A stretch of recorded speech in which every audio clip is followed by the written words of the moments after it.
Thanks for joining us here on Mountain Outpost this Saturday morning. Thanks for spending this Saturday morning with us. There's a lot of places you could be, but we're glad you're here. I'm Chris Warden, and joined by. Sorry, go ahead. Things are off to a great start. And we are here to bring you the Lake Sonoma 100K presented by Terrex. And we're going to jump right into things because we've got eyes on lead runners. And we'll go to those feeds here at South Lake, I believe, is mile 12.7. And I believe that's where we've got eyes on these runners at this moment.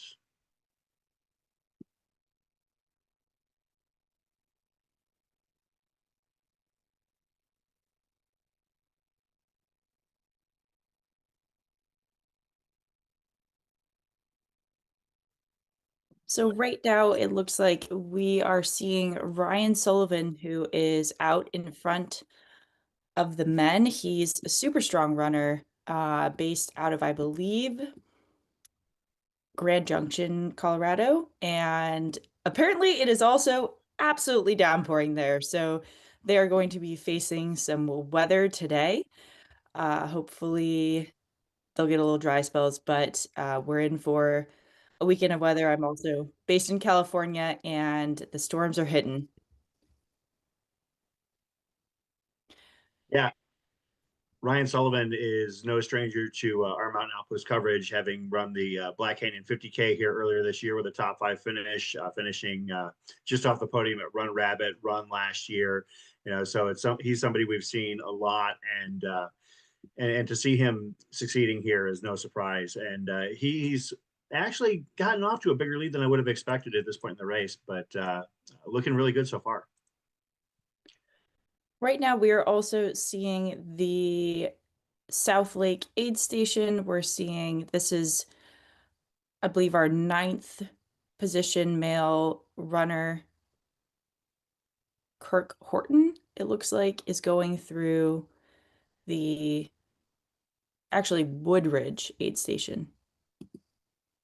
And for those of you tuning in and want to track your specific runners, you can head to the runner tracking pinned at the top of the chat.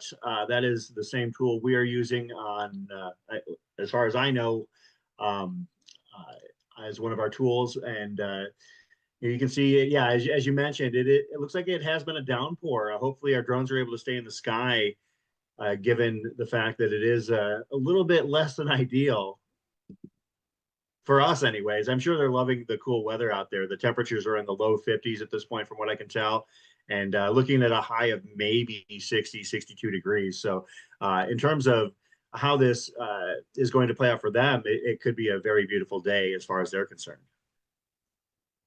Yeah, honestly, with how hot it has been in California recently, it seems maybe like a bit of a gift to be running in 50s and some rain.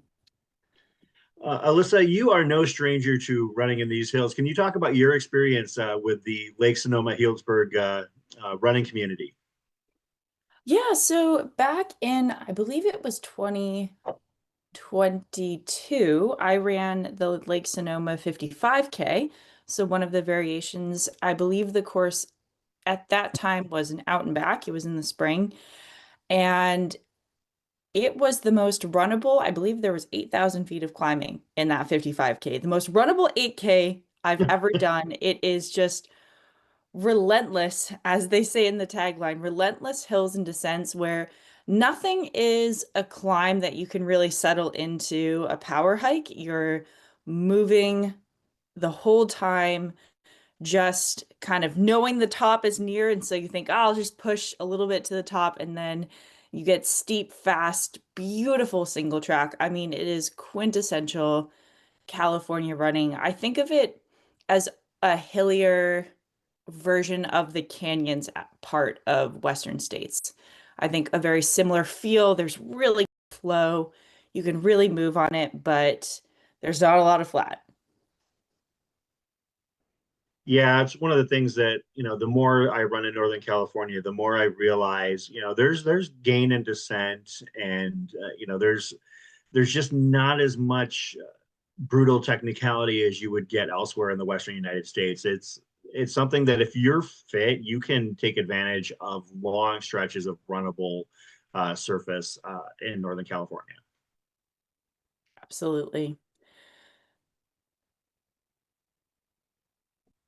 Yeah, it's also, I think, when, say, we're looking at a hard rock, we're looking at maybe a high low, a UTMB, everyone's hiking. I mean, I think I think it's safe to say everyone is hiking. I know there's some jokes out there of no hike hard rock, but that's a Hans Troyer line. With these races, you really at the front are not hiking at all, maybe, or if you are, it's not a whole lot. It's just a few steps. So that is a different kind of challenge on the hip flexors, on the legs when you are on runnable terrain. Yeah, absolutely. Sometimes people like a race with a little bit more technicality or a few more serious hills. With something like this, you have to pick and choose your own adventure in terms of knowing when you want to let up the gas or let off the gas and maybe take a quick hiking break. But what we're seeing in this sport now is that the front of the pack in the men's and women's races, they're not taking very many hike breaks, if at all, at this point. They're just everybody's just gotten so strong and endurance levels are just like we've never seen before. Well, that's a beautiful shot right there. Yeah, we're getting a real moody, nice. I mean, I feel like we're honestly almost in the fall of just these moody, beautiful shots. But yeah, that's one of the features of spending time in California and actually pretty much up and down the coast is you have a little bit of that gloom in the morning that burns off as the afternoon approaches. I remember my first time spending significant time in San Diego, and when I woke up, it looked like this in the morning, and I was appalled. I was shocked. But then, as the morning went on, it cleared up quickly and became exactly what I expected. Yeah, I've lived very much right on the coast in San Diego and then in Monterey, which is not, it's about 3 hours away from Lake Sonoma. And we say May gray and June gloom, which is when most people are getting their spring. We get a lot of coastal fog, and so that rolls in and yeah, it socks things in and makes you think you're going crazy of like, I thought this was California, but it it's nice and cooling and then it always burns off, but it's interesting just living a little bit more inland now. There's a lot less of the gray fog in the mornings, but these are some beautiful shots, just green and stunning. Look at that single track. Yeah, so these runners are basically heading through the Woodridge and South Lake aid stations, about mile 11, mile 12. Woodridge is 11.4, South Lake is 12.7. This next stretch to Island View, can you talk about your experience running in this area and perhaps what the runners are in for the next few miles? Yes, I believe that this is the same area that the 55K went. I was trying to figure that out before because it has changed quite a bit over the years. But Hmm. basically, just these really just rolling hills all along. Like I said, there's not a whole lot of flat. You're kind of going up and down. But the best part, if you're trying to run a fast race, is that you really don't have to watch your feet. You can trust that where your foot's landing, you're not going to hit a rock or leaves or twigs or anything like that. So you can really sustain a hard, concentrated effort over these hills. And they really are more like hills. They're not mountainous. I mean, these runners have already completed the biggest race of the climb, which was about 1,500 feet right off the start. And now they are in this, again, just kind of rolling or, yeah, rolling terrain for the next, let's see, that's about 12. And then honestly,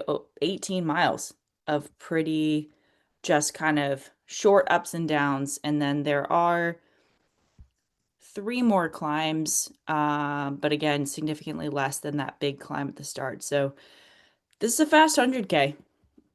It absolutely Absolutely. is. Yeah. Of course, our all-time well,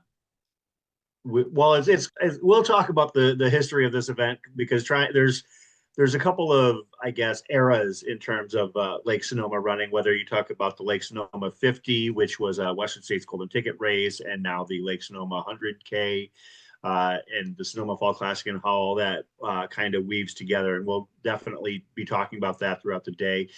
Let's, as we're watching the Lake Sonoma 100K presented by Terrex, we'll also be following the 50K as well as the Trail Sisters Half Marathon, the inaugural running of that race as well.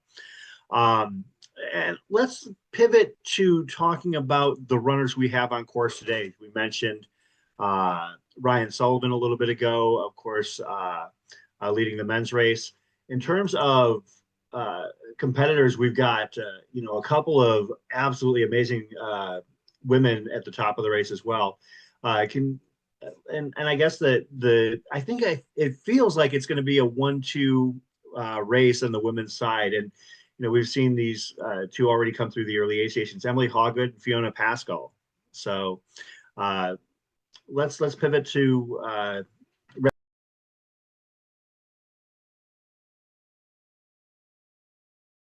like it's going to be uh, two or three women out at the very beginning or at the front of this race, setting the pace. Yeah, I mean, Emily and Fiona are very strong runners. Emily has placed in the top 10 at Western States for, gosh, at least I think 4 years, if not longer. She's a force on the trail, very, very good at runnable 100Ks. I mean, took the win at Canyon's 100K last year. And so not surprising to see her out. I'm sure this is a tune-up race on the way to another Western States. And then Fiona Pascal has been a strong runner for a long time. She is the sister of Beth Pascal, so there's a lot of talent in that family. Fiona won Chianti last year, punched herself a ticket to Western States, and also had a top 10 finish at Western States. So I'm sure both of them gearing up towards our 100 mile in the future, the Western States. And also Fiona is recently signed to Adidas. So not surprising to see her here, but I was excited to see her name on the start list as this is a Terrex race and Terrex is great at showing up big to their races, bringing a strong team. And we're going to see that represented in the 50K as well. There's a number of strong Terrex athletes there. But I would not be surprised to see a a top three overall finish for Emily and Fiona. I think that they could go top three overall. I agree. I absolutely agree. Well, it's been a good stretch for Adidas and Terrex athletes the last year or so. You think about some of the success some of their teammates have had. Dan Jones, Abby Hall. They Terex has been showing out at the biggest races in a pretty big way. Eric LaPuma, Hannah Allgood, Eli Hemming. These Ruth. are yeah, Ruth Croft. Yeah, That one, her. yeah. I know they've been absolutely crushing it, and the Adidas team is definitely been in the conversation at pretty much every race we cover. Absolutely. And I think that they do really emphasize just from seeing them at UTMB and other events, they really emphasize the team aspect of the sport. And so I think that that really shows up at these races where, I'm sure Emily and Fiona are, yes, racing individually, but they're working together, working off of each other to uh, better themselves, better the team, better the sport. Do you think that that's potentially part of the future when it comes to trail running? I mean, given how fast all of these athletes have become and how fast these races move, you know, um, do you think that there might be a level of strategy employed by elite runners to kind of, I don't know how you would do it, but kind of like working together at these kind of events? I mean, I don't know how it would be employed, but it's definitely something that you're tending to see, at least on the training side, for sure. It's an interesting question. Actually, this was posed a bit in one of the single track episodes where they were talking about if you took one of the maybe not Jim, but some of a top level male and said, "Hey, you're going to get into Western," and say they're focusing on UTMB instead, but they're in at Western States. They know they're not going to try to win. Maybe they're in a buildup, etc. And they say, "Hey, why don't you pace Emily to a top three finish in the women's race, pace her the Mhm. entire time." So it's an interesting thought experiment. I'm not sure at this point that we're going to see ultra running head in that direction of, say, teams working together like this. I could see it in the future.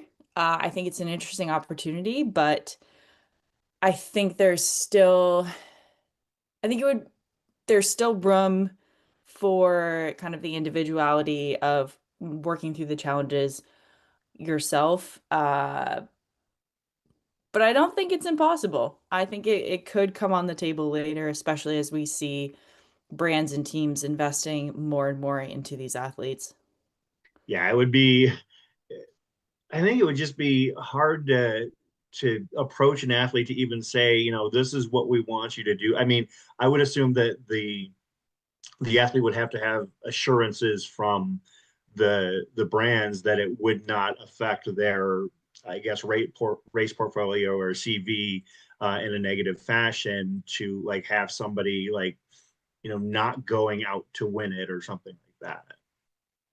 Yeah, I mean, I would assume that it would be similar to domestiques in the Tour de France, where there would be Yes. probably financial incentive for them to make that choice.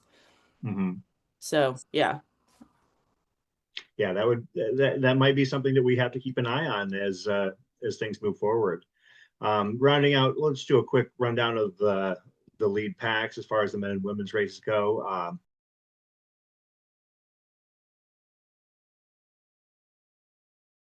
About 30 seconds, 40 seconds ahead of Fiona Pascal, and then Audrey Lawrence rounding out the top three. We'll have to familiarize ourselves with Audrey Lawrence. She has an extremely solid race portfolio. Ryan Sullivan leading the men's race, Nick Reshetnikov in second, and Colin Cooper rounding out the top three. Excuse me. Audrey Lawrence talking about our current F3 right now.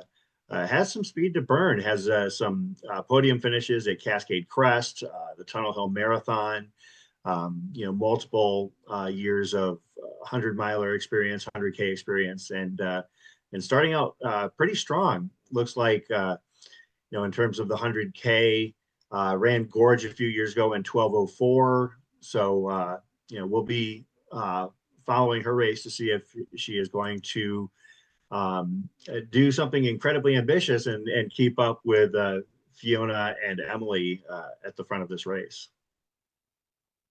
Yeah, and I think something to note, just coming off of an Orcas Island 100-mile finish Mm-hmm. at the end of February, and has Oh, also that's run a 50K in between then. So definitely a busy spring. Also, wow. Yep, already has 3 races on the calendar by April 11th, a 55K, a 100-mile, which Orcas Island is not an easy 100-mile. I had a friend who came in second, and it is cold. It's still very much winter there, so that is yeah. a challenging 100-mile, and then to throw down another 50K and now be at throwing down at Lake Sonoma is impressive. February in Washington does not sound like the ideal race conditions. It sounds tough. I will say that. I don't think, as someone who really loves warm weather, I'm not sure that would be number one on my list.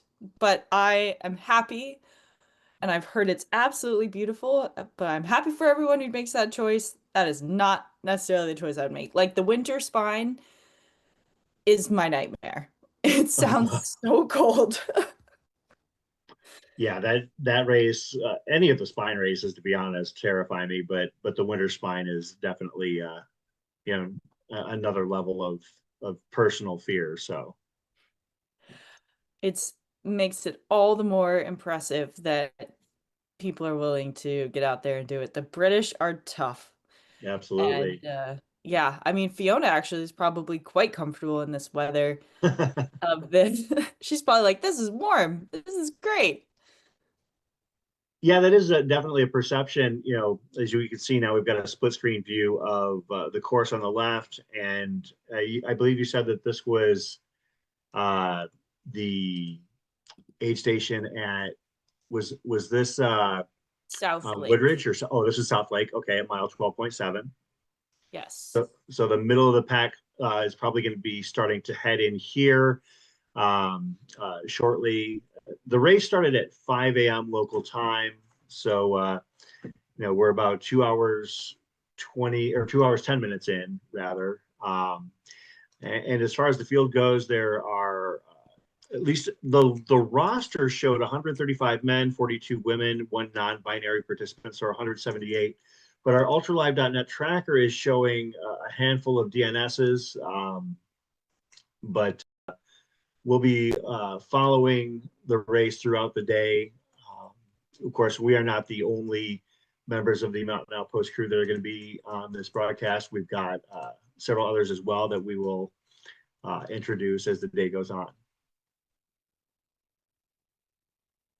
I know people often ask who the oldest and youngest competitors are, so I did do some digging on that.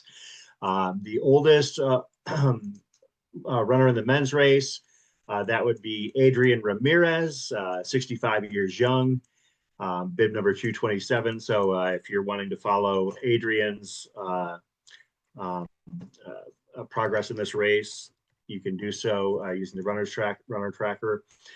This is actually not his first rodeo, as he ran this race previously. The most seasoned woman in the field, Linda Schultz Lewis, at 62 years of age, bib number 242. And as far as the youngest racer in the men's field, Toller Wilson, bib number 264, is 21 years old. And the youngest female, Gracie Roberts, at the age of 29, the only runner in their 20s.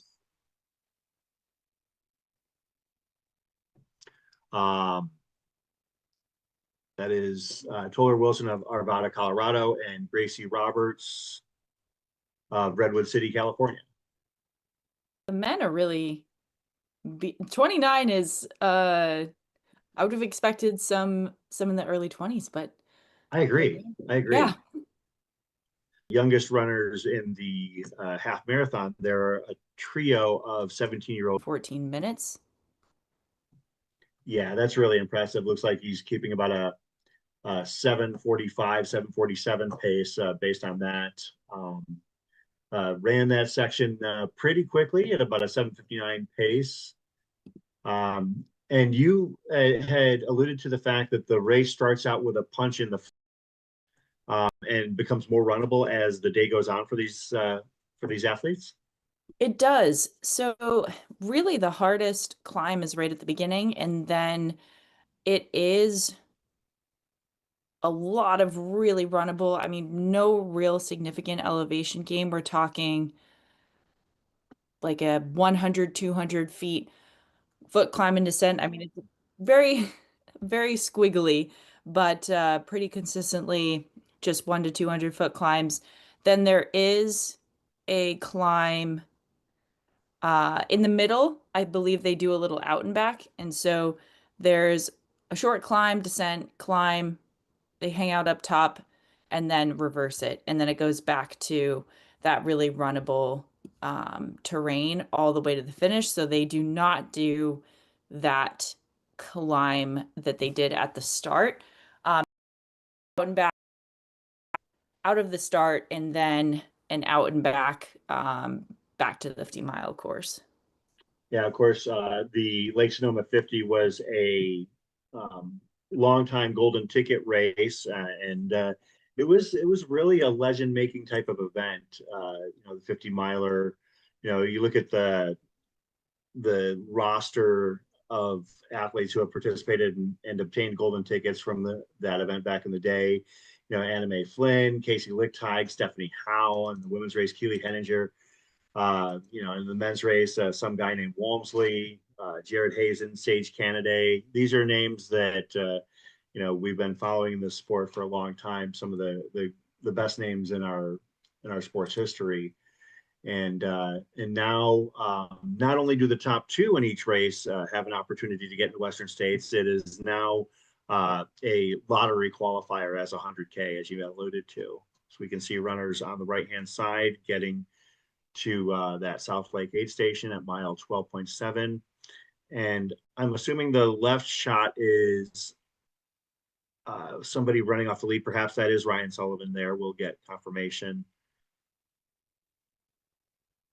We didn't see these athletes take off in the morning, so we didn't really get a chance to scribble down race kits, but we'll do our best to make sure that we have as much identification as possible. Shout out to our drone pilots and our on-location filmers for bringing us this coverage here. This is the Lake Sonoma 100K presented by Terrex on the Mountain Outpost YouTube channel.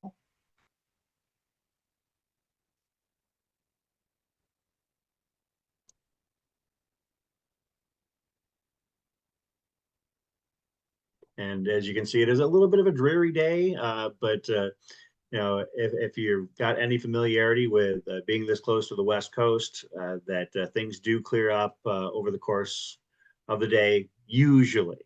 Can't say that it's going to for sure. It looks like there was some rain in the forecast, but for the most part, things do clear up nicely.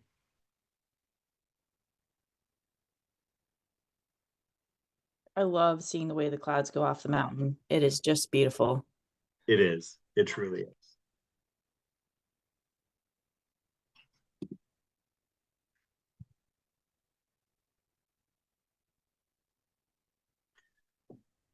As far as our all-time best runs at this race and the iteration of the Lake Sonoma 100K on the men's side, Daniel Jones, Terrex athlete, 2022 ran an 8:59:58.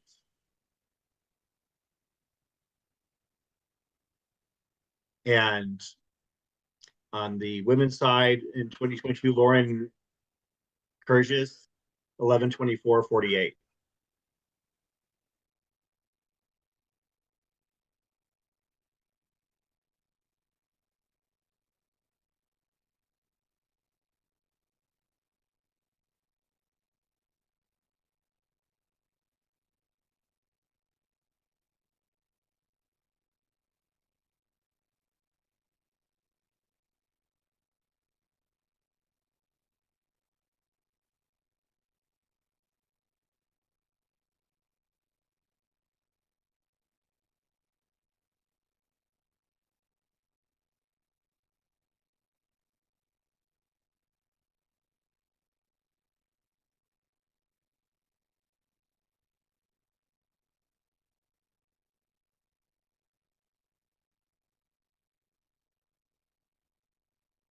Looks like we are catching visuals on the 50K getting ready to start here.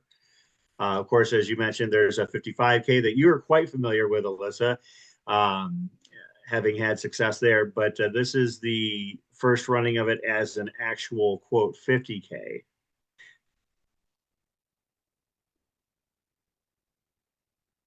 I believe, just looking up the race stats, but the 100K is 15,000 feet of climbing, and the 50K is, I believe, about 5,700 feet. So definitely not a flat course by any No, means, but less than the 100K. So they are not going to be, oh, and they're off. you can see several Terex kits in the front of the race going to do their best to show out and represent their team.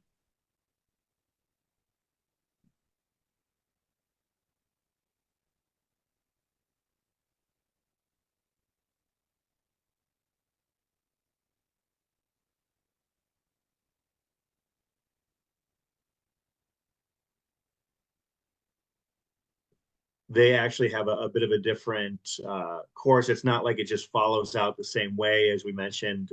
They added the Pritchett Peak climb at the beginning of the 100K to make it 100K from the previous 50. They'll be hitting South Lake fairly quickly, 2.4 miles in. I mean, we're talking 10, 15 minutes where we're going to get those first runner splits in this race.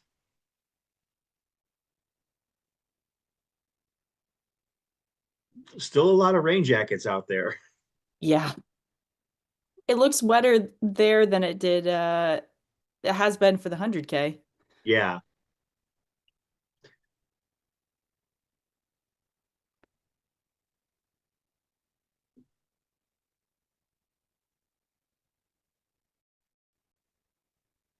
Very cool. I'm just looking at the 50K. They are not doing it out and back. They are doing a full, we'll call it a loop, a very squiggly loop, heading back to the finish over what looks like, I bet, a very beautiful bridge. So they're getting a lot of the fun without as much pain. As you mentioned, the 100K has about 10,000 feet more climbing, 9,000 feet more climbing than the 50K.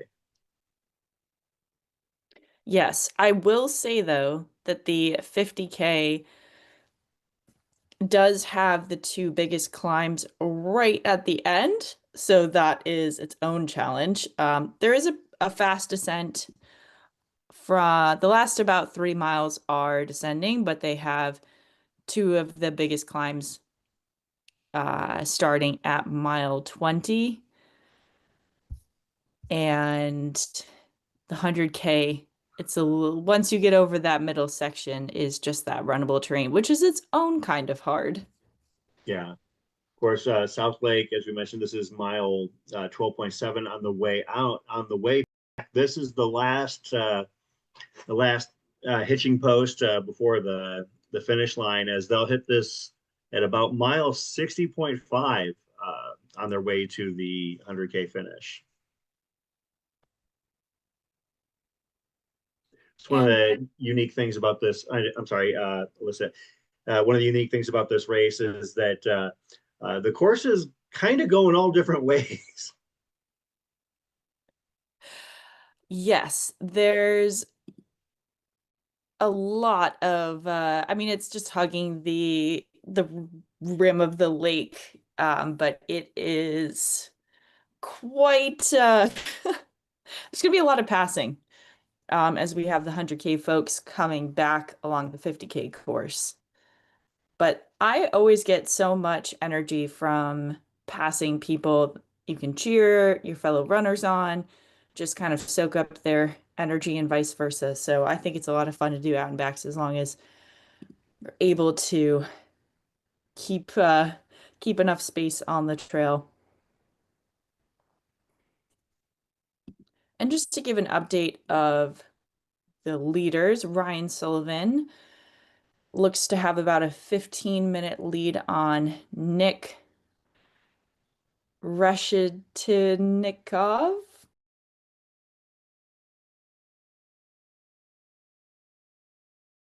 Emily Hawgood came in right behind Nick by about 6 seconds, and Fiona is 1 second behind Emily. So that is a very close pack. And they have about a 30-minute lead over Colin Cooper, and then Kevin Walker coming in or I'm sorry, Colin Cooper and Kevin Walker have not arrived at Island View yet.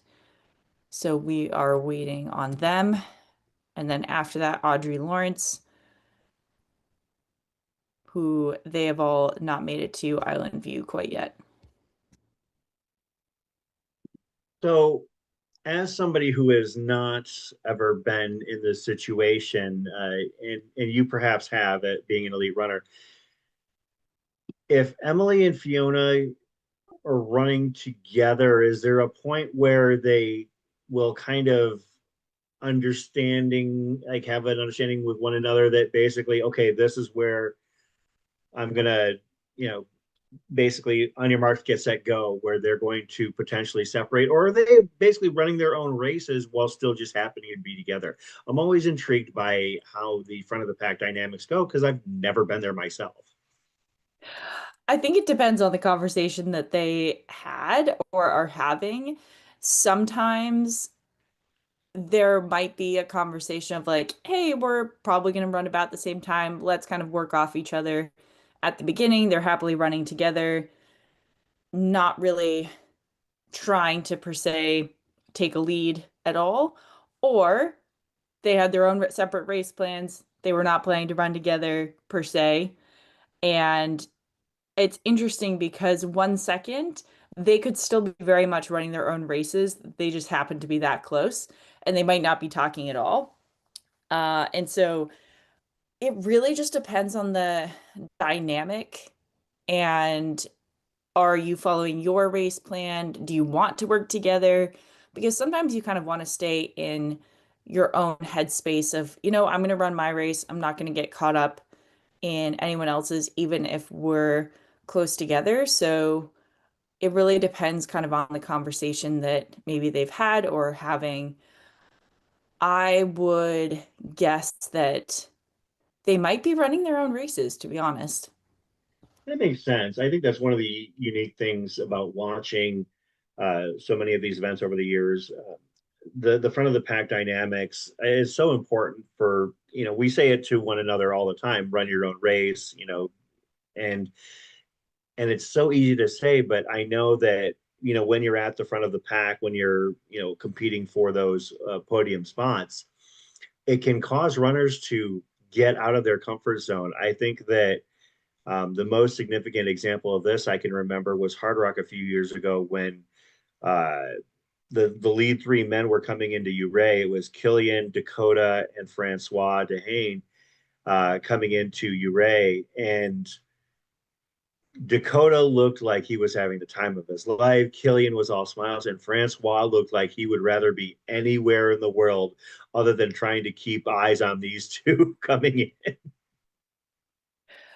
I think one of the interesting pieces of ultra running is that it can force you to make mistakes where, say, if Francois comes in and he's rushing because he's trying to keep up with Dakota and Killian, and he gets out of the aid station without the things he needs. And or maybe he was just a little bit frantic and just feels mentally off. And sometimes it can be worth letting go of someone, especially if it's early on in the race, to preserve your mental space and also to preserve your plan, to make sure you're not rushing through aid stations. And chances are you can catch what? It's the heat of the day. It was really, really hot. It was the day the canyons that was hotter than Western states that year. I went, you know what? I just have to dial it back. I need to save it for later in the race. And I pulled back, I let her go, and then was able to catch her later on and run my own race from then on. But even though it seems sometimes like, hey, why are you letting someone go? It can be really worthwhile when it is a very long race to take that time to give yourself some space, to not feel like you have to run someone else's efforts. And also, we all have different strengths of some are better climbers, some are better descenders. And if you're trying to match someone step for step, then you can often lose your strength because maybe you're pushing too hard on one aspect of the course that you're killing what you're really good at. So there's a lot of different ways to run these races. I think that being consistent with what works best for you and not trying to get caught up in the moment is really, really useful. Yeah, I think that's where the differentiator is with a lot of runners at the front of the pack. I mean, when you're talking about elite ultra runners, with rare exception, there's not much that differentiates a lot of them physically, but that ability to get into a mental headspace where you're able to stick to your plan and not let what's going on around you, again, running your own race, talking about, okay, well, so and so, these three people got out of the aid station quicker than me. Do I need to just, do I need to pop up and half eaten, aid station food, run out after them, or can I take my time and knowing full well that I'll be able to catch back up with them, and that 30 seconds right now is not going to be the differentiator between a great day and a bad day. Absolutely. It looks like we have the 50K leading out on the road. They are moving. Yes, absolutely. And we'll see if we can get their splits from that that first First aid runner station. tracker. Yeah. Yeah. I'm pulling up the 50K now. Yeah, they look like they're out actually doing a tempo training at this point. They do. You can see they're catching up and passing the 100K runners who are a bit further into their day. But yeah, the lead three men in that 50K playing a not insignificant climb there. So Again, the deceptive thing about this race is there's a lot of climbing, but man, you can just haul on it. yeah, I mean, this surface is obviously, even if it is uphill, it is runnable as long as you've got the fitness to do it. As you can see, these three have. Of course, we're about an hour 45 away from the start of the inaugural Trail Sisters Half Marathon, and we'll be catching that start as well. That is an all-women's race that is taking place here for the first time at the as part of the Lake Sonoma 100K events here. Again, thank you to Terrex, Adidas for sponsoring this event here and bringing it to you via Mountain Outpost. When was the last time you ran this race, Alyssa, or anything with regards to Lake Sonoma?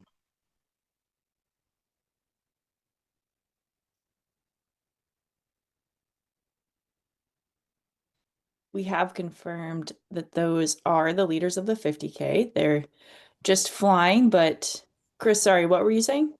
I was saying, when was the last time you ran a Lake Sonoma as part of this? That's what I'm just looking up. I ran it in May of 2022. Okay. Yeah.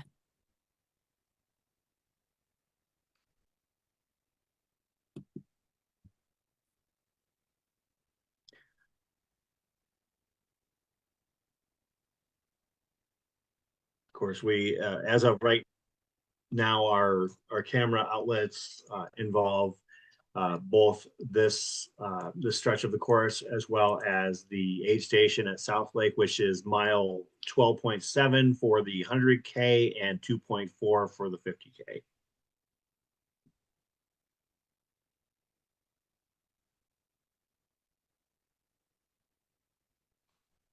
In the 50K, there are 284 starters, 174 or 173 men and 111 women. And you can see as that shot right there, we've got some 100K runners whose day is just beginning, and those are 50Ks and 100Ks who are a little bit further along in their day. They have runners have until 19 hours, which would be midnight tonight local time to finish. They started with 5 a.m. this morning. Okay. Looks like that's a shot of the lead women in the 50K, and those 50K runners have 11 hours. We have Hannah Allgood on the right of that shot. She is a super strong Terrex runner, another who has placed in the top 10 of Western states, and I believe will be heading back there this year.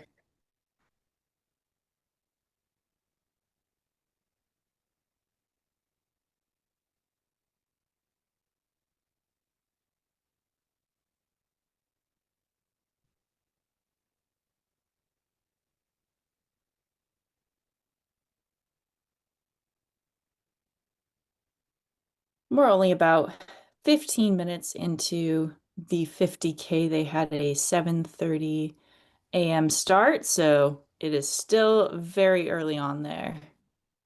7:30 is a kind of a lovely time to start a race. All right, looks like we have 50K runners going through the aid station. They are moving. You mentioned Hannah Allgood, Taylor Nolan, some pretty names in this 50K as well for the women's. First three men through the first aid station at mile 2.4, Cole Campbell, Robbie Simpson, and Anders Heckley. I do not know about Anders, but I know Cole and Robbie are both Terrex athletes.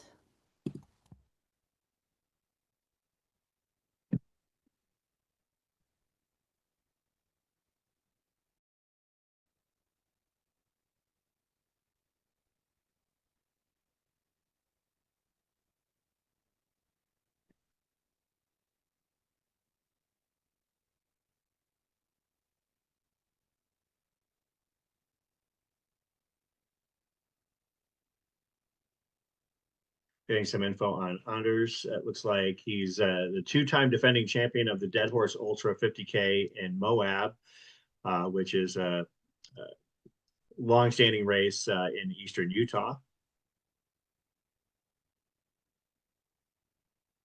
Yeah, he is only 22 years old and quite fast already, has quite a lot of 30 to 50K results in there. Yeah, I mean, I actually missed that, the fact that he's just 22. That's super impressive. Got a lot of running ahead of him at this point.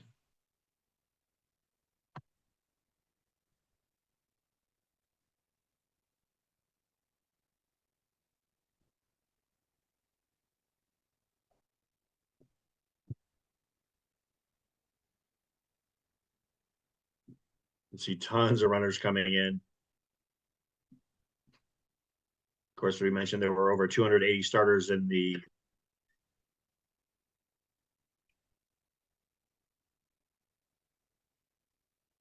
We also just saw our two lead female runners in the 50K through. That is Hannah Allgood and Taylor Nolan, I believe. And no surprises there, two very familiar names in American ultra running. Looks like we've had about a dozen men come through and the first handful of women. We'll get confirmation on those runners. Yeah, Hannah Allgood looks like registered first through in 1901. And I'm assuming that Taylor would probably have registered at the same or maybe a second back from that.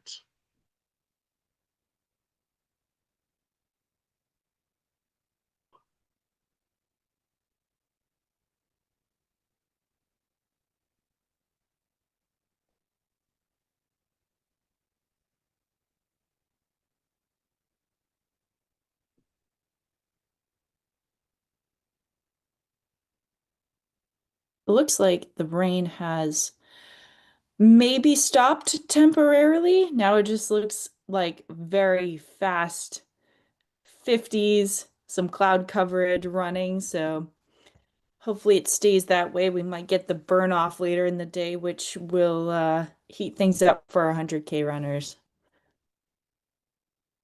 Alyssa, this is something interesting as we've had our lead runners in the 100K hit Island View. Ryan Sullivan still leading. Got a pretty commanding lead to this point, about 17 minutes ahead of M2 Nick Reshetnikoff.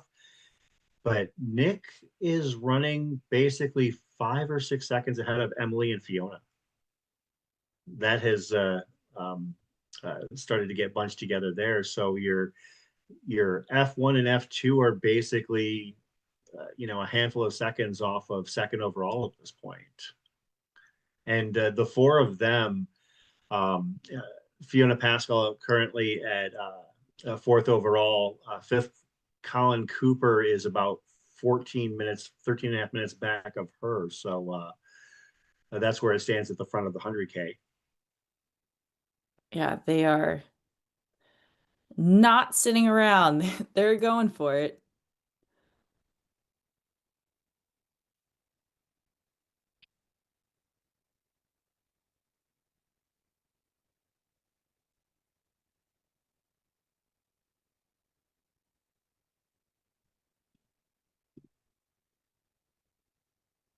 And we are seeing our 50K athletes going through the South Lake Trailhead Aid Station.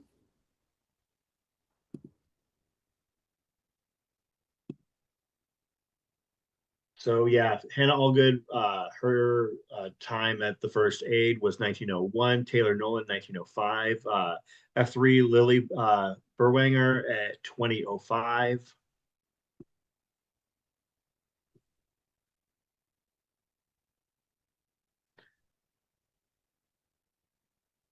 And we've had about 20 men come through that checkpoint. At least as obviously you can see there's been more, but that's what we have as far as our runner tracking goes. Looks like Amy Windsor, Tara Lowenson, and Lauren Rock, 4, 5, and 6 coming through this aid station.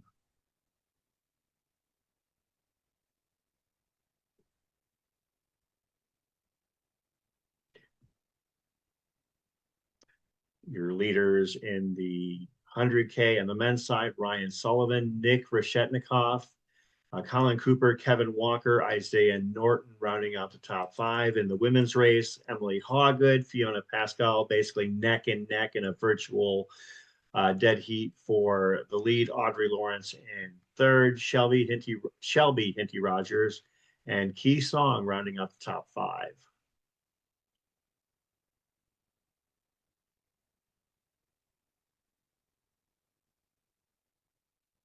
We have about 34 athletes through our 50K first checkpoint. And this is technically the inaugural 50K, given the fact that the previous second distance was a 55K.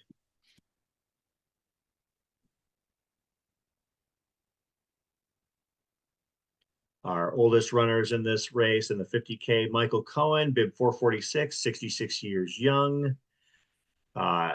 In the women's race, Kelly Ridgway, 67 years old, bib 578. Our youngest men's runner, Brian Garcia, 18 years old. And our youngest women, Margot Chandler, as well as somebody we just mentioned, Lily Berwanger, both 20 years old.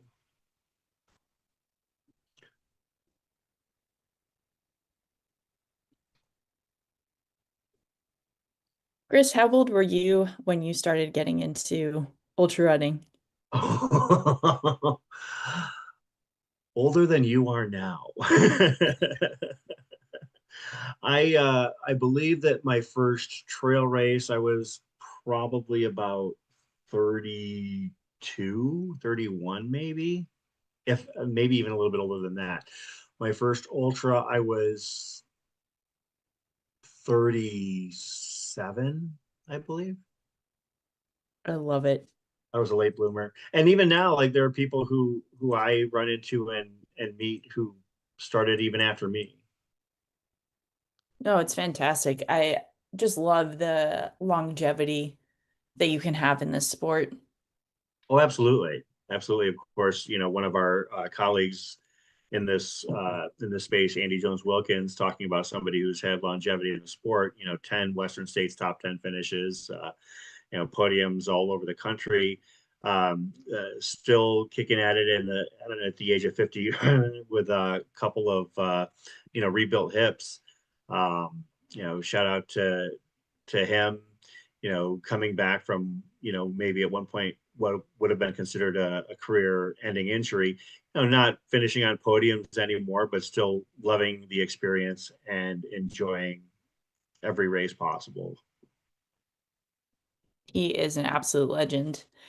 And I was just looking through our 50K list and saw a familiar name of Jeff Pelletier, who I just listened to his Flagstaff Bound episode on Distance to Empty. He's gearing up for the Cocodona 250. So I'm sure he's got some miles on his legs and perhaps having a little bit of a different weather experience than it's been in Arizona of recent. Yeah, absolutely. So interestingly, I mentioned Lily Berwanger at the age of 20, currently F3, um, runs out of Gunnison and Uray. So Oh, so uh, I'm thinking we might be seeing a big performance from her today at 20 years of age. Um, I'm assuming part of that Terrex contingent out of Colorado, perhaps. Um, looks like yeah, she runs Western Colorado. So, but yeah, some impressive results. 407 at Dead Horse last fall. Um, Kendall Mountain Run a couple years ago. Definitely no stranger, even at the age of 20, to some pretty solid fields. So that's a name that we'll have to be keeping an eye out for. So somebody asking in the chat when AGW had his hips done. I guess I could figure it out. It would probably be about 2022, 2023, perhaps. Um, I would say the easiest way to ascertain that would be to look at his ultra sign up and find the gap, because there aren't many. that Um, is a great tip. yeah, I would say it looks like, and I'll just check for myself. It was 2022, yeah, because he had a gap between um, October of 2021 and June of 2023, and then he all of a sudden wouldn't stop again. After that, he basically started running multiple ultras a year again. And 20, like the end of 2023 was when he really started to get back to it. So yeah, you're talking about a guy with double hip replacement, getting out there and getting it done. Having recently run the Crown King Scramble a couple weeks ago, a race that I ran with my son. Gosh, I've got to get out there for Crown King Scramble. I've now been to Cocodona crude and paste for 2 years in a row, and I feel like I'm always missing that chunk of what happens before Crown King because they often look like they've seen a ghost when they get to that aid station. Yeah, so the Crown King Scramble doesn't quite follow It's the same course, yeah, but it's definitely a lot of the same vibe, same difficulty. exactly. The Cocodona course is actually even more technical than the Crown King Scramble. I mean, the Crown King Scramble has about 7,000 feet of climb, and I believe that the climb to Crown King from Deep Canyon Ranch to start Cocodona has even more than that by a couple thousand. So Yeah, I think it's maybe about 10 in Cocodona. yeah, something like that. Because you actually hit Crown King, I want to say about mile 37 or so at Cocodona. So, but yeah, I mean, I'll shamelessly plug Crown King until I can no longer run anymore. I've done the race. I've got 8 finishes there. It's my favorite race every year. Shout out How to much ago? the weird thing is that but it runs like a race because that road happens to be like nice.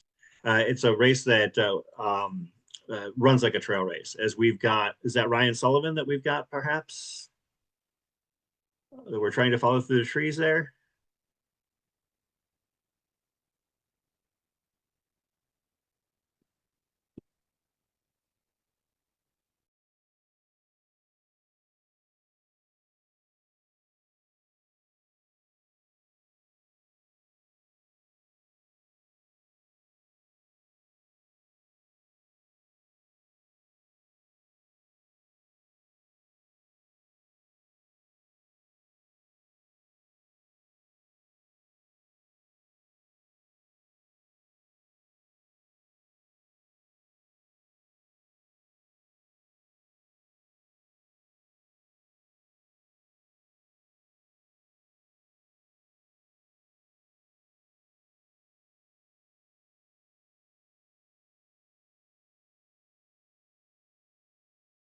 a little bit technical difficulties, but we are back getting beautiful views of the lake, the terrain that the runners are covering.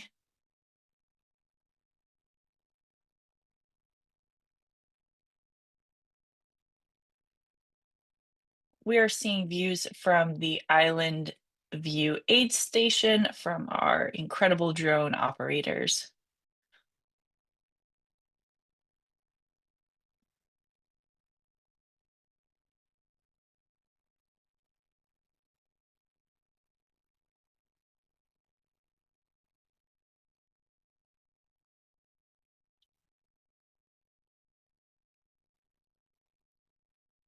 Gosh, those are just the most picturesque single track trails.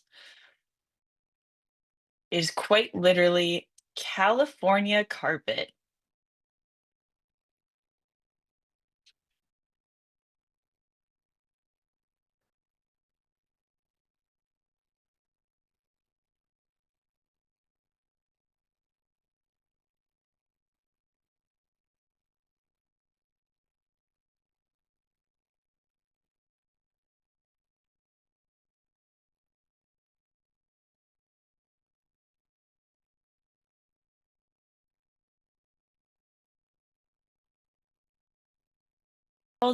Luckily, these trails are used to a rainier weather, and so they're able to kind of absorb the all of the rain and not get just that like cakey, shoe sucking, soul sucking mud that we see more in Arizona. Gosh, if anyone remembers Cocodona last year, that was something. So no high heels here on these runners. The trails are able to stay fast, and this is just primo running conditions for these athletes. It looks like it has eased up on the rain. We're seeing overcast and 50s. So I think we're in for some fast times today.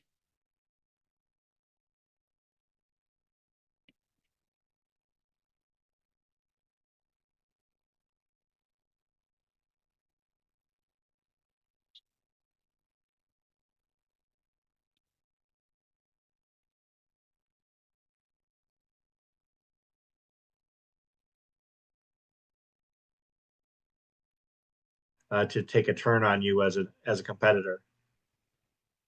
Also, too, these kind of conditions, and I've been noticing it recently, is it gets humid quite a bit. And so even if it doesn't feel that hot, you're just soaking wet, which you know that you're losing a lot of fluids. And so that's something to consider of, I mean, despite, or let's take the rain out, but if you can wring your shirt out, you are you're losing fluids. You are maybe heading towards dehydration. So it doesn't have to be 90s and exposed sun to really get you. Absolutely. Of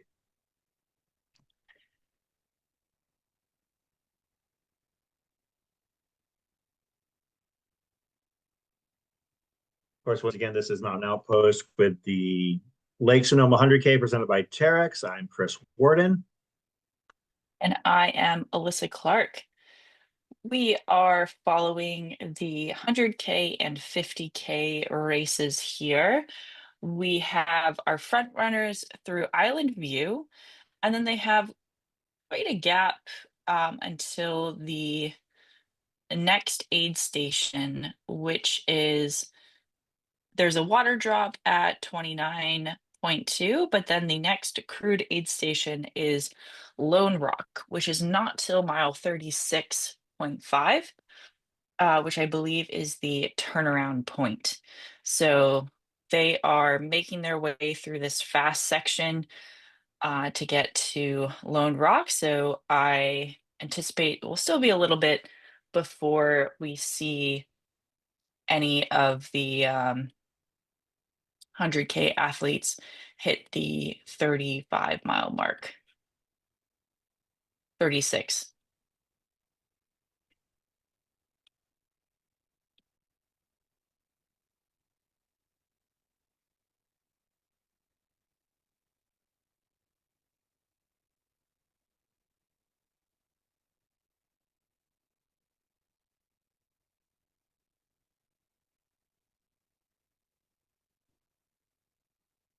And of course, as I said, we don't have too much information on kind of what's happening, so things can shake up. But as of right now, out of island view, which was mile 17, we have Ryan Sullivan in the lead, Nick Reshnikov in second, Emily Hawgood in third overall, first female, Fiona Pascal in fourth overall, second female.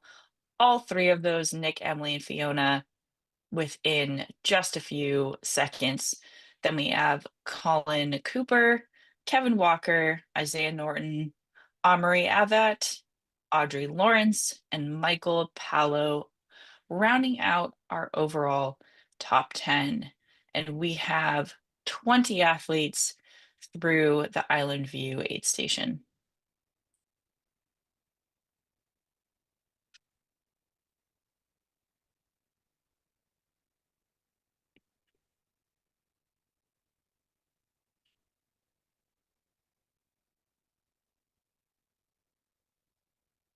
And an update on the 50K. We have Cole Campbell, Robbie Simpson, and Anders Heckley all through 7 miles, the Island View aid station, which is mile 7 for the 50K. Elapsed time 45 minutes. They are moving. Absolutely.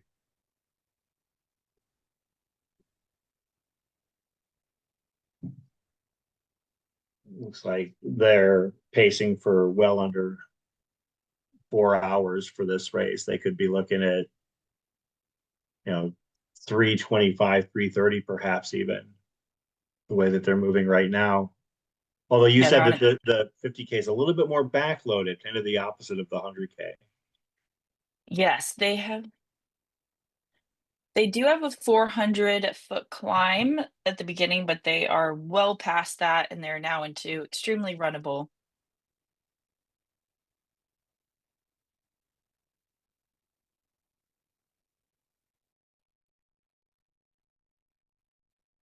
They're holding about 6:30 pace at the front.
on the women following them.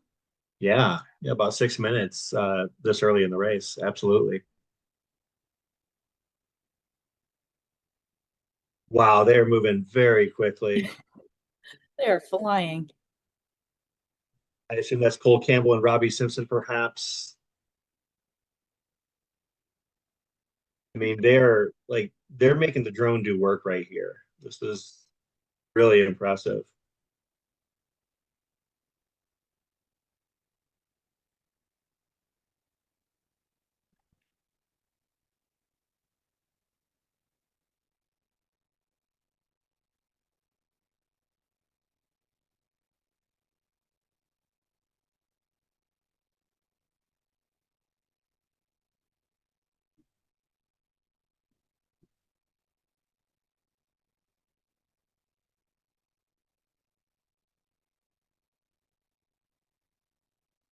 You can see the course kind of weaves in and out of the trees. Of course, Northern California is so green right now. One thing we're not particularly used to being, in Arizona and myself, weaving in and out of the trees is not normal during our race coverage. If we're covering Black Canyon or if we're covering Javelina, we've got open views because saguaros don't impede your vision quite as much. More like weaving in and out of the cacti. Yes, which presents its own set of complications. Yes, I had a what's the round ones? Uh, Search it's like Choice. choyas. I got Yeah. my first choya right to the leg the Oh other yeah. a few months ago and actually used a gel wrapper to get it off because I did not bring a comb and it worked pretty well. I was kind of proud of myself for that one. Yeah, that's actually pretty clever because the worst thing that people do is try and like quickly flick it off with thinking that their fingernail might protect them, but then the all of a sudden before you know it they've got spines all over their hand. But yeah, no, glad that it was only a fleeting introduction because anything more than that is not fun. Yeah. So I will say I think that Ryan is holding a pretty strong lead if things are up to date that he came through at 8:17 and Yeah, we're now at 8:39, so he may have opened up even more of a lead.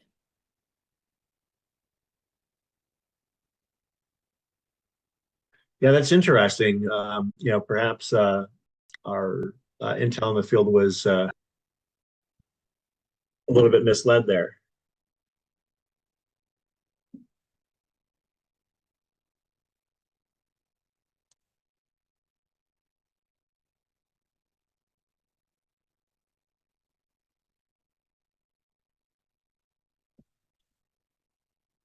We are at 3 hours and 40 minutes elapsed time for the 100K.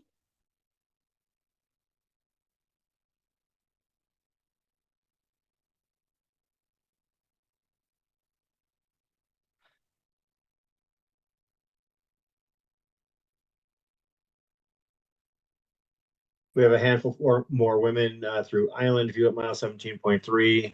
As we mentioned, your top five: Hawgood, Pascal, Lawrence, Hinty, Rogers, and Song. Joining them through Island View, Christy Alamand, Laurel Jones, May Yang, Lauren Bruns Buckheight, Lori Higgins, and Jill Davis. Now we've got 11 women through mile 7.3. And right now, I believe we are getting views of the front leader, the male front leaders of the 50K who are just making absolute fire on this course. They are cruising.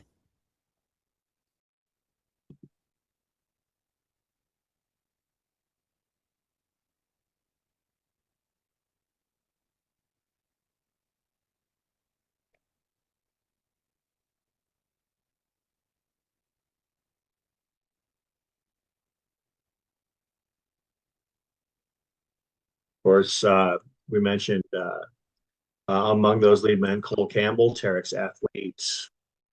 Um, at least that's our assumption leading out in the 50K. Of course, Robbie Simpson, his teammate.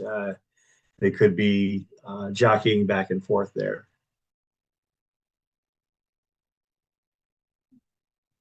Yes, I don't know if Anders is wearing a Terrex uniform or not, so a bit tough to tell.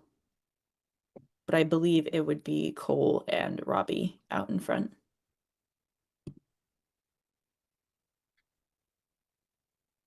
Yeah, Anders, I guess, was just only about 15 seconds behind. So that's, basically an inconsequential amount at the last aid station. The three of them did have about a 2-minute lead on the rest of the men's field at that point.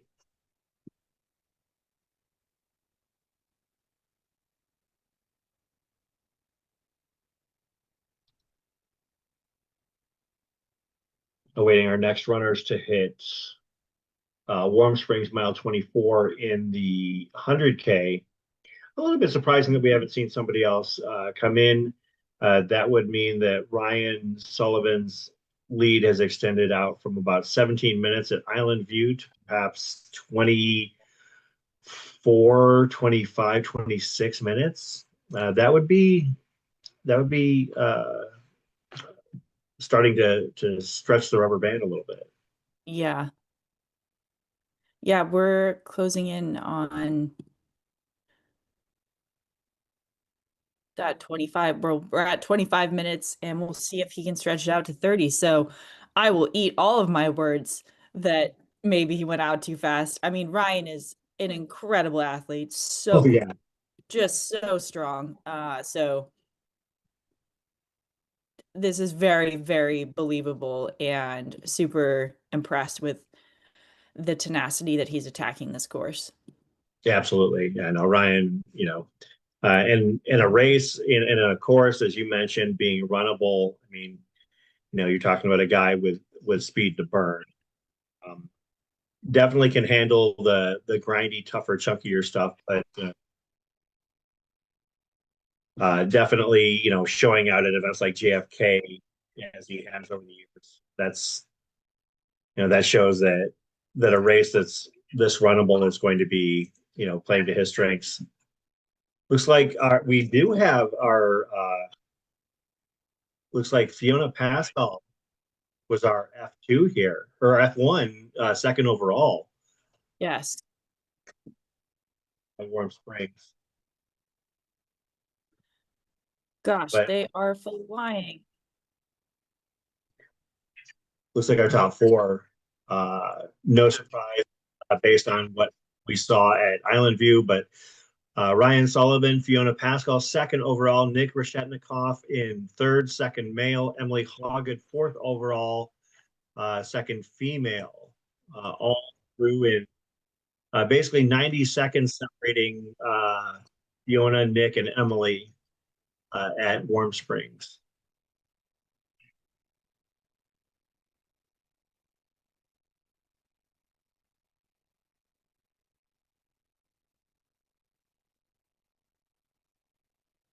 Still very, very tightly packed, those three. So I would love to know what the conversation, if there is any conversation happening amongst them.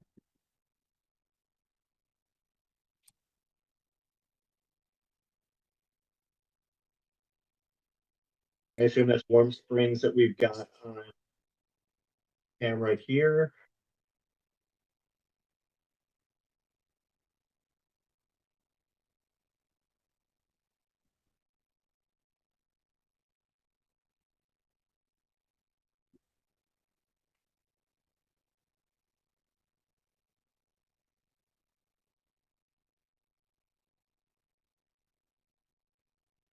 Of course, the stretch from South Lake to Island View is the longest. I'm sorry, from Island View to Warm Springs, rather, is the longest stretch without aid for these runners, just under 7 miles. The rest of the course, it's pretty much 5 miles or less between aid stations. Yeah, it's great because I don't think, for a lot of these front runners, they might not even need to carry a pack. They can Yeah, get away with yeah. just a waist belt, especially with cooler temperatures, not having to worry about that. It does look like their next aid station, Blue Flow, is water only. So they will have to be calculating uh, nutrition, what they need to take to bridge that gap. But still, even from Warm Springs to Liberty Glen, making sure I'm getting this right.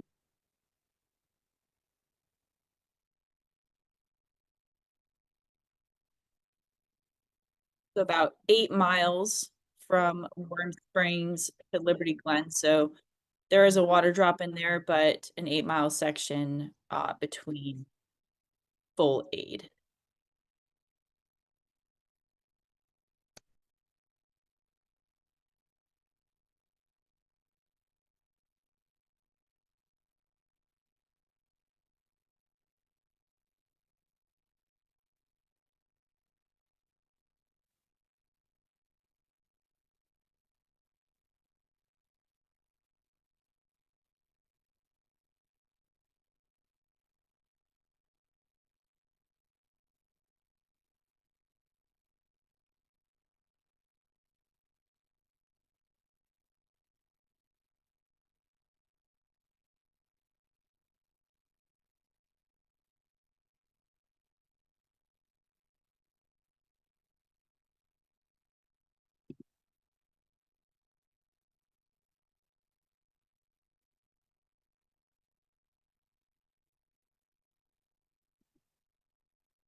Yeah, both of these 100K and 50K are pretty well supported. I mean, you've got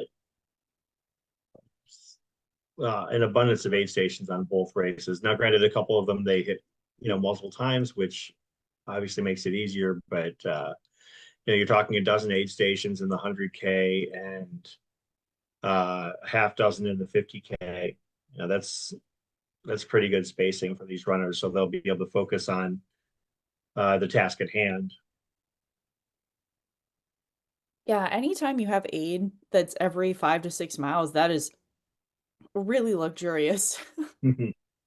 You really don't have to carry much. The trick is not wasting time in the aid stations of making sure that you're moving efficiently, that your crew is super dialed. But yeah, that's again, all of these factors go into making races faster. It's, how little do you need to carry in between? How much can you reduce the weight on your back? Also, I know that cooling is not quite as much of an issue right now, but when races are hotter, getting the pack off as well. And that is Warm Springs right there, mile 24 in the 100K, and mile 13.9 in the 50K. Of course, the 100K runners will be coming back through towards the end of their day at mile 49. This is the first aid station with an actual cutoff for either of the distances. The 100K and the 50K runners have to be through here at by 12:30 in the afternoon. Plenty of time from this point. That is, almost about 3 hours 45 minutes, 3 hours 40 minutes away from now. So, but that is just that's going to be the first point where runners might have to deal with a cutoff if they're at the back of the pack. I will say this is definitely one I would put on my list to get a Western States qualifier. This looks like, just such a fun race, so classic and really well supported, as we were saying. So I would definitely put this on my list if you're looking for an earlier season Western States qualifier with, I think, a very fair cutoff time for athletes to tackle this course. Yeah, 19 hours is pretty, it's a little bit more generous than some of the other 100Ks. So it shows that it's doable, but at the same time also represents the fact that for 100K, it does have a fair amount of climbing. Yeah. I mean, 15,000 feet, Western States is about 18,000. So it's Right? 3,000 less over, you know, 60 miles, 62 miles versus 100. Yeah, absolutely. And it gives you an opportunity to become familiar with, not necessarily the same trails. Obviously, Western States is east of here, but at the same time, Northern California, like when you get to run in a region such as this, it's basically variations on a theme. It's not that much different than a lot. Like that's one of the things I noticed is that I've never run Lake Sonoma. I've never run Healdsburg, but at the same time, I've run Auburn. I've run Michigan Bluff. I mean, it does look, somewhat similar. Absolutely. Yeah. It's basically just a lake versus a canyon. I think it's, Mhm. and the temperature is generally turned up a little bit in those canyons than what we're dealing with right now. Oh yeah. Oh yeah. Last year at canyons was freezing. So I'm very much hoping that maybe not quite that cold this year. We'll see though. Yeah, I'll be getting my first dose of Northern California running at the end of next month as I will be attending Western States training camp. And So I won't be doing all 3 days. I just like going up for the social aspect and doing Cal Street. Uh, I did all of training camp last year when I was actually entered into Western States, but then I had to withdraw due to injury. So I I did the first 2 days. Then the third day, I woke up and realized at that point I probably wasn't going to race. So I took a day off. But it's a great opportunity to get running up in Northern California. Any chance you can get to run up in NorCal, you do it. Like that's it's just no matter what set of trails it is, it's all gorgeous. It really is.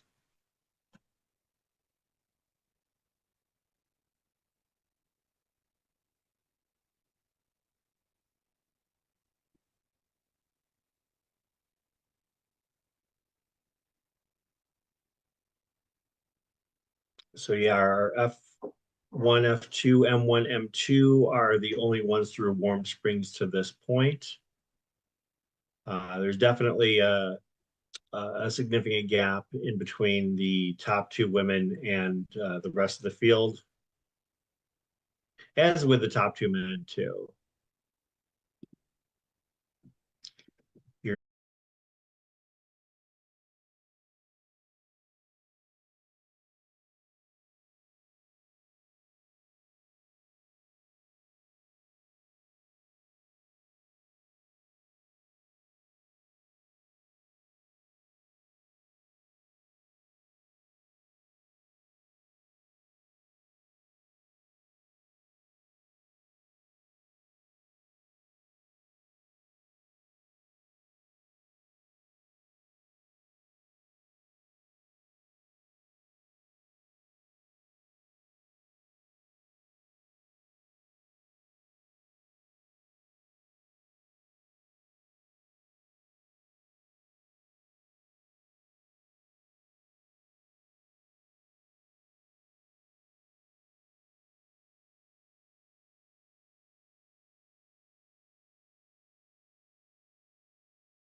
on the studio team. So thanks to everybody who makes all of these live streams possible.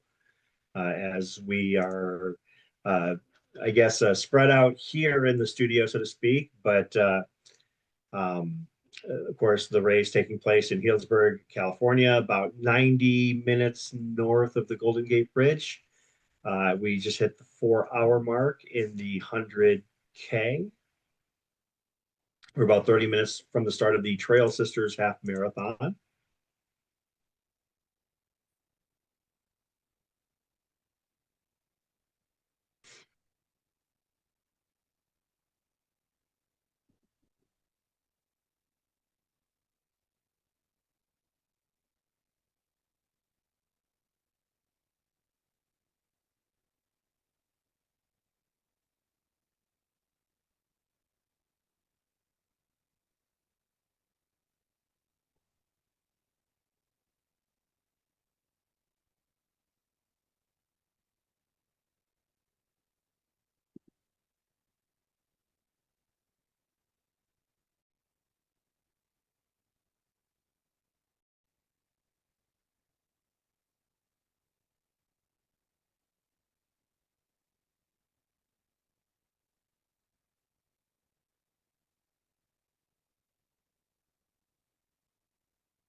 Oh, if this is true, I'm kind of sad. I was looking at the DNF list, and it looks like Zach Mayfield may have pulled out at Woodridge. Zach, a member of the Aravaipa running and Mountain Outpost communities, does some race duties with Aravaipa. Sorry to hear it, Zach. I hope you rest up and recover. Looks like we have runners hitting.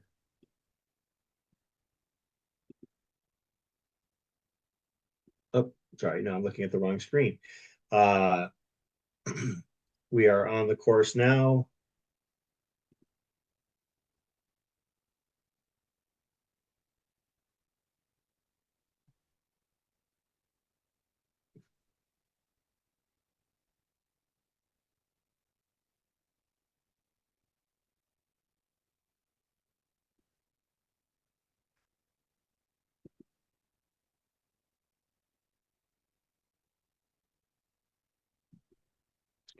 Looks like we've had a few more runners hit Warm Springs. Isaiah Norton and Kevin Walker are the third and fourth men to hit Warm Springs, sliding ahead of previous M3 Colin Cooper.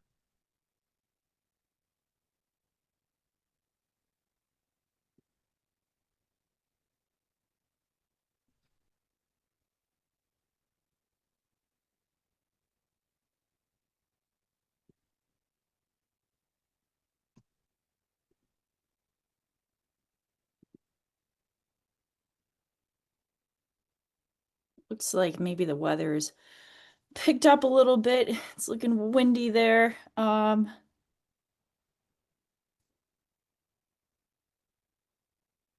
everyone's staying dry and warm.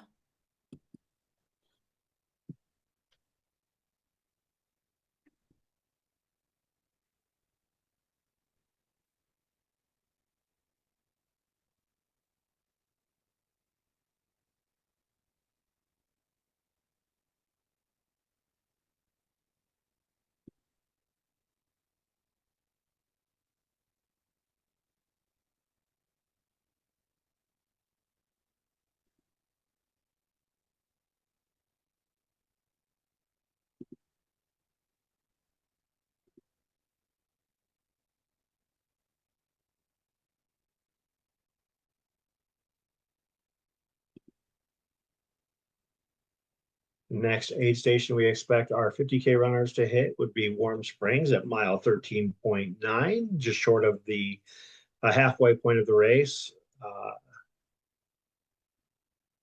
Given that it was, it's about 7 miles between aid stations, and the most recent, or the first runners hit it at about 8:15. We might be getting close to seeing our first 50K runners hit that aid station.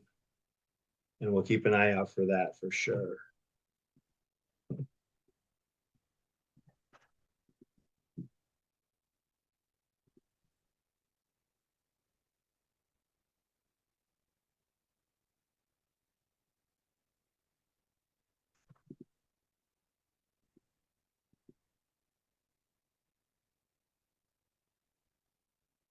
We're still waiting for our next runner to come through Warm Springs in the 100K. That would be our M3 5th overall. And at the bottom of the hour, we will be spinning back to the start line to catch the Trail Sisters Half Marathon as that goes underway at 9:30 local time.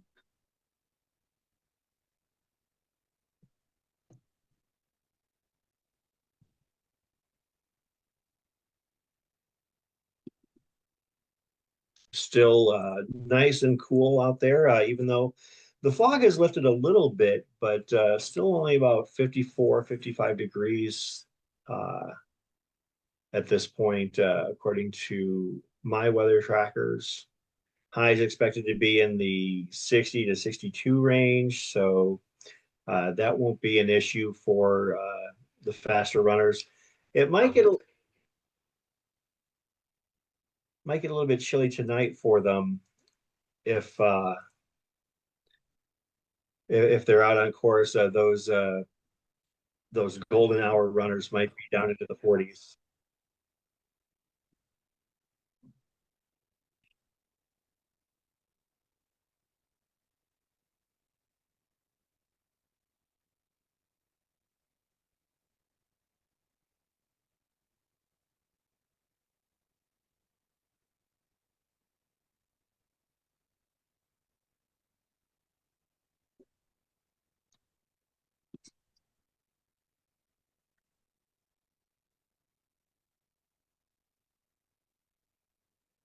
All right.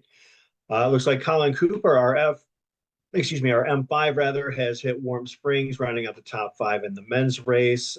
And with that, we're going to take a quick break, and we will be catching you on the other side of this word, brought to you by our sponsors here at the Lake Sonoma 100K, presented by Adidas. What do you want to say about reach and impact? Yeah, in terms of impact, Trail Sisters is the largest women's running organization in North America, and I would guess the world. I'm like, that sounds so ego, but it's true. It's true.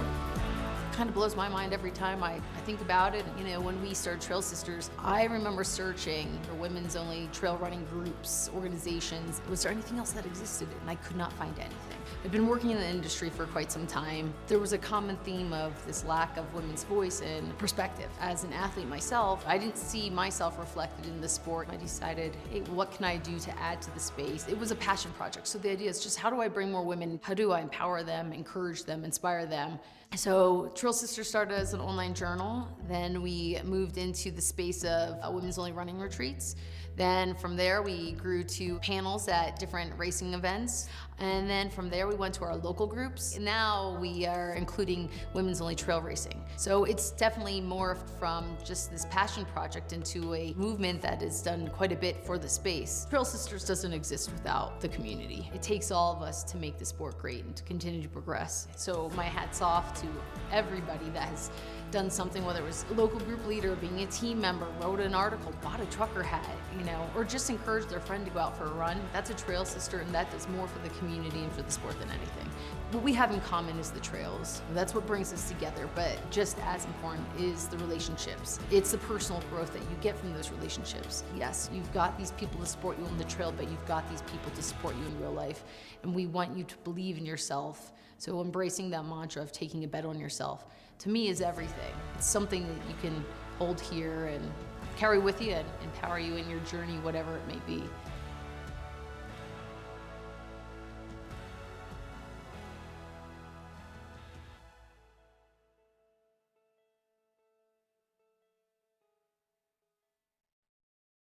Ready?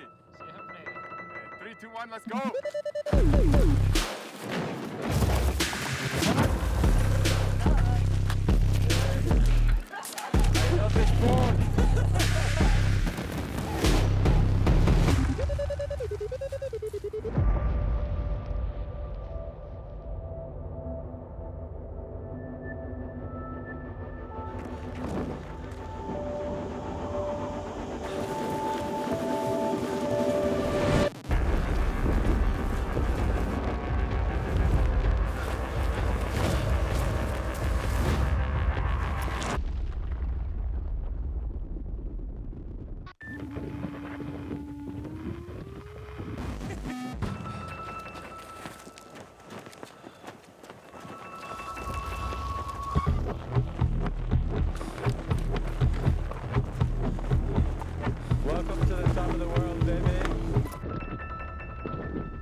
glycerin though.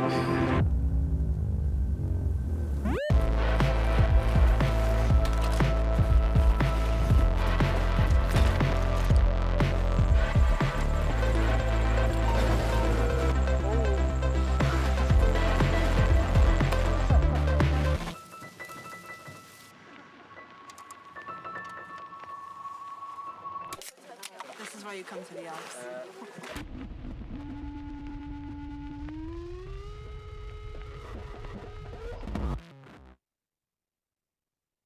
Thanks to Adidas Terrex for being our title sponsor for the Lake Sonoma 100K. I am Chris Warden. And I'm Melissa Clark. And it looks like we have, is that a Ryan Sullivan sighting that we've got going on here? If it is, that is our overall leader on the Lake Sonoma 100K. We also have our top 2 male athletes through Warm Springs, which is mile 13.9 for the 50K. We have Cole Campbell and Anders Heckley, about 2 minutes apart. So first 2 through for the 50K. Yeah, both of them dropping at about a 7:05 pace so far for the first 14 miles. Pretty impressive. It's it's amazing to see where this sport is going. And also I think that one of the things I'm really enjoying is watching the women in the 100K show out. I mean, Fiona and Emily are right there, in the overall podium. Ryan Sullivan out to a lead, but Fiona, Nick Reshetnikoff, and Emily Hawgood all bunched up real tight. About a 16-minute gap on for them to the next runners, actually 18-minute gap. Isaiah Norton, Kevin Walker, Colin Cooper, Amari Avat. I'm sorry, Amari has not hit Warm Spring yet.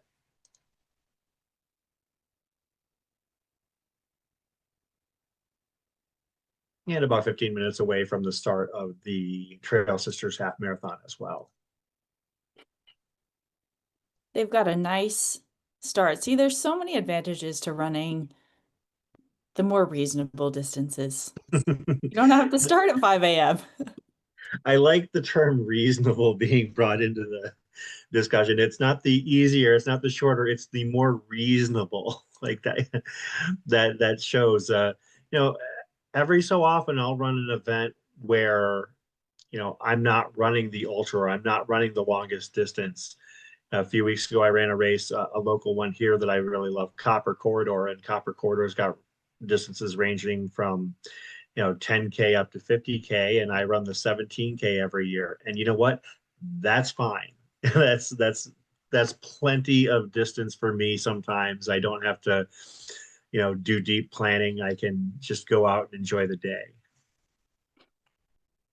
Yeah, I always want to do the longest distance, and then there are times where I just think, wait, but I could have been done. You see them already finishing. You're like, oh, why do I always have to be a glutton for punishment? But there is something special about going long. That is, it's true. Like, especially if you're doing like a looped race where you have to come into the start finish area and you'll see everybody else that's already basically having a beverage, relaxing, having a good time. Yeah, those are the times where you maybe have a little bit of buyer's remorse in terms of going for the longer one. But it's all means to an end. Like sometimes you want to do the shorter distance, the longer distance. It all depends on your goals and your aims. Sometimes you're running a race as a training run. So Absolutely. It looked, we were just getting some footage of what I'm not quite sure which athlete it is, but coming on a screaming downhill. And it looks like it's a little slippery out there. It's definitely watching his feet.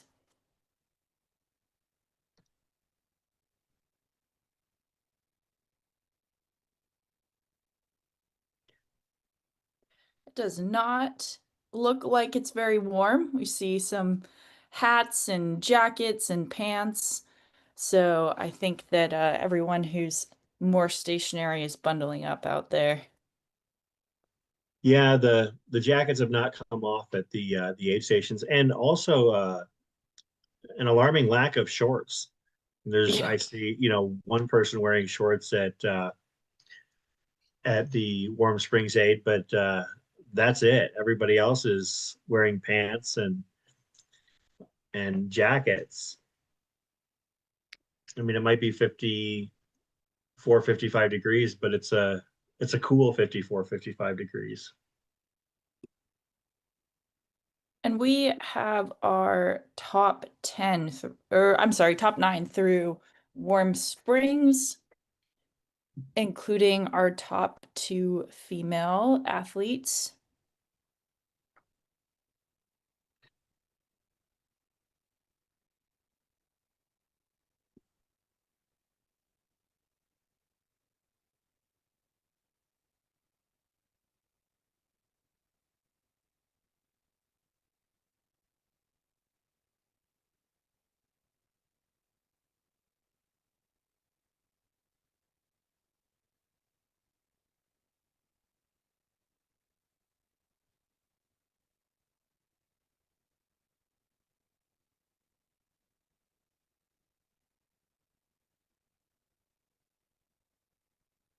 We have our F3 through Warm Springs, Audrey Lawrence, about 34 minutes back of our women's race leader, Fiona Pascal.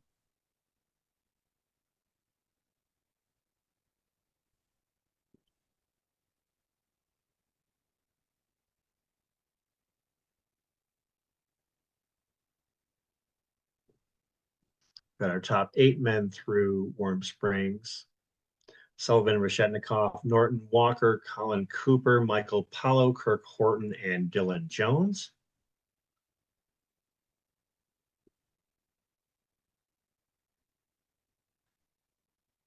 And our third man through the Warm Springs Aid in the 50K, mile 14, Cole Campbell, Anders Heckley, and Nolan Hosbane. Looks like Robbie Simpson gave up a little bit of ground there. Robbie was third, now pulled back perhaps fourth.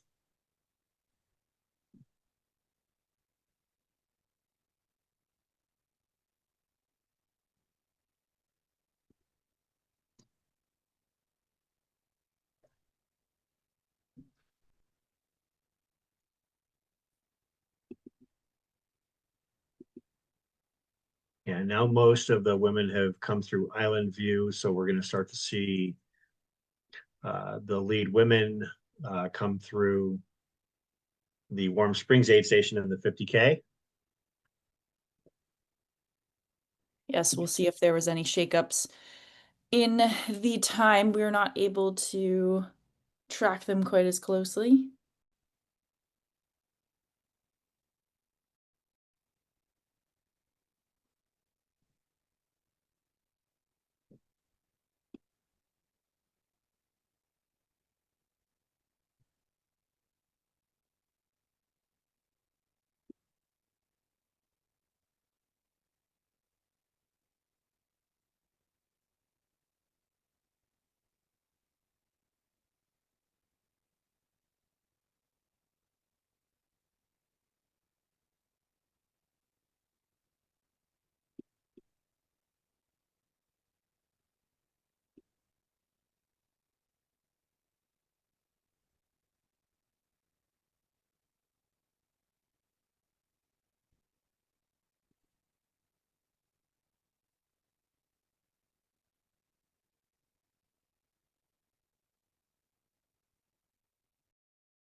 We're just a handful of minutes from the bottom of the hour, at which point the Trail Sisters half marathon will begin. So we'll be spinning back to that start line in just a little bit. And that will that's being done to celebrate the 10th anniversary of Trail Sisters as an entity.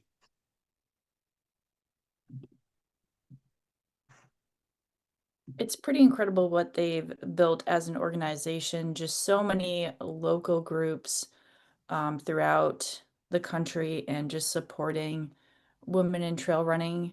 It's exciting to see how many or how much the percentage of growth that's happening in women's running and just the numbers.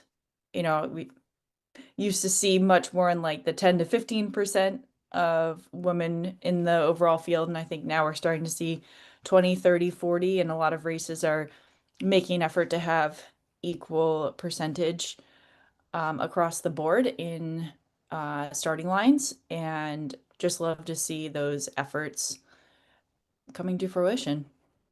Agreed. One of the things, I'm just going to pat Aravipa on the back here with the idea with the Cocodona raffle. We'll circle back here. Looks like we've got our M1 coming in.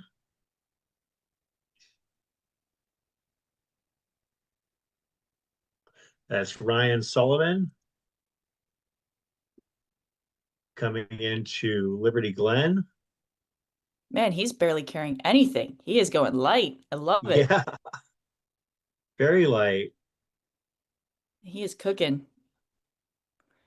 All right, taking some time to switch the bottles out.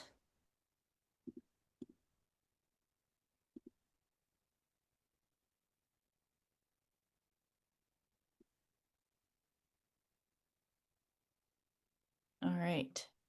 And it That looks was like maybe he is, 15, 20 seconds. yeah, that was quick.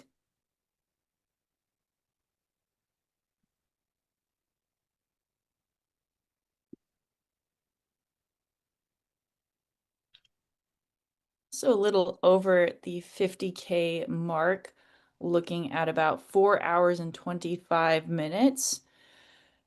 I think we could very easily see a sub 10 100K on this. That would be fantastic. Lake Sonoma 100K, as we've mentioned, and we'll keep referring back to it, we'll beat that one into the ground, that there is a ton of climbing in this event. 15,000 feet for 100K is absolutely legit. I mean, obviously there are some with more, but and the ground is genuinely, or generally rather, runnable, but at the same time, 15,000 feet is 15,000 feet. It adds up. Absolutely. It is just so funny though, because again, it's the most runnable 15,000 feet you'll ever hit if you can keep the legs going. Doggo cam alert. That's one thing. One of those little things we like on Mountain Outpost is that if we can't catch runners, we catch dogs on the feed, and people seem to genuinely never complain about the dog cams. That's a good dodge. I can tell. It's a good pup. So Ryan Sullivan was out in 4:25 out of Liberty Glen. That's mile 32.3. So next we are expecting Fiona Pascal and then Nick Reshnikov and Emily Hawgood, but I do think there will be a little bit of a gap before we see them. Yeah, Ryan has been genuinely putting it seems like about a minute and a half per mile on these runners on the rest of the pack. His current pace is about an 8:12 mile up to this point. Our current second overall, Fiona Pascal was at Warm Springs at a 9:11 pace all day. So yeah, about a minute per mile at this point. So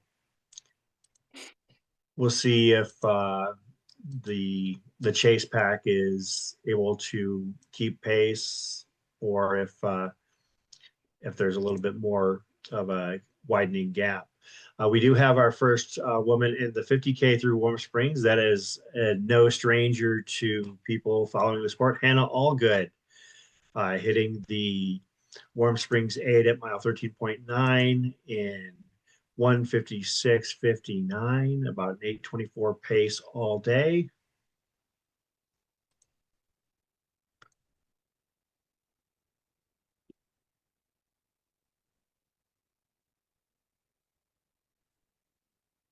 We're about 2 minutes from the bottom of the hour, at which point we will wrap over to the start of the Trail Sisters Half Marathon. I do see that they are starting to line up. There we go.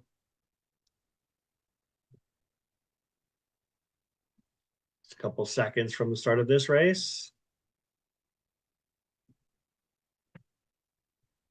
Runners.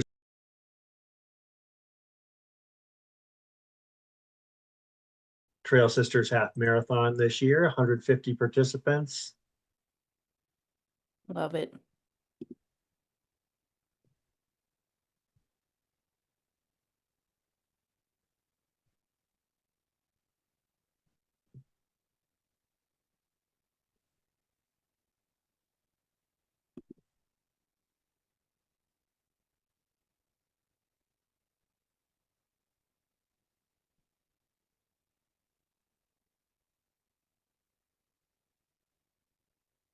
If our clock is dead on, we've got about 5 seconds.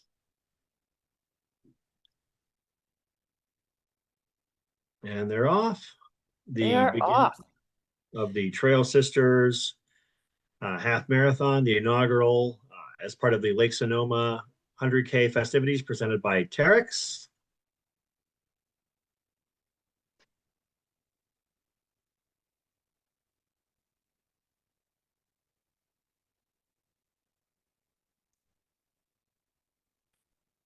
The half marathon has 3 aid stations along the way. Oak Knoll at mile 3.6, Archery at mile 6.2, Bummer at mile 9.7. Of course, at 13.1, they can call it a day. The only aid station cutoff that they have on course is at Archery at mile 6.2, basically the 10K point. Gives those runners 2.5 hours to make it there. So even a nice solid hiking pace will get you through this half marathon. And I'm sure the folks at the start line are taking a moment to breathe as they've sent everybody out on course.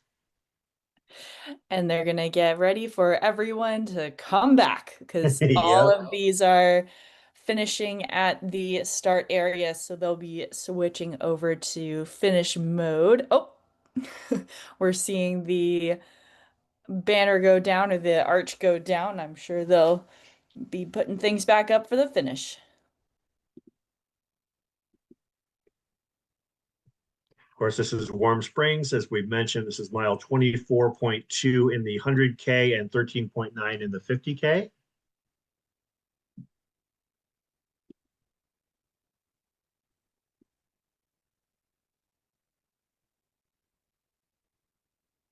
We've had a handful of the 50K runners reach that 13.9 mile mark.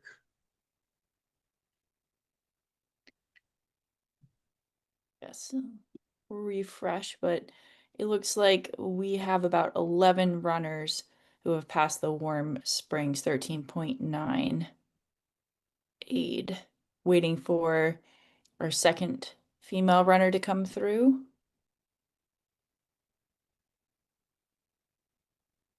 We would expect that to, in all likelihood, be Taylor Nolan. Yes.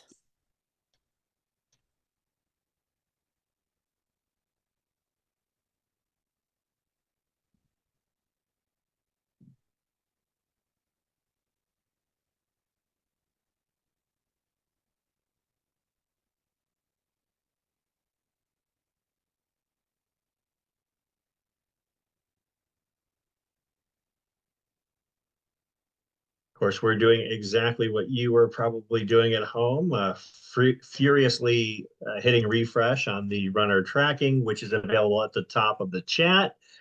Trying to keep track of runners in now 3 events across the board.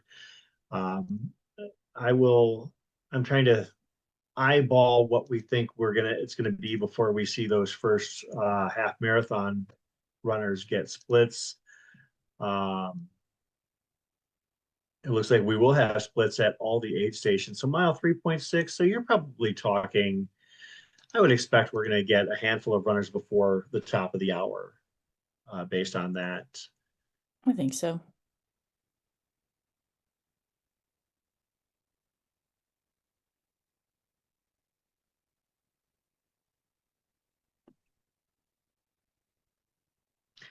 And thanks to our drone pilots who are being prudent in their efforts to try and cover the race. However, with there being, as you can tell, it's pretty rainy, pretty soggy out there. You don't want to be flying a drone in heavy rains and winds.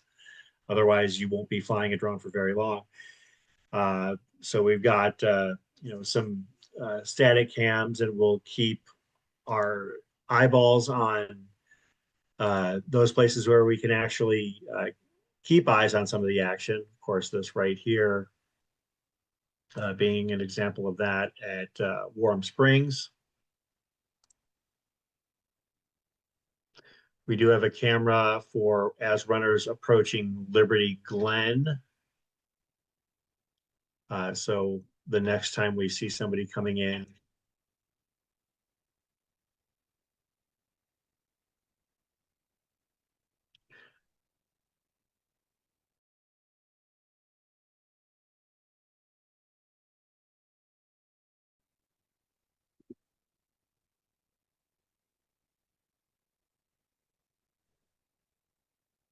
At this point, we have Ryan Sullivan clocking a minimum of a 10-minute lead on the rest of the field. We'll see if that lengthens. He did have about 25 minutes through Warm Springs as a lead, and we will see if he is going to extend that, keep it the same.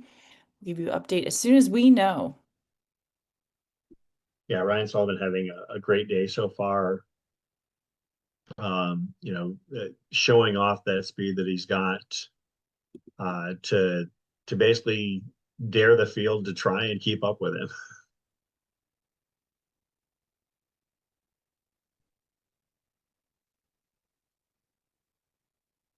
Of course, the course here at Lake Sonoma, quite different than the last time we saw Ryan Sullivan on the Mountain Outpost coverage, as he had run Black Canyon 50K, which is after about mile 12 or so, it becomes one of the more chunky, rocky courses that, as far as races we cover. So this is probably a breather for his ankles in that regard.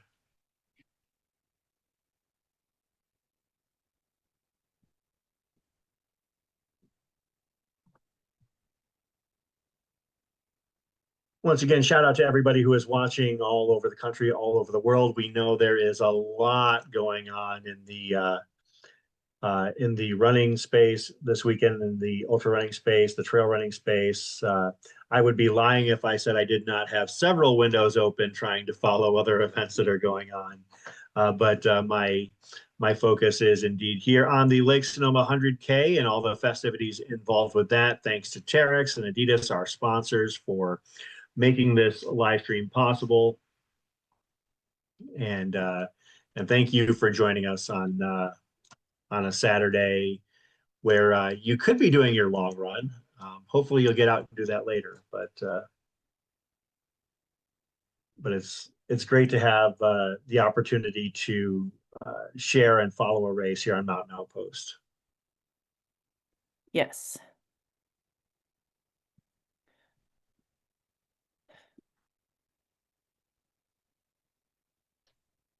And what is the next event that Mountain Outpost will be covering? Chris, do you know? I believe it's Cocodona. I don't think I have anything on my personal calendar between now and then. Um, was it?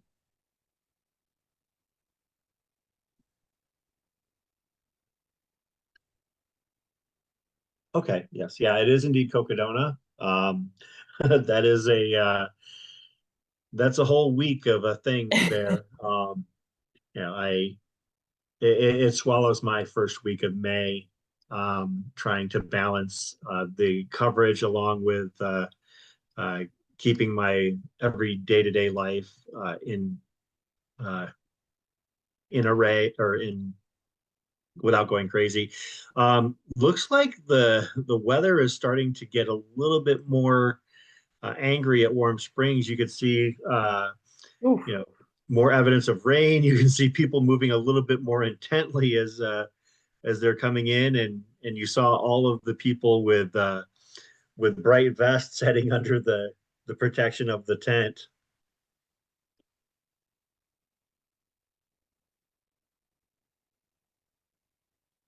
I Yeah, know I some. go for it, Chris. Oh, I was gonna say, I know some people love running in rain. I am not one of those people. There's a reason I live in the desert. I am like an indoor cat when it comes to the conditions I look for. Sorry, Alyssa, go ahead. Oh, I am very similar. I really love, I will take 90 degrees over being cold and rain or snow. As much I love snow if I want to be in snow. I love winter sports, but it was actually just raining here for a bit and I was like, "Oh man, maybe I'll go in on the treadmill." Uh I will say though, I think something that we have maybe that plays in our favor of being a bit wimps is that the trails just don't handle rain very well where we live. More in the desert, things tend to Hmm. erode and get a bit tricky. We have some slides that happen when we have a lot of rain, and these trails are a bit more suited to dealing with the rain. So I will say that, that's a little bit of an excuse for us. Yeah, there's uh, when things get rainy, at least heavy rains here in the desert, the local regional park rangers and city parks, they don't say you can't go on the trails, but they tend to try and tell people or ask people not to if they can help it. Whereas I would assume that these trails are probably more resistant to weather simply because they get more of it. If you don't get a ton of rain, then every time rain comes through, it can wreak havoc. Yeah, that's how it is here. Gosh, it just saturates so quickly that it just kind of messes the trails up pretty quickly.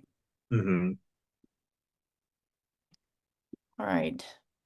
Updating furiously to see if we have any changes or newcomers through. Our next update for the 50K is Liberty Glen, which is at mile 22. So, an 8 mile gap. It'll probably be a little bit before we see anything. Also, so funny, one of the last aid stations before the finish is called Bummer. That's quite an aid station name. For a final aid station, I would be absolutely not bummed. That wouldn't be a bummer at all. I think I would be thrilled. Yeah, agreed. Um, uh, I want to know your thoughts on this one, Alyssa. Looking at the 50K, if this is correct, Hannah Allgood has opened up a 9.5 minute gap on Taylor Nolan at Warm Springs. That surprises me. I've seen some of Hannah's training. She has been training hard, so I feel like she's just taking and quite literally running with it. Uh-huh. But yeah, Absolutely. that's an impressive lead, and Taylor has quite a bit of a lead over our next two women as well. So Taylor came through at 9:36 to 13.9, and we have yet to see the next two female runners through. So quite a spread in the 50K. Yeah, it's pretty impressive to see uh, Hannah out to such a roaring lead, and Taylor, even as you mentioned, was several minutes ahead of F3 at the last checkpoint at Island View. So we'll see if Hannah is able to extend her lead even further, and just how far out ahead of them the both of them are, how far ahead of the rest of the field. Of course, we only have one runner through in the 100K on Liberty Glen, mile 32.3. That is Ryan Sullivan setting the pace. Our current second overall, Fiona Pascal, Nick Reshetnikoff in third place, second male, and Emily Hawgood, F3 or F2, fourth overall. All came in fairly close to one another at Warm Springs at mile 24, which is the aid station you see right here. The four of them about 18, 19 minutes ahead of the rest of the field. We've had a handful of men hit Warm Springs and a handful of women as well. Do a quick rundown of our top five on each side in the 100K. Ryan Sullivan, the aforementioned leader. Nick Reshetnikoff in second. Isaiah Norton in third. Kevin Walker in fourth. Colin Cooper in fifth. As far as the women's field goes, Fiona Pascal in first, Emily Hawgood in second, Ashley Lawrence in third, Shelby Hinty Rogers in fourth, and it says right, my records show Key Song in fifth, but that is reflective of Island View rather than Warm Springs.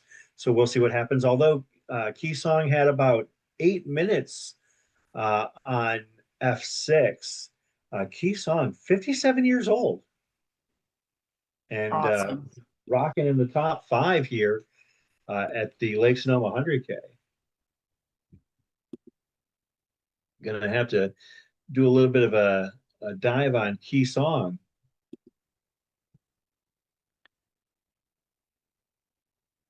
Bib number 247.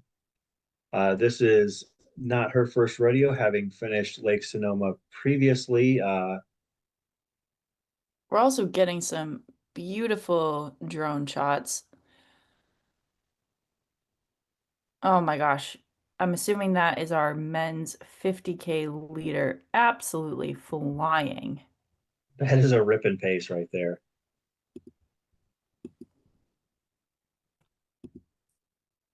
Yeah, you're talking, I would assume probably about maybe a 6 or even sub 6 pace at this point. Of course, this is a gentle sloping downhill. It could be in the 540, 545 range right there. Yeah.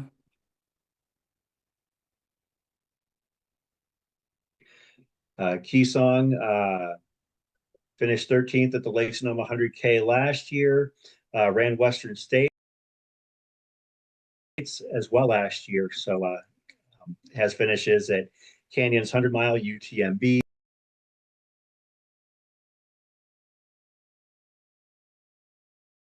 Some big time racing. So that's our current F5 in the 100K. As we can see, looks to be is that Cole Campbell, perhaps? That's, I think, our best bet of who was leading at the time. So possible that he's gotten past, but I would guess that is Cole.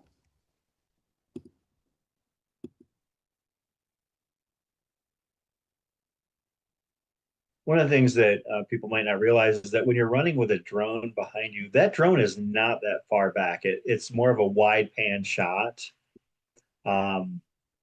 Maybe it's it's going to back off a little bit with the trees and everything like that. But the way that the cameras function with the drones, you can hear them when you're out there. Yeah. Got to make sure that you don't need to pull over into the woods when they're behind you.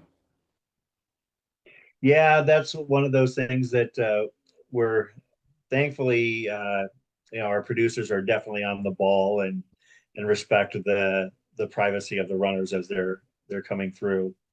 Yeah. So if there happens to be that kind of thing, you will literally see the drone turn away. No, they're great about that.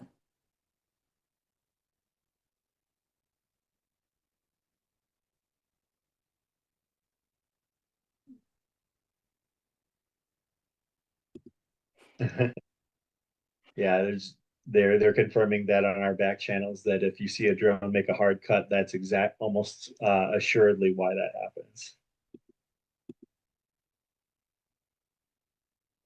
I don't think anyone will forget the infamous Tara Dower mooning in the live stream of the Mammoth 200.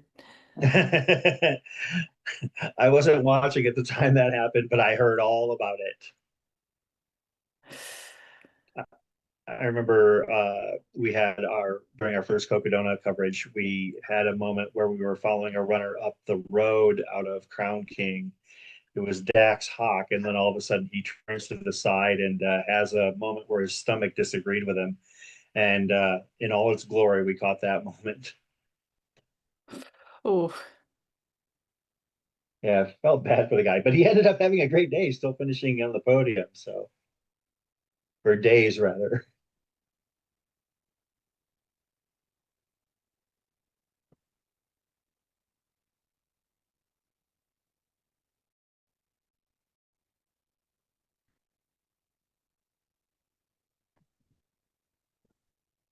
About 4 hours, 40 minutes into the 100K of the Lake Sonoma 100K presented by Terrex. This is where believing is the 50K leader in the men's race, Cole Campbell. Just, you know what? The race pivoted uphill and it looks like there's very little, given back in his stride. Looks fantastic.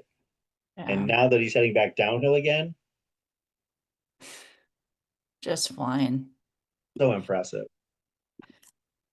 Well, I do think if the timing stays about the same, we're hitting almost exactly 25 minutes since Ryan Sullivan came into Liberty Glen. So if Fiona is holding steady with the distance, we should see her coming through soon. Always hard to say. Ryan seems to be running extremely well, so he might have opened up a bit of a gap. Cole Campbell, again, most recently ran Black Canyon 50K a couple months ago, race that we covered here on Mountain Outpost, finishing 7th overall, beating me by about 4 hours and 40 minutes. So hats off to him.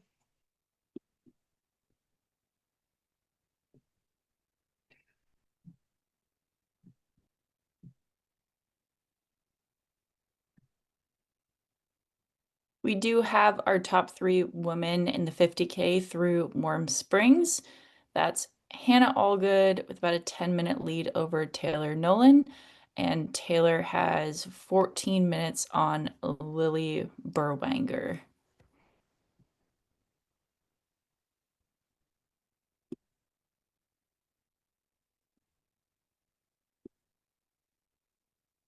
Still anticipating our first runners in the half marathon to hit our first aid station checkpoint at Oak Knoll, mile 3.6. They started at the bottom of the hour, so that would be 22 minutes ago. So with it being 3.6, yeah, I would expect to see our first women hitting that aid station. I would say probably in the next 2 to 5 minutes.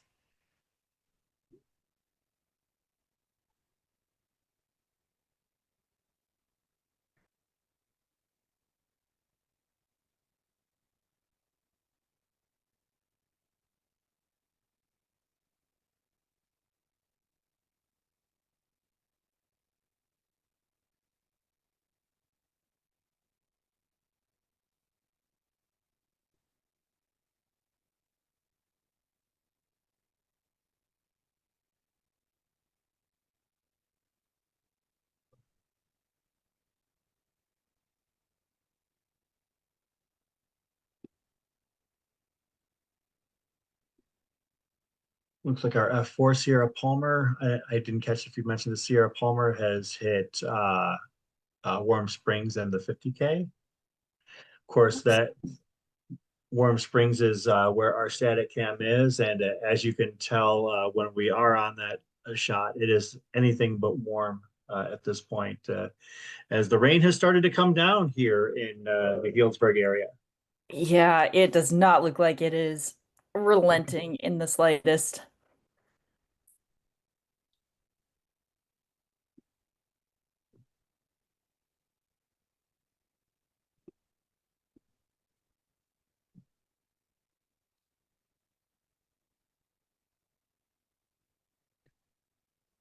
Yeah, as long as the trails don't get sloppy on them, I think that it's going to play to the runner's benefits for the most part.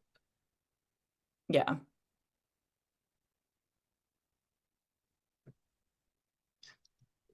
Quick top five update in the 100K. In the women's race, your leader is Fiona Pascal.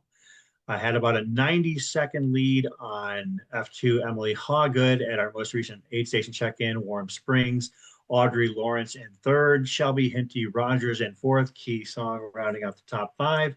In the men's race, Ryan Sullivan out to a substantial lead. We're going to see just how substantial over M2 Nick Reshetnikoff when Nick registers at Liberty Glen, which we would expect to be happening pretty soon. But we're thinking somewhere in the realm of 25 to 30 minutes.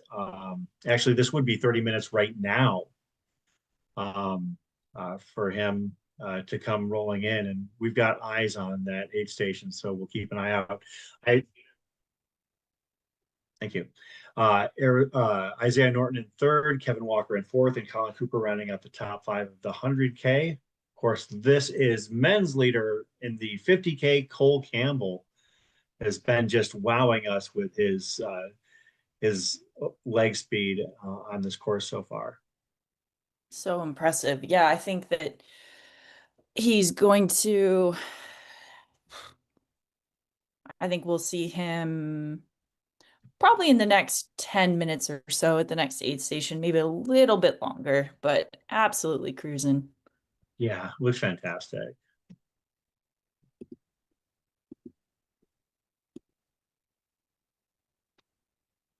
And it does, as you said, appear Ryan Sullivan has extended his lead quite quite significantly. He's at 30 minutes lead right now, over 30 minutes. So we'll see what happens. Yeah, well, we're going to see one of three people next to Liberty Glen. It's either going to be Fiona Pascal, Nick Reshetnikoff, or Emily Hawgood. Those are our expectations. As you can see, the dual drone shot here, catching multiple vantage points here on Mountain Outpost.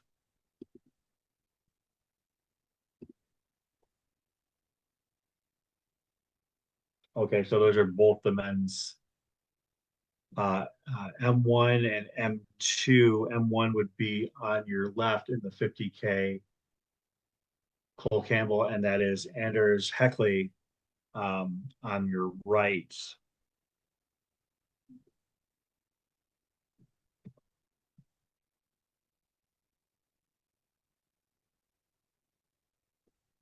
Anders moving very well as well. He's flying for the camera, quite literally waving his arms.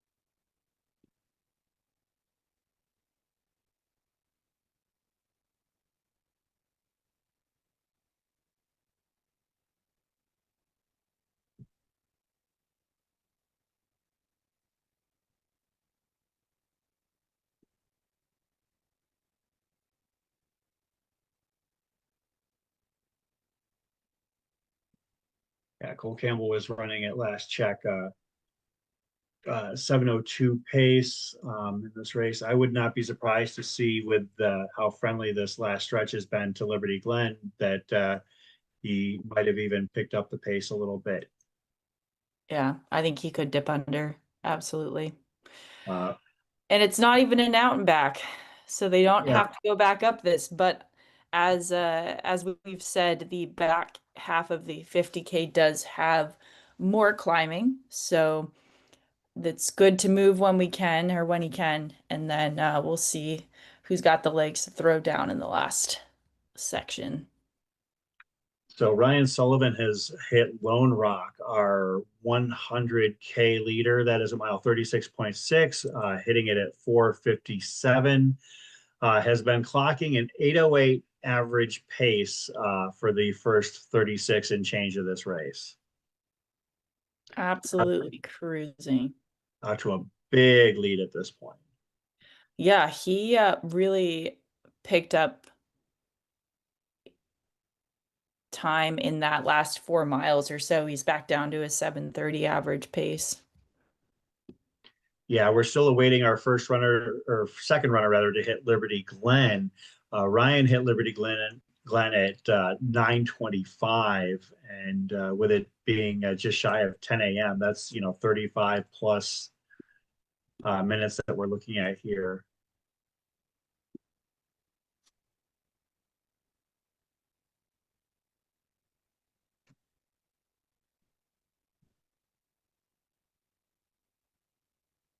We do have our first couple of runners in the Trail Sisters Half Marathon that have made it to Oak Knoll at mile 3.6.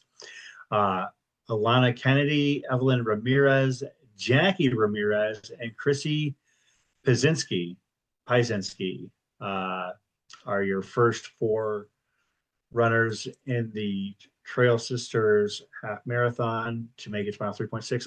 Novella Light, just a minute behind them. Elena Kennedy running at about a 7:50 pace for the half marathon in the lead there. That is our. We are seeing, I believe, Fiona Wilkes coming into or Fiona Pascal. I don't know where I got Wilkes. Fiona Pascal coming into Warm Springs. So Fiona holding serve fourth overall or second overall, F1, about 35, 36 minutes back of Ryan Sullivan.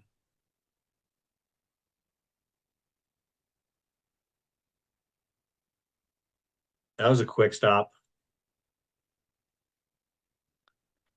Maybe about 4 or 5 seconds. Yeah, they do have aid only 4 miles apart, so I can see that they'd probably be pretty quick through it. Yeah, that was just a bottle drop and switch. I'm timing it right now. Yeah, that swap took about 7 or 8 seconds. And we're seeing Emily Hoggood coming in, so still very tight. Yeah, so close.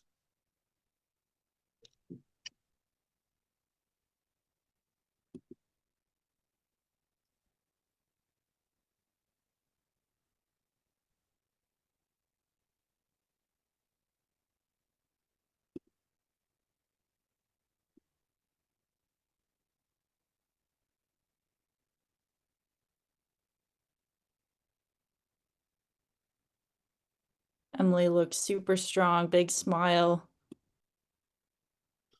So it was about 70 seconds back from when Fiona hit her aid right there and departed. So about 70 seconds separating F1 and F2. They are second and third overall at this point.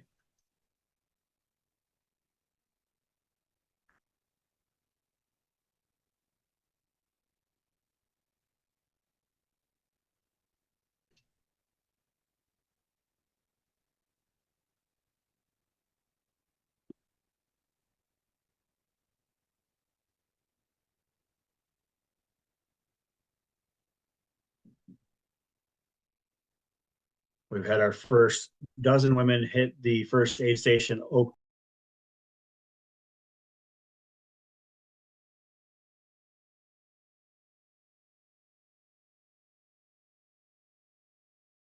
competitors in that field. One of the youngest competitors running across any of the distances today.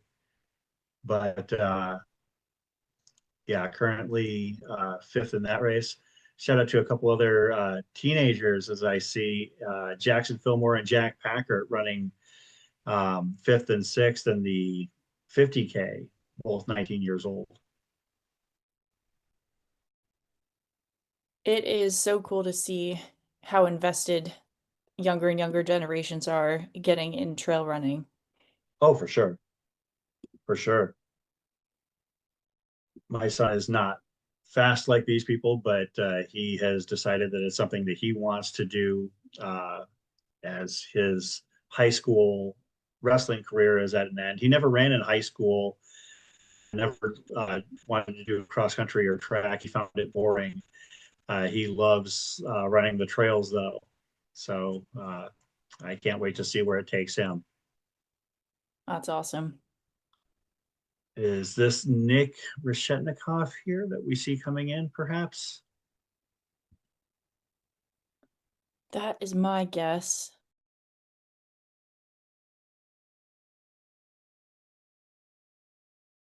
That is indeed Nick Reshetnikov of Windsor, California, a two-time finisher of the Lake Sonoma 100K to this point.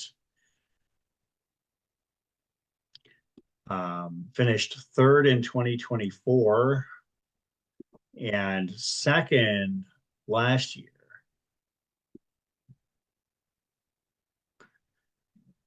Can't get enough of racing in NorCal. Ran the big Alta just a couple weeks ago. Ran the 50K there.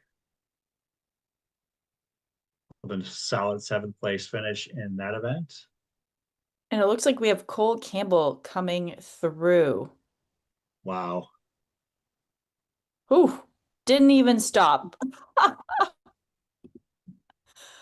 Holy cow, Cole.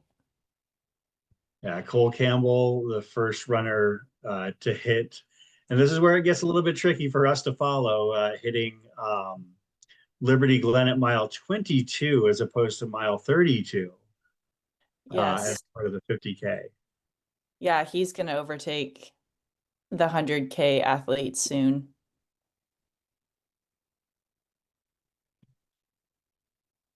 You ever have a moment of panic, Alyssa, when you're running a race and somebody in a shorter distance comes flying, get wind that somebody's coming up behind you? Absolutely. It happened to me the other day. I was doing just a 10K and a 5K came up behind me. I was like, what the heck? Where'd you come from? But right now we are seeing our second place 50K athlete. I believe this is Anders Heckley, who is also just cruising, also in the Terrex outfit. No, that's Robbie Simpson. Oh. Interesting, Yeah, because my tracker has Robbie. Okay, his tracker is not. Something's up with yeah, that. that's been 596. That's Robbie Simpson. Interesting, because they had Robbie in like 40th. So Yeah. must be something up there. So Robbie Simpson currently rolling second. Okay. Yeah, that threw me off too because I thought Robbie Simpson had dropped back. Quite a bit. Yeah. So we have all four through the Liberty Glen in the 100K, and then we have two 50K athletes through Liberty Glen as well. So it is going to get all kerfluffled in here for a little bit. Absolutely. Robbie Simpson, a runner from Great Britain, hails from Callender.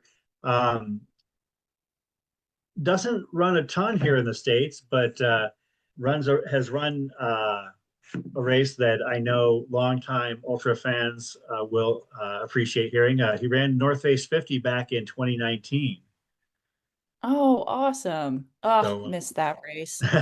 a lot of people do. A lot of people do.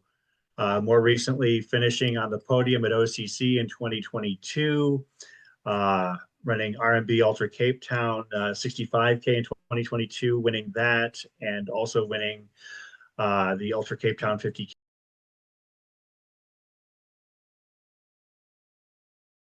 Other runners, but huge success, finishing multiple OCC podiums. And they have that updated now with Robbie in second in the standings.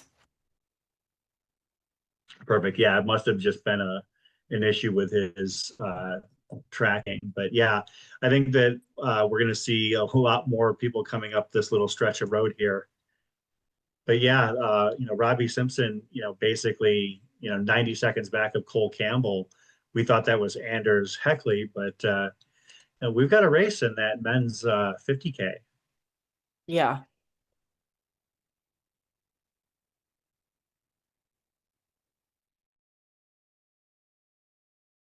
Being the men's leader, Cole Campbell.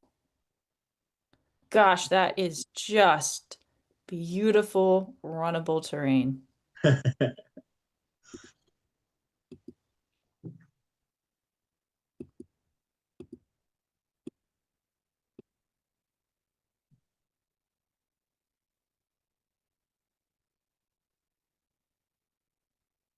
So Ryan Sullivan, our 100K leader, the next aid station that he will hit is he will go back through Liberty Glen at 40.9. So there will be quite a bit of crossing. Hopefully the trail looks pretty wide in a lot of areas, but we'll be hitting a lot of the 50K runners. So he will be passing back across Fiona and Emily and Nick.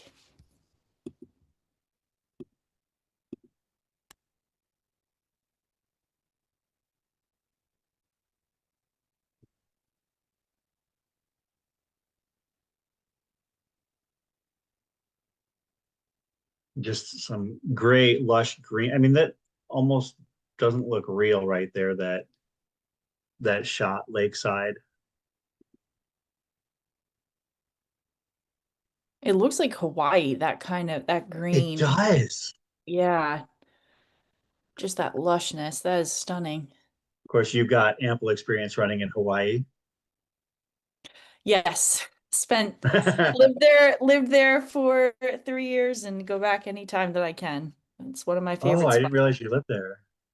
Yeah, it was my first job out of college. I was a teacher out there and then met my husband and yes, fell in love with the trail scene and the running community there. So I am a repeat offender at the Hurt 100. And I like how modest you are about that. She's a repeat winner at the Hurt 100. It's, I think it,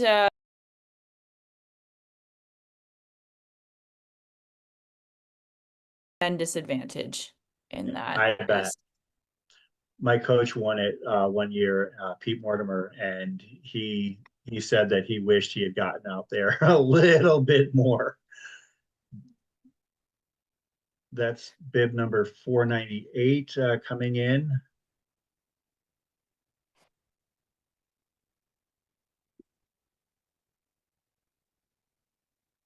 That is Marcel Hoshi of Germany. Okay. So the tracking is quite a bit different than, Marcel's been making his way around the western part of the U.S. Ran the Big Alta 28K a couple weeks ago, and then the following weekend ran Behind the Rocks at Moab. And now he finds himself back in California. how surprised do you think these European athletes are when they come here and they're like, oh, well, it's the West Coast. It can't be that big. And it's days of driving to Oh get yeah, anywhere. I can't even imagine. I mean, if you travel in Europe, but you can get anywhere in a few hours via train or via car, it feels like. And, I mean, God forbid you fly, you can get across the continent in 2.5 hours, and then you come over here and everything is so spread out. Yeah. Although I think that there develops an appreciation for just how remote things can be in the western part of the US. I know that sometimes we'll have, people will, not understand the technical complications of bringing um, some of the pictures we do. Of course, with technology advancing, it's less of an issue. But in the early days of Mountain Outpost, people would, maybe make snide remarks, not realizing that in some places, cell service and reception and the ability to transmit data just doesn't exist. Yes.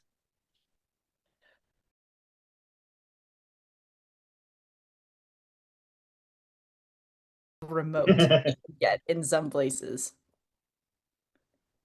As somebody who spends a night in Crown King pretty much every year, I can attest to that. Getting there is quite remote, even on the road.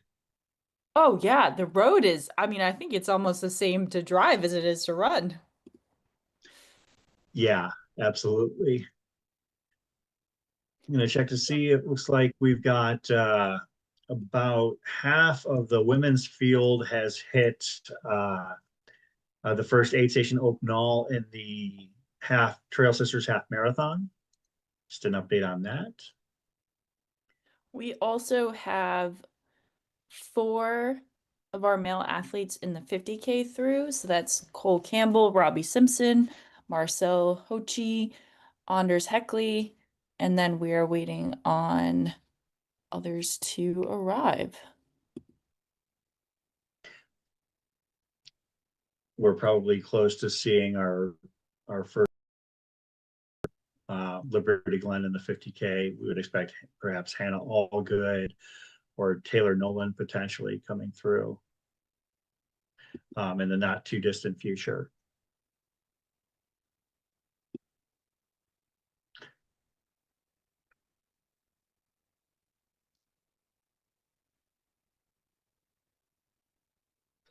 Of course, in the 100K, I think that the two overarching storylines is number one, Ryan Sullivan just straight up dominating the race to this point in the men's field, and the other story I have been watching is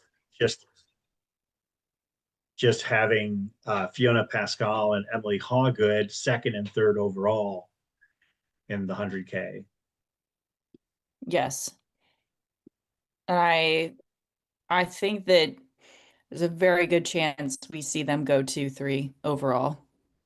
Yeah, because they're gaining ground. They're not giving it.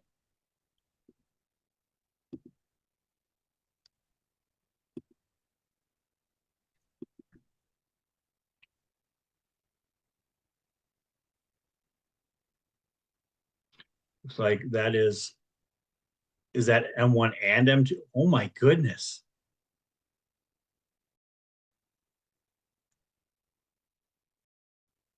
Oh my goodness. Is that a pass happening? Yes.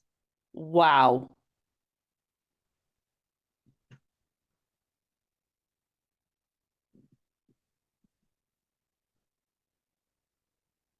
You don't see that kind of swing at the pro level like That was one of the most incredible passes I think I've seen. that. The Yeah. speed of that was wild. I mean that was I want an instant replay on that. yeah, that was incredible.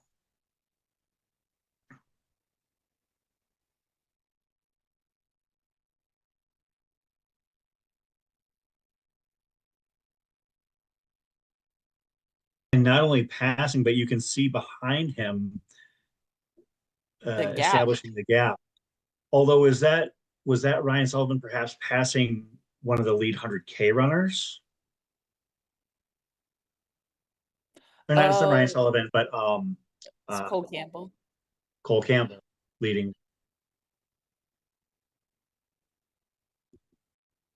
I mean, that would make more sense, but still, it looked really impressive. Visually, it was stunning.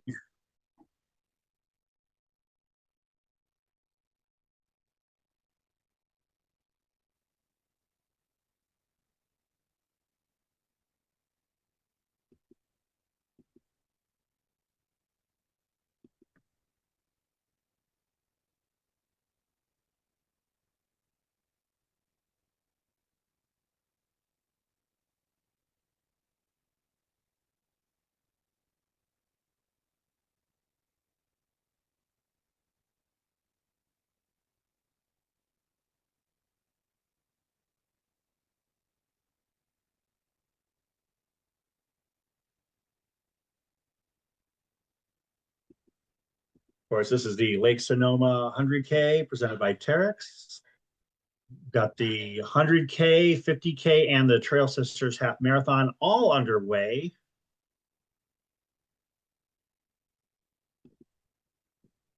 Quite sure, but thanks for hanging out with us here on this Saturday.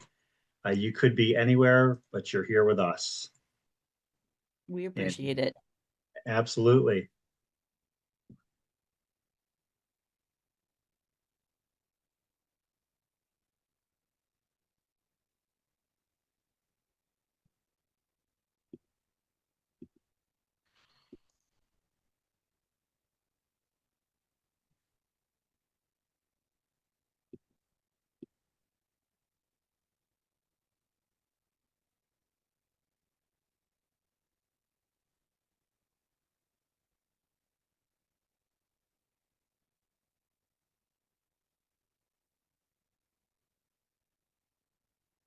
Now we'll run down the leaderboard for the 100K here in the women's race. Fiona Pascal, Emily Hawgood, about 90 seconds, 120 seconds separate the two of them in first and second. Audrey Lawrence in third, Shelby Hinty Rogers in fourth, Key Song in fifth. All of those runners have come through Warm Springs at mile 24, as well as Christy Alamond and Laurel Jones. That's your top seven. In the men's race, it is Ryan Sullivan's show at this point, out to a big lead over the field. Ryan Sullivan currently running in first, Nick Reshetnikoff in second, and Isaiah Norton in third, Kevin Walker in fourth, Colin Cooper rounding out the top five.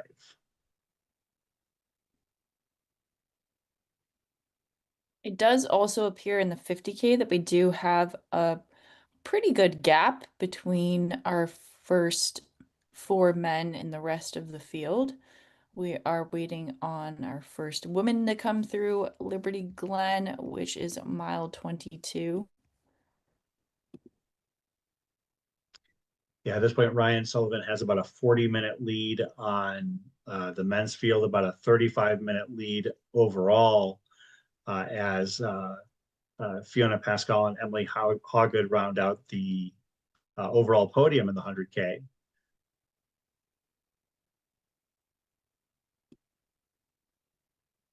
In the 50K are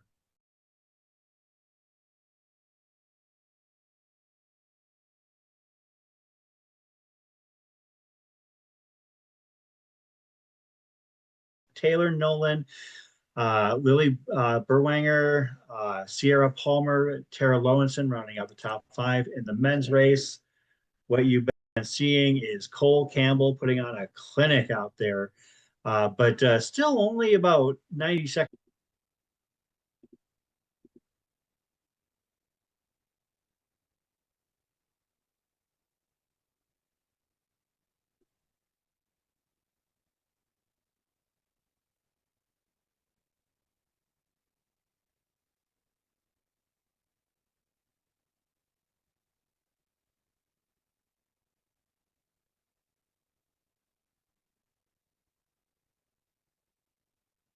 Does not seem like the weather has let up at all. We are still dealing with quite a bit of rain, but the runners seem to be capitalizing on the cooler temperatures to absolutely fly out there.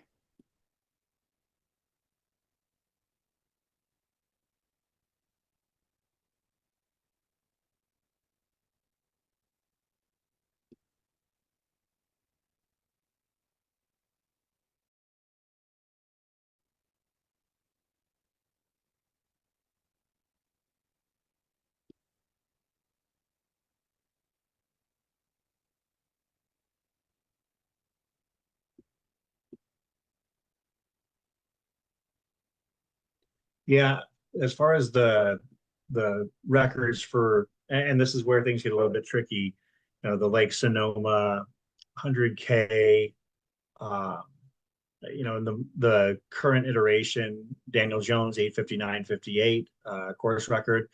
I think that's in play. The 100K women's course record, 11:24:48, I think is absolutely going to fall today and fall by a significant margin.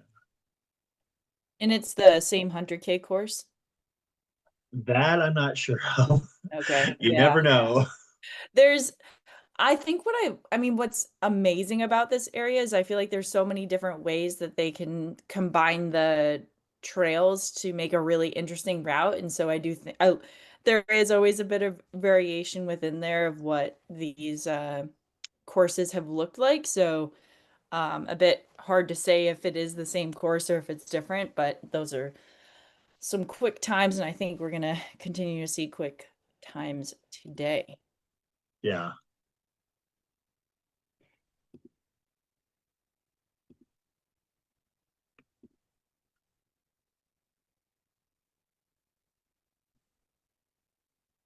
Yeah. So Ryan Sullivan hit Liberty Glen in 5:29:53. That's at mile 40.9, mile 41. So his pace has actually picked back up.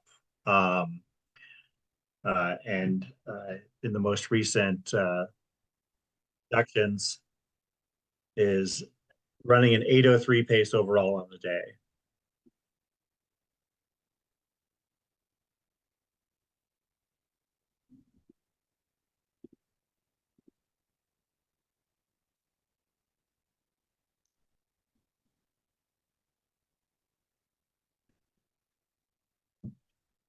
Healdsburg's temperatures actually, according to what I've got, it's kind of dipped a little bit back down to 51. It was holding at 54. It would stand to reason given the fact that it has been kind of overcast and raining. A slight dip would not surprise me in the least.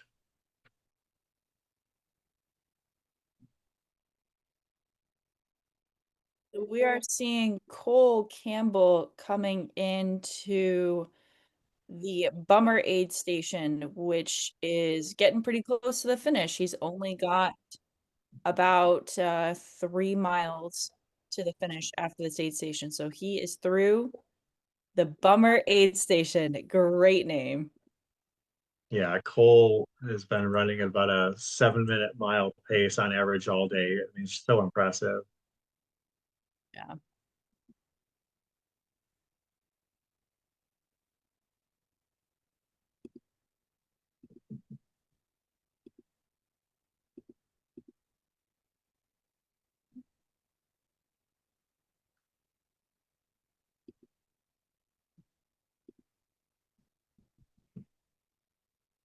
Cole has finished all of the climbing, basically, so he has super fast downhill to the finish. And he's going to absolutely leverage that. Yes.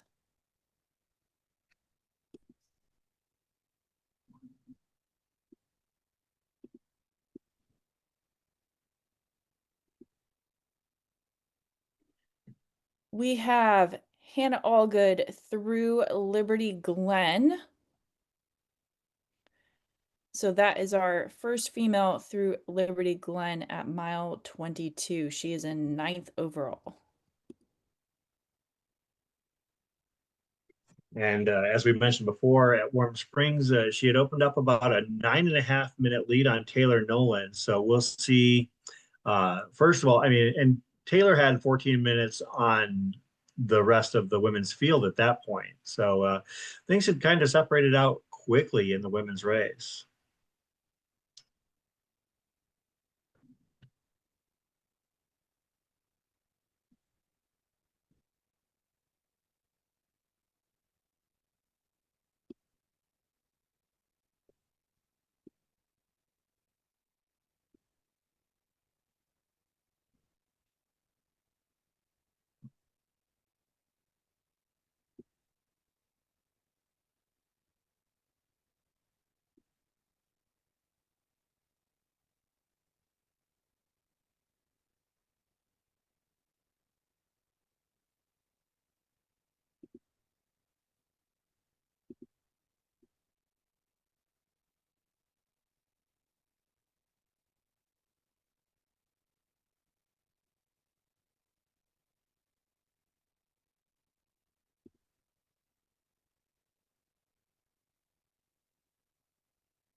Waiting for the tracker to update with Cole through Bummer Aid Station. We did get eyes on him, but have not seen the tracker update quite yet. Yeah, I'm really excited. I want to see what his splits were there because he was looking like he was just absolutely flying. Yeah.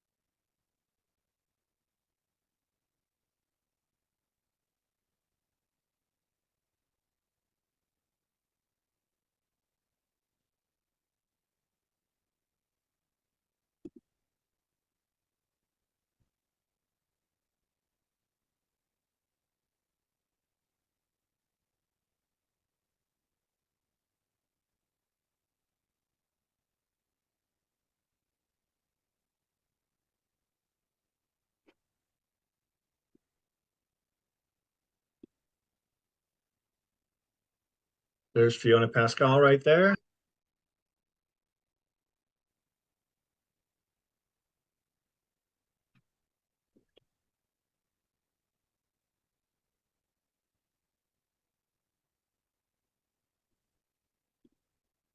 So we do have a bit of a clarification on the 50K that the 100K athletes turn around there. That's the turnaround point. They run back along the course. It's an out and back. The 50K runs through that to the finish. So it is not the Bummer aid station.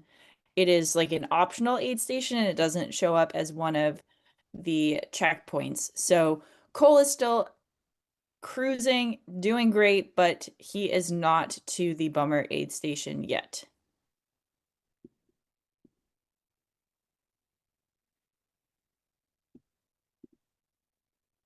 Yeah, he's still moving really, really fast.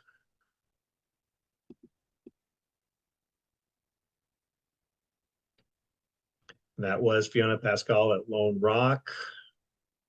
I would expect we see Emily Hawgood come rolling through here fairly quickly as well.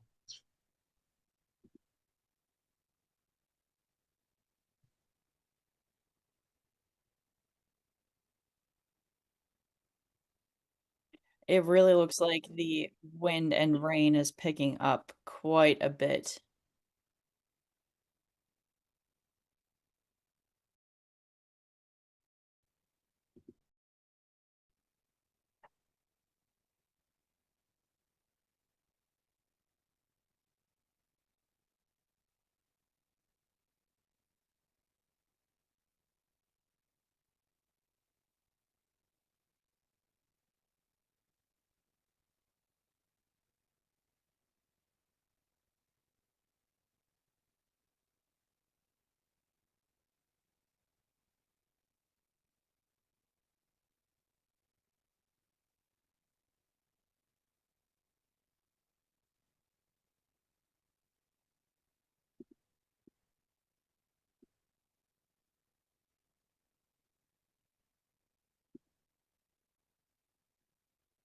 It does appear that Fiona has opened up just a bit of a lead on Emily in that section, so we'll see what the official time is.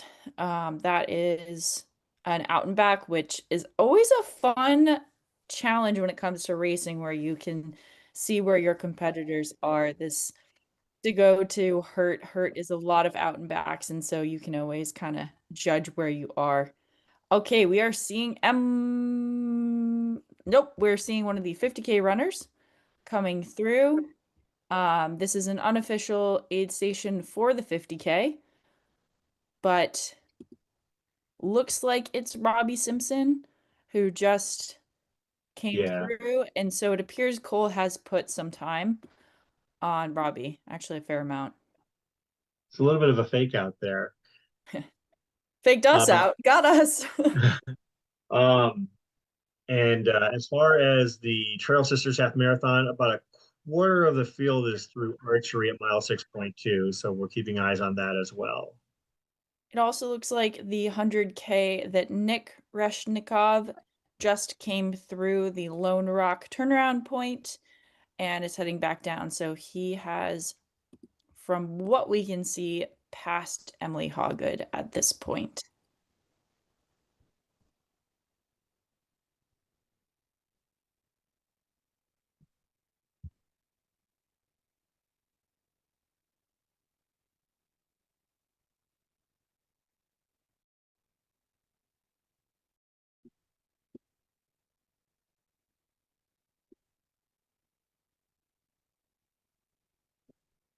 We're also awaiting our F2 and F3 through Liberty Glen in the 50K. So Hannah has about an 8-minute lead, but right now we are seeing Emily Hawgood coming to that turnaround point. So she is in.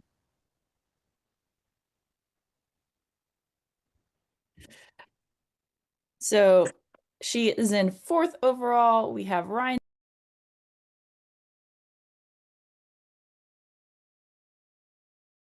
Emily Hawgood in 4th overall. And then next we will be looking for Isaiah Norton, Kevin Walker, Colin Cooper, Michael Pallo, Kirk Horton, and Audrey Lawrence.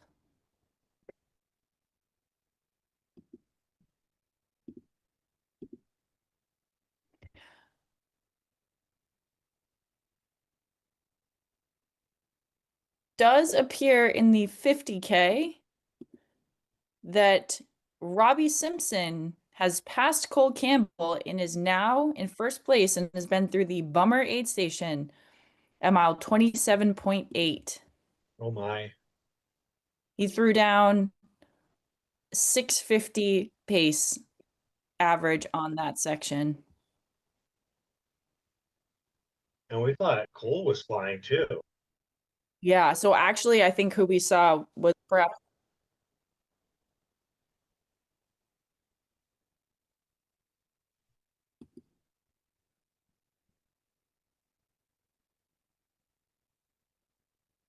Yeah.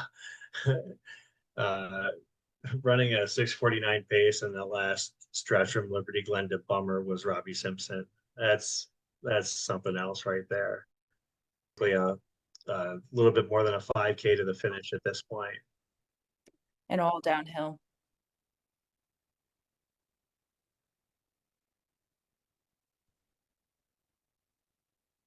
So impressive.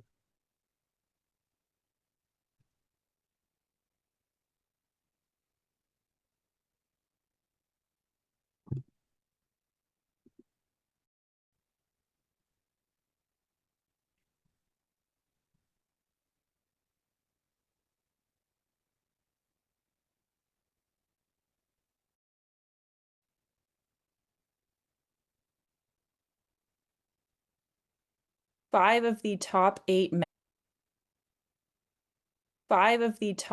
men are all under the age of 26. That's wild.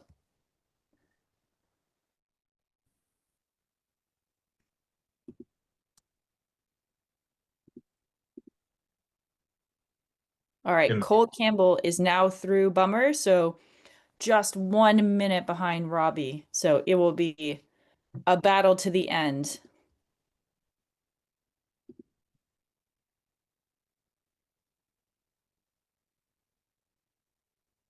Yeah, Cole, Cole ran a 7:17 pace through there. What we'll see over these last 5K or so is whether or not Robbie burnt the match too quickly here, because just basically 65 seconds separate the two of them.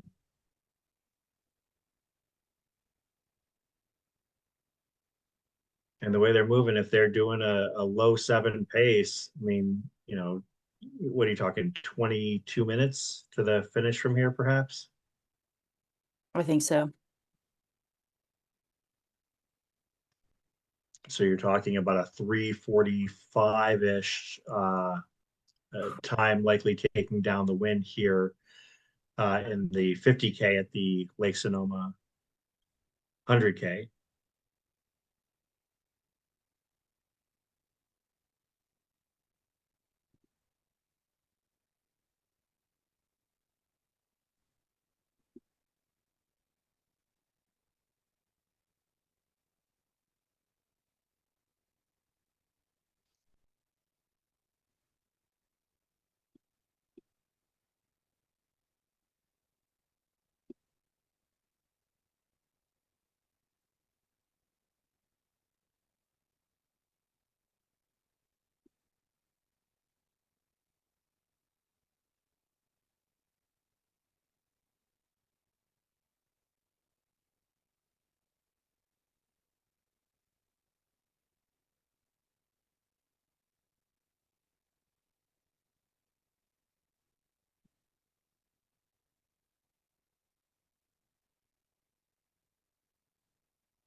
That is your men's leader right there, Ryan Sullivan, making his way up the hill. Ryan Sullivan has built a commanding lead at this point. By our estimations, 40 plus minutes, making his way back to Warm Springs Aid at this point.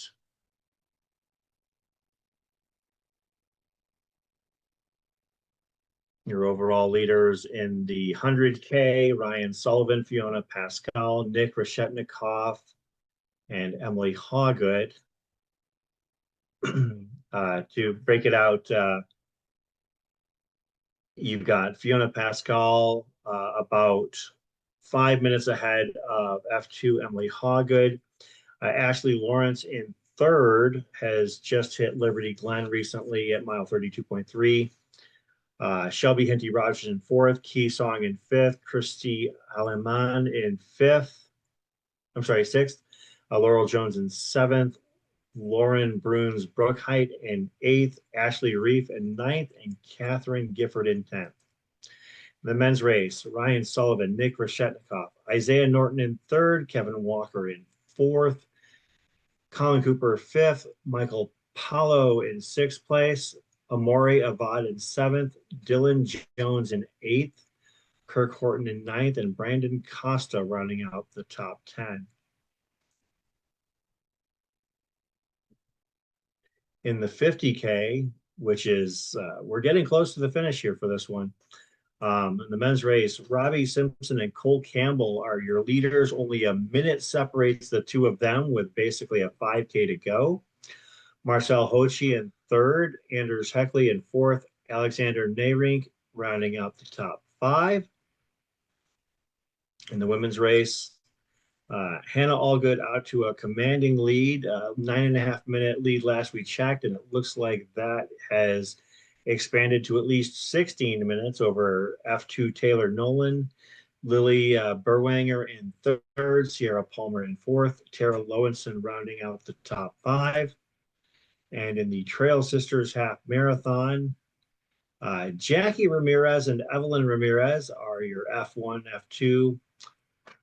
Alana Light in fourth, and Chrissy Pysinski in fifth. Watching Ryan Sullivan on your left, on your right.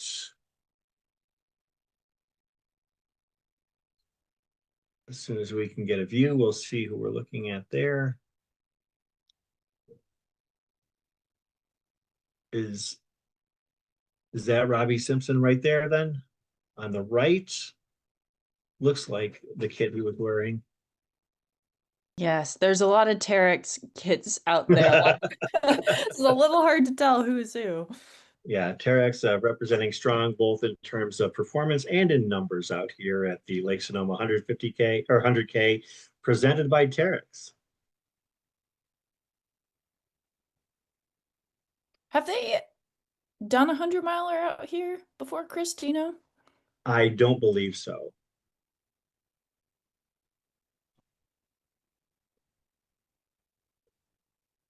It was always the Lake Sonoma 50, and then now it's the Sonoma Fall Classic. I believe that the Sonoma Fall Classic will have a 100-miler this year. That I do know. I believe it's the first time, but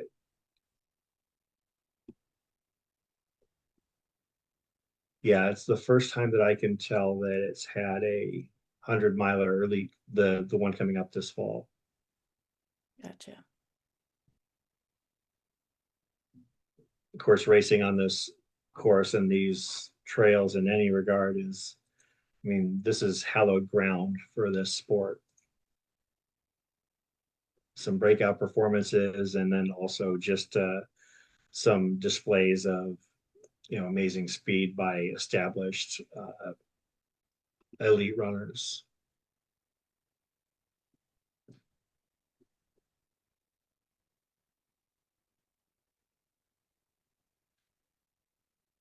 So yeah, this Robbie Simpson, Cole Campbell duel is going to come down to the wire here at the finish of the 50K.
Still awaiting our F2 to hit Liberty Glen in the 50K.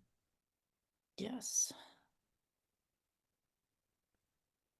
And our F3 to hit Lone Rock in the 100K. Audrey Lawrence has hit Liberty Glen at mile 32.3. Probably won't see her hit Lone Rock for at least a little while. We do have our third male through Bummer for the 50K, Marcel Hochi, running about 8 minutes behind Cole.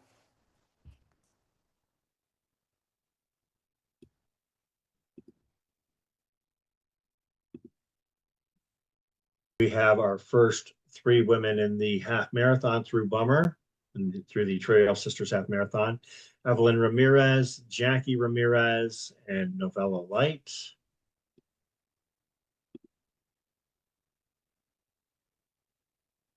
So Evelyn and Jackie Ramirez have flip-flop.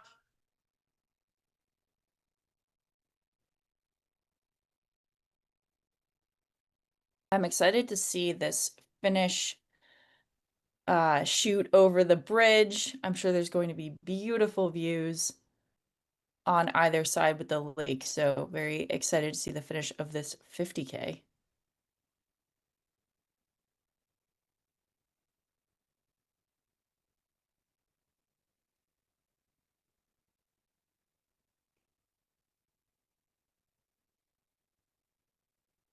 So the 50K and half marathon basically line up for the final stretch from there, from bumper to the finish.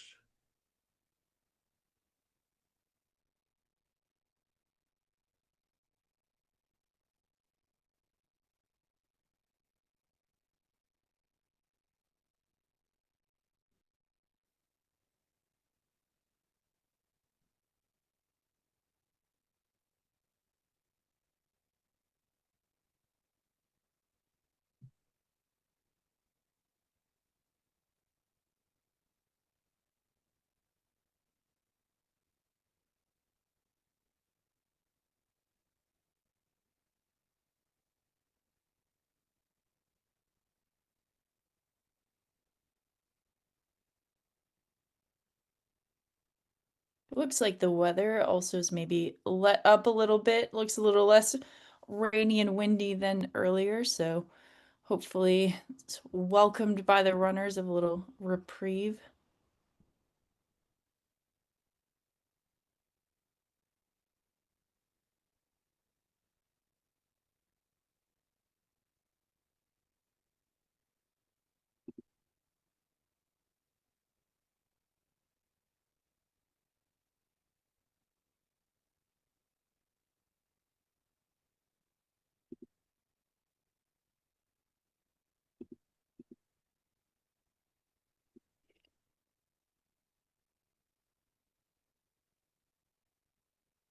We're getting eyes on Fiona Pascal here, making her way in second overall in the 100K.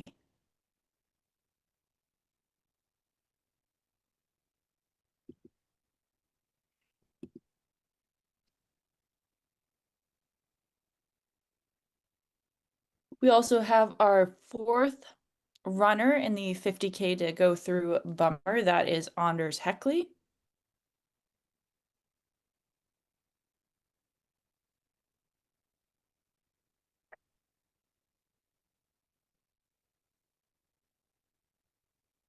Yeah, Hannah Allgood, unless we've missed a tracker ping, 22-minute lead, 25-minute lead in the 50K at Liberty Glen. That's dominance right there. Yeah. Yeah, I don't think we've seen another woman in yet, at least not from the tracker.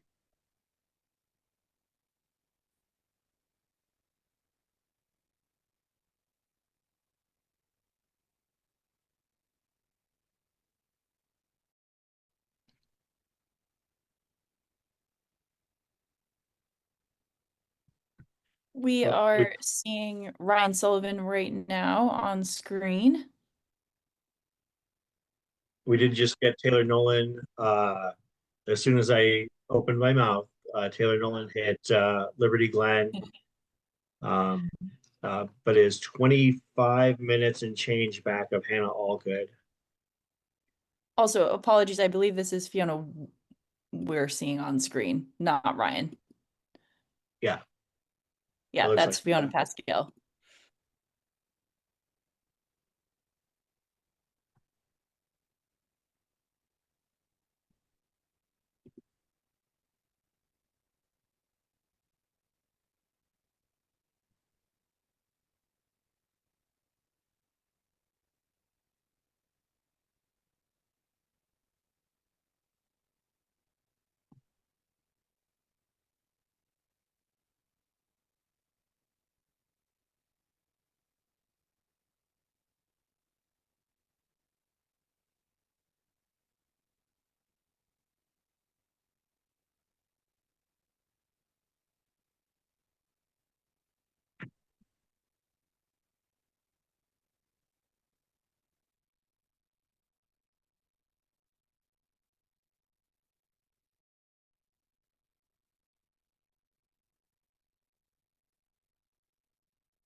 So we will be seeing the showdown of who comes out at the top for the men's 50K. I think it's going to be very close.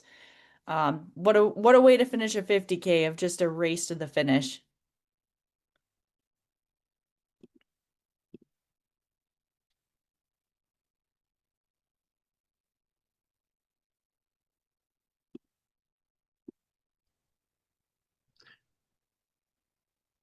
Yeah, it's got to be brutal to run a lightning fast 50K and then realize that you've still got about 2 minutes of absolute throwdown kick left to go in you. Yeah, Jeff Mogavero is a good friend of mine, and he won the Ultra Trail Cape Town 100K by maybe like 5 seconds this past year. And I mean, all out sprinted in the last kilometer for the win. And apparently, this is pretty common for him to have a sprint finish at the end of an ultra. And that is some kind of pain I am not sure I want to be involved in. I've yet to do that, and I'm good. Yeah, I can do without. I mean, obviously I don't have to worry about that, but I remember the closest ultra finish I've ever seen was in it was I believe it was 2023 Whiskey Basin, um and it came down to the chip timer had to determine it, and it was, I believe, 3/1000ths of a second. You see these, Wow. and the worst part about it is that there was a steep uphill at the very end. Like maybe the last, 50, 60 meters is about a 45% grade. And these two guys had to just basically go as hard as they could. And the winner of Whiskey Basin gets a bottle of whiskey, and second place does not. It's high So stakes. yeah, exactly.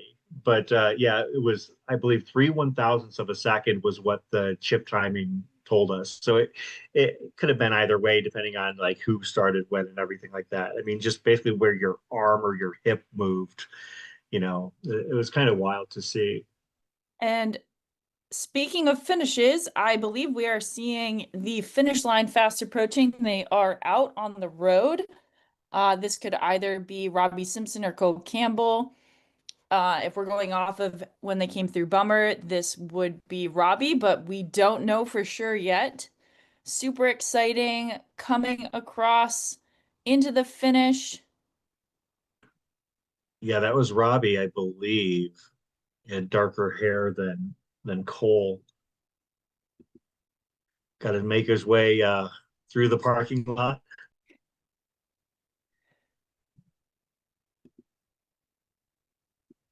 Trying to get eyes on the bib. Yeah, that's Robbie Simpson. That's 596. Awesome. Wow, what a time. And it looks like put some time on Cole. Yeah. And we have our men's 50K winner, Robbie Simpson. About a Absolutely flying. 339.36, give or take a couple of seconds. We'll So wait to see. That was looks like, fast. Man. yeah, extremely fast. Great finish, and took command of the race in the second half.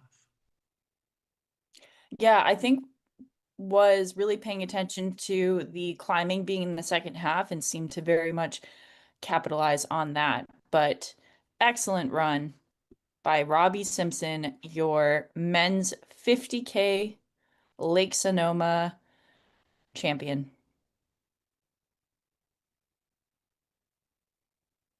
And we're going to see what kind of distance he put on Cole at this point.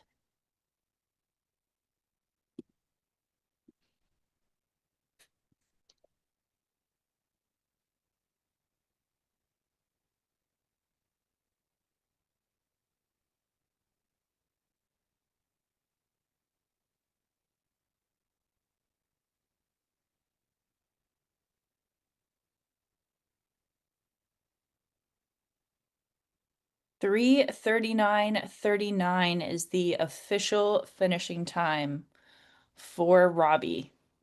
Wow. Yeah, his splits, his pace calculator, at Liberty Glen, he had averaged a 7:09 to that point in the race. And then the final two segments between miles 22 and mile 31, to Bummer, he ran a 6:49, and from Bummer to the finish, 6:48.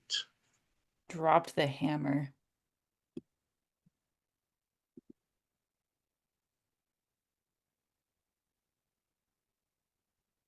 So fast.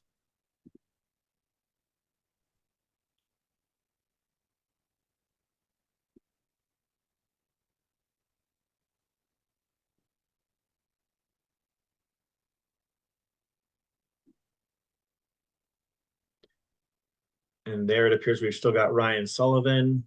Eyes on him as he is in absolute cruise control at this point, in full command of the race. Out to a big lead on Nick Reshetnikoff. Isaiah Norton and Kevin Walker both have hit Lone Rock as well at mile 36.6.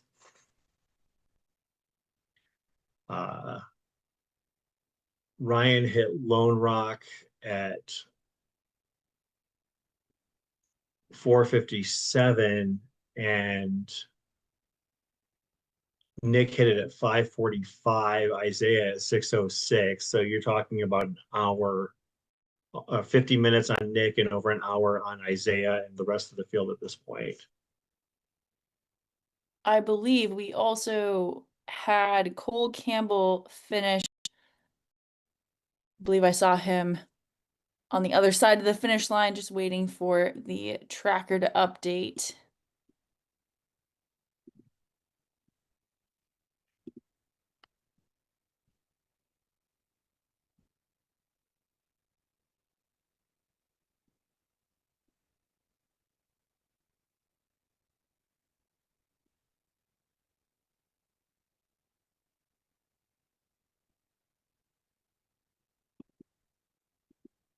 Cole Campbell has finished with a time of 3:42:35. So just about 3 minutes, a little less than 3 minutes behind Robbie. What a great run by For sure. both athletes. Super strong.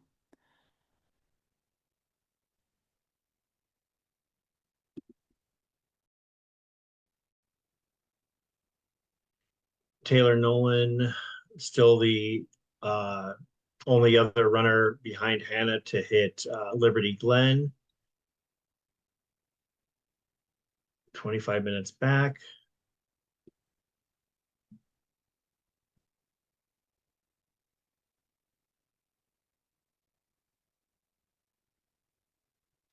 You can see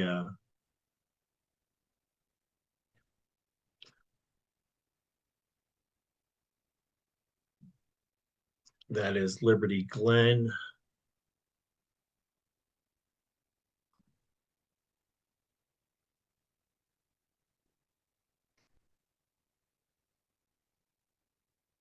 I think that might have been Audrey Lawrence, actually. Well, no, it wasn't Audrey Lawrence.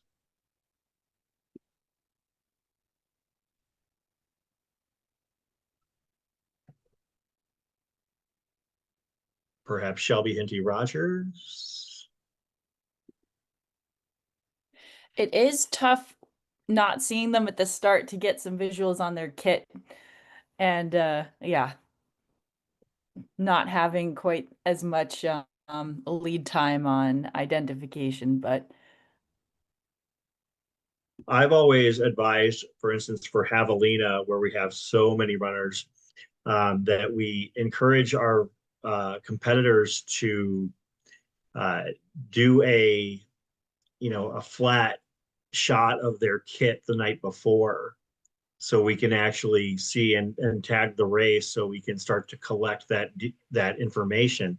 So that way we aren't speculating on who the runners are. Now, granted, a race like Javelina, there's a ton of recognizable names at the front of the field. But yeah, I think that the more that you share, what you're wearing, the easier it makes things for us to be able to give you your credit for having a kick butt day.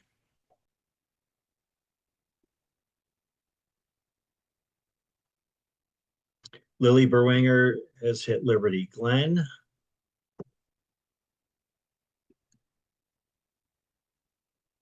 Maybe that's who that was. Maybe that was Lily right there, our F3 in the 50K.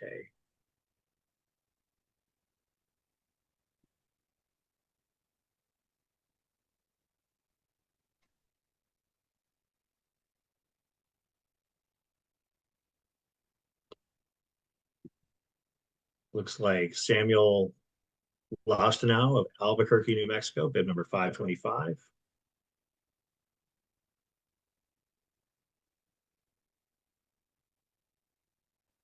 In the 50K.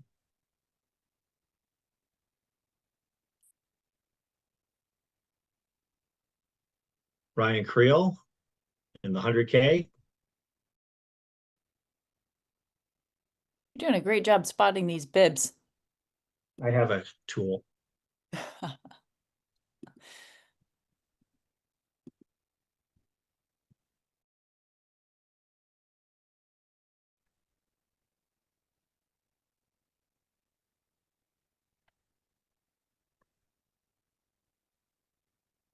Yeah, again, shout out to our two finishers to this point.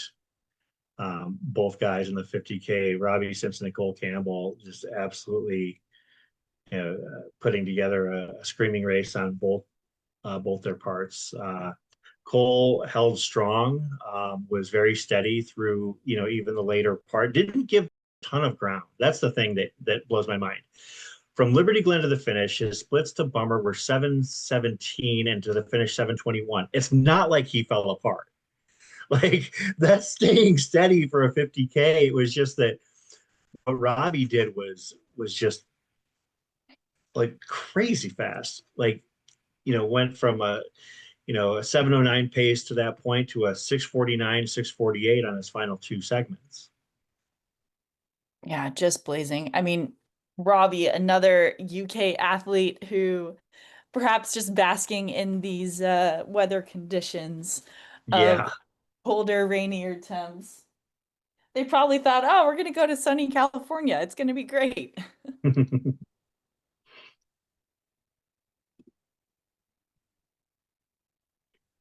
About now the first 18 to 20 runners in the Trail Sisters Half Marathon have hit the final aid station at Bummer.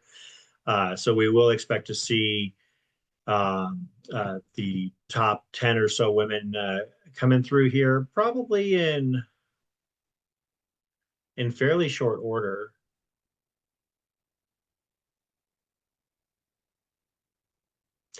Yeah, we're talking, so it's been about 24 minutes since we caught them at Bummer, and Bummer is about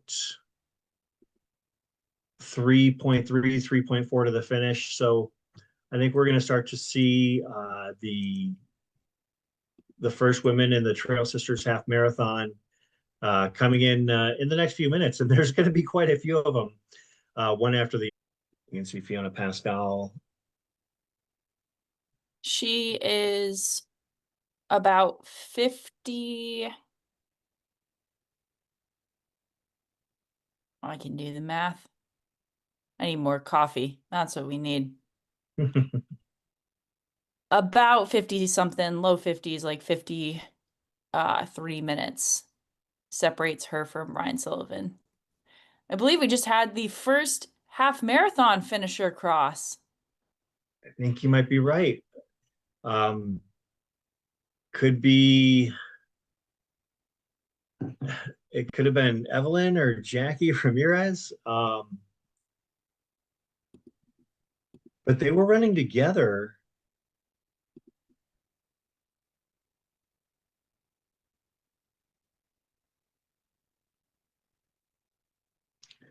Is that, wait a minute. That's 863. That's Novella Light, the 18-year-old that was. Oh, wow. the front of the pack. So Evelyn and Jackie actually already finished. So that's our F3 right there. Okay. Evelyn was your winner in the half marathon with a 1:54:49. Jackie second, 1:54:51, and Novella Light third with 1:55:09.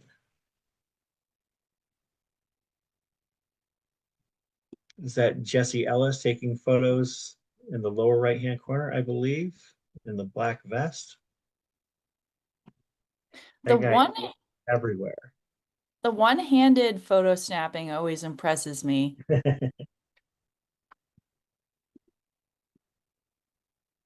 I've known Jesse for many years.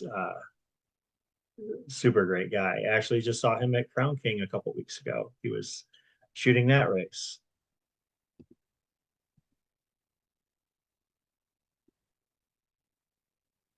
That's back at Liberty Glen.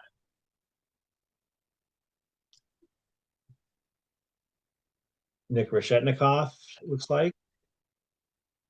Yes, we have Nick, who is third overall, second male, coming through mile 40.9, Liberty Glen. So the next athlete we should see is Emily Hawgood following Nick. Yeah, the four of them had such a significant margin on the rest of the field.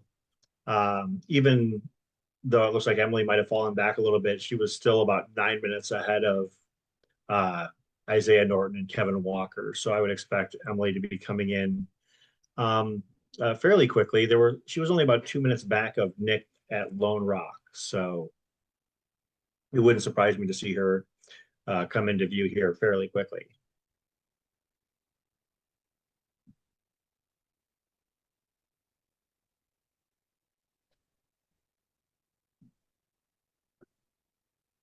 Hannah Allgood is officially through Bummer at 11:25, so we should be seeing her at the finish in the next 20 or so minutes.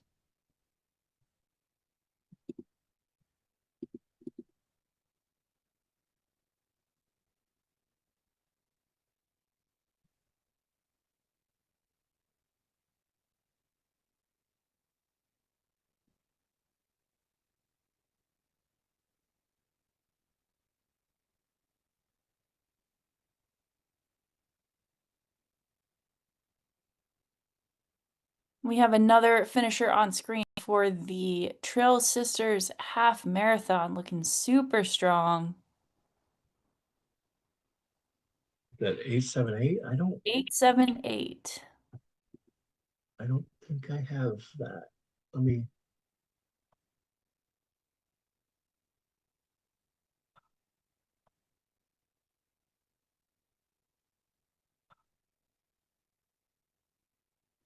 And we have Emily Hawgood on screen. So she has held pretty similar distance from Nick. She came into Liberty Glen about 2 minutes behind. So yeah, she's staying super even. Looking strong.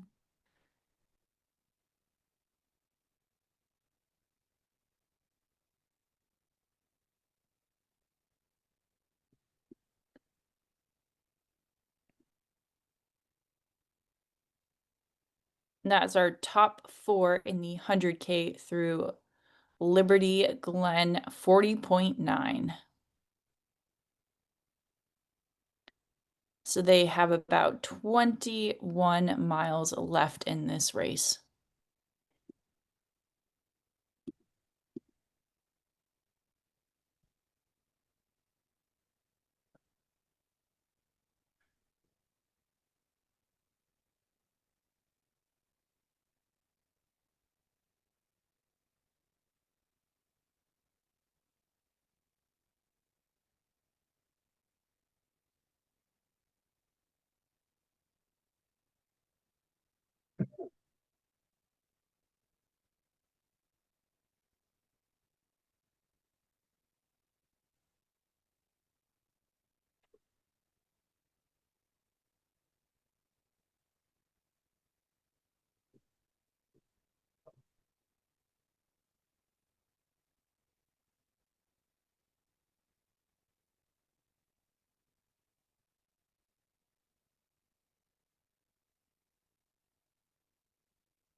Have some more finishers for the Trail Sisters half marathon.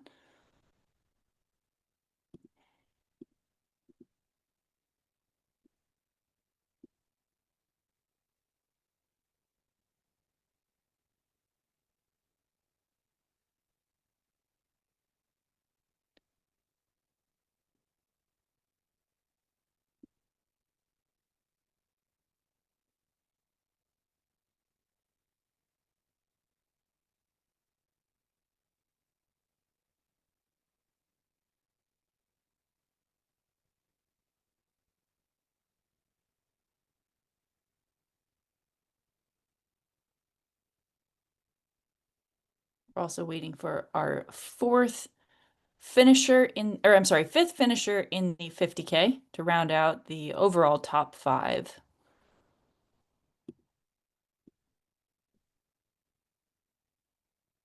So it looks like Fiona's got about 5 minutes, 5:20 on Emily Hawgood at this point for F1 in the 100K. That's still quite tight. Yeah. Ryan Sullivan ahead by about 57 minutes. Looks like that is bib 936. That would be Vanessa Hadaway. Looks like she's going to be coming in 7th in the Trail Sisters half marathon. About a 2:03.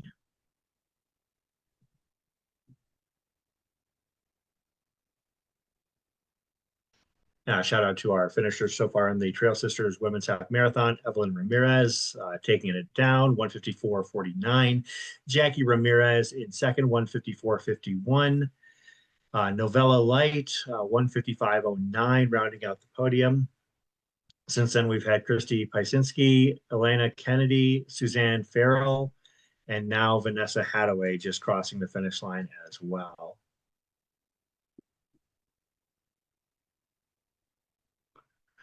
I believe that's Grace Gonzalez. And been neck and neck with Vanessa to the finish as well. I think we're seeing our 5th place 50K finisher coming in. I believe that should be Jackson Fillmore at just 19 years old. I think that's Nolan Hosbane. I think. Oh, okay. Passed him. Yeah. Looked like that was bib number 499. Yeah, 499. Nolan Hosbane. Nice. Strong finish, Nolan. Past Jackson. Only 22 Also years young. old himself. I was gonna say, not too much older. Yeah. Looks like this might have been his debut 50K. Ran the legendary quad Dipsy a couple of years ago, finished second there. Oh, that has been on my list for a long time. Has it just been trying to schedule it or trying to get in? That's been the tough part. Oh gosh, I haven't even tried to get in. Just always the scheduling. Yeah, but it looks like so much fun. Such a classic. Yeah, absolutely. It is like basically the OG trail race. Have you done it before? No. I've just heard about it. Mountain Outpost, a friend of the family, Skylar Hall, speaks about it in very hallowed tones. But yeah, Nolan Hosbane ran Quad Dipsy, finished second in 2024. Ran Broken Arrow Sky Race last year. So it looks like the 46K looks like this is his debut 50K, showing out real strong.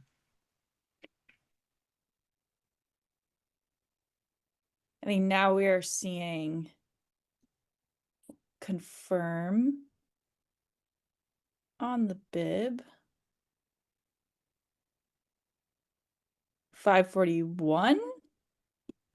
That looks like it. Yeah, that's 541. Jaden McNeese. We saw Jaden a little bit earlier giving a high five to Ryan Sullivan as the two of them crossed paths. outside of Liberty Glen Aid. So we had a bit of a shakeup in the last few miles of the 50K. Yeah, yeah. Once we got off the podium, it looks like things kind of moved around a little bit. Yeah. Yeah, Jade McNeese finishing in 4:06.16.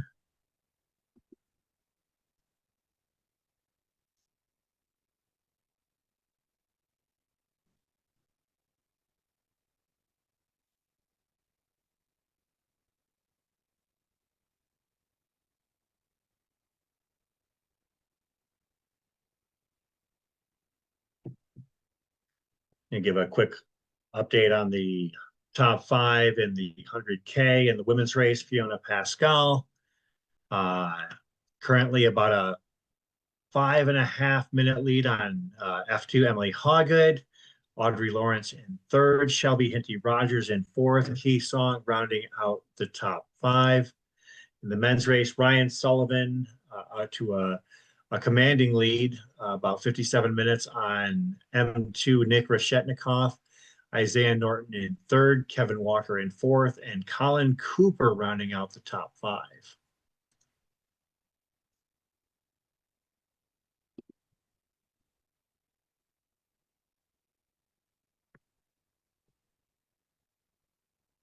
As far as the 50K, we have 6 men in the barn: Robbie Simpson, Cole Campbell, Marcel Hoshi, Anders Heckley, Nolan Hosbein, Jane McNeese, and there is Jackson Fillmore, the 19-year-old.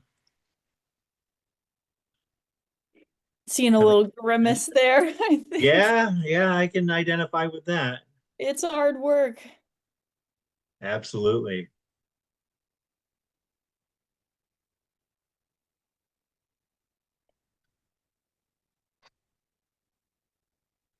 Right behind him was a runner in the half marathon, bib number 850. That's Heather Grosjean coming in here to a 9th place finish Amazing. in the half marathon.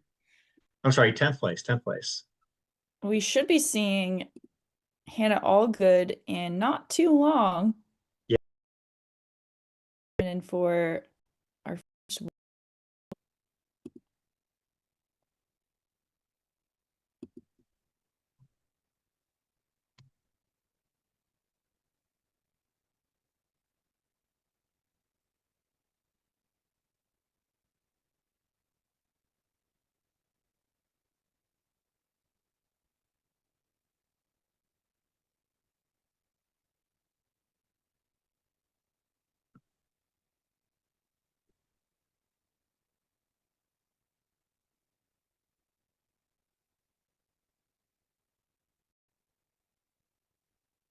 Looks like that might have been Emma Rainey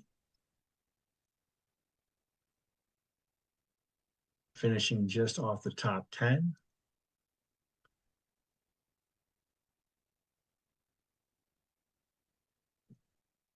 Yeah, if Jackson Fillmore had a few minutes on Hannah at Bummer Aids, so it might be about 8 to 10 minutes before we see Hannah, but we would expect her to be the F1 as she has she got out to a significant lead on the field in the 50K.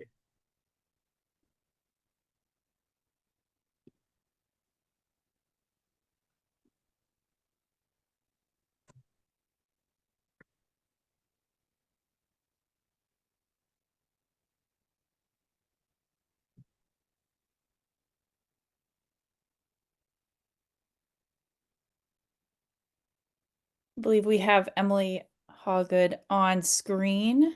She's moving super strong. Yeah, Emily's one of those runners where if you've seen her run a few times, you kind of get to know her stride from a distance even. Emily is She one of like those runners. dances. Yeah. Yeah. She's so light on her feet. Yeah, there are certain people that after you watch them enough, Emily is one of them. Camille Herron, Courtney DeWalter. There are people that once you see them a few times, you can kind of identify them from a pretty far distance.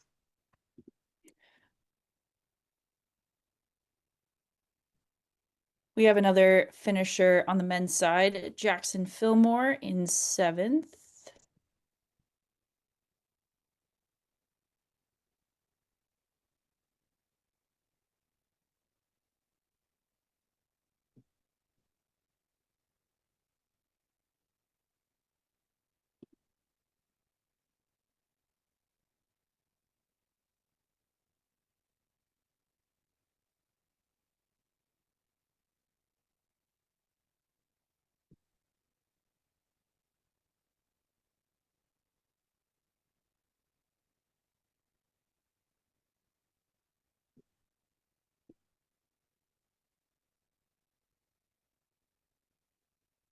Yeah, there's been a lot of separation in the 100K at this point. We mentioned the top four. I mean, Ryan Sullivan out way ahead of everybody, but then your second through fourth overall, the two women, Fiona Pascal, Emily Hawgood, and then Nick Reshetnikov basically bouncing back and forth between second and fourth. And then you've got two guys kind of just doing their own thing out by themselves. Actually, I guess three. Isaiah Norton, Kevin Walker, and Colin Cooper kind of isolated on both the front and back end. And we do have a pretty good gap from Liberty Glen, which is the 40.9 aid station for the 100K.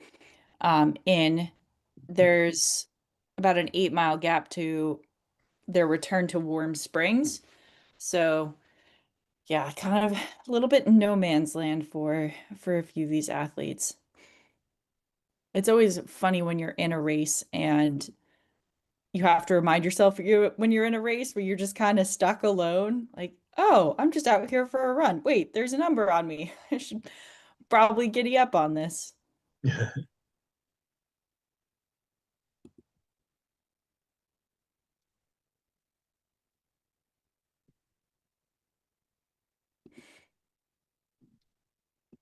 I think we'll be seeing Hannah any second now coming in for the finish of the 50K.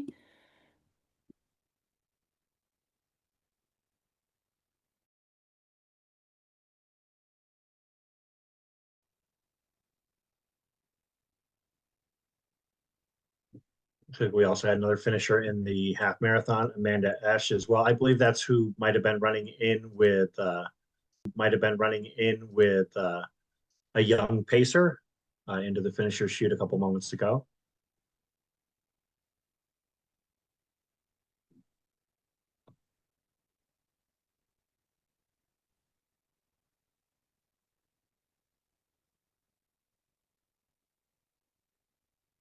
The weather has lightened up a bit for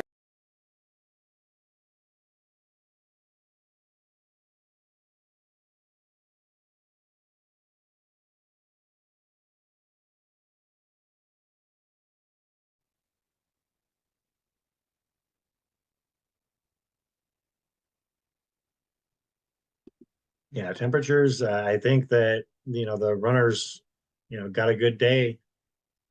Hopefully that it enabled them to you know, have the optimal day on course that they were looking for.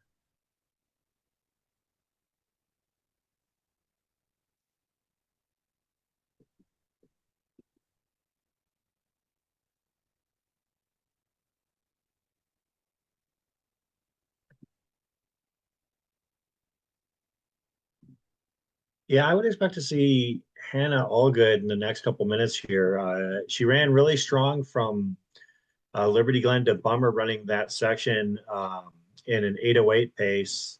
And as we've seen, the runners are able to hold pace or even speed up on this last stretch from Bummer to the finish. As you have laid out, it's downhill, it's runnable, it's fast. quick, yeah. You can smell the barn, smell the finish, so there's a lot of incentive to move quickly. Absolutely. Said that's Emily Hawgood right there. I believe so, yeah.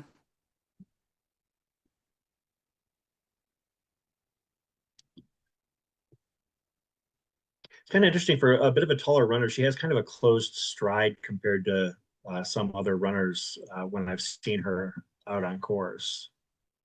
She's A taller, longer-legged runner. They have more of a gazelle feature, but hers is very controlled and contained.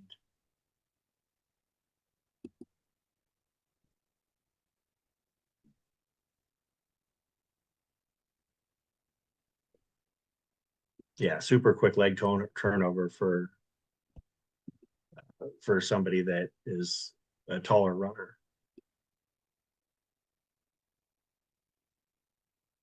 guessing we are waiting at the finish line for Hannah to come through. The runner who was before her, Alexander Nayrink, has finished, so I think Hannah is next.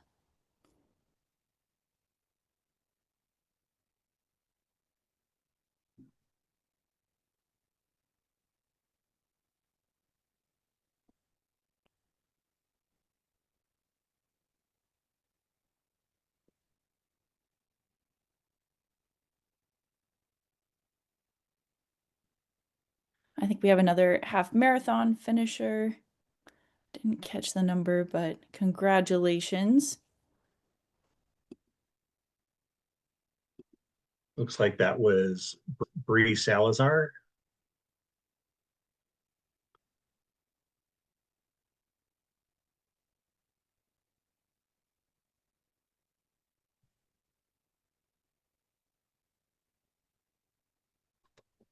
It's one of the cool things about the expansion of this event, not just being the 100K, but adding the 50K and the Trail Sisters half marathon, is that it's kind of become a bit of an ultra running and trail running festival as opposed to just a race.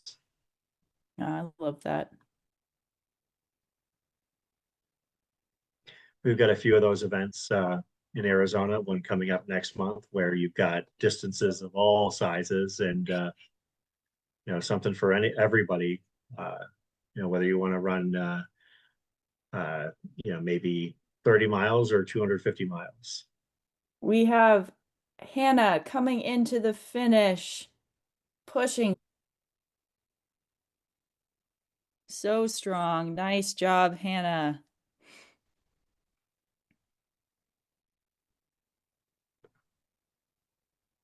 Oh yeah, she's got it. That is your first female 50K finisher, Hannah Allgood. Yeah, Hannah had an amazing race for the 50K, and Hannah has just completed her day. Pretty fantastic. Super strong.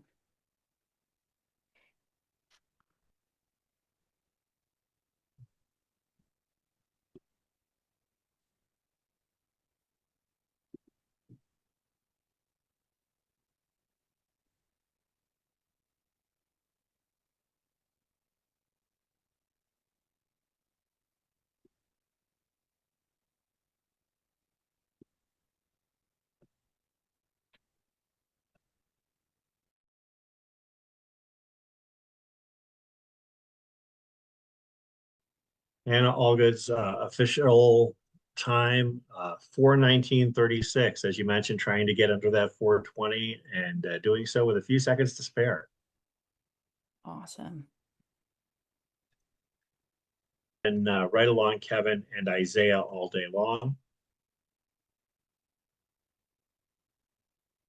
We are now up to 18 finishers in the Trail Sisters half marathon.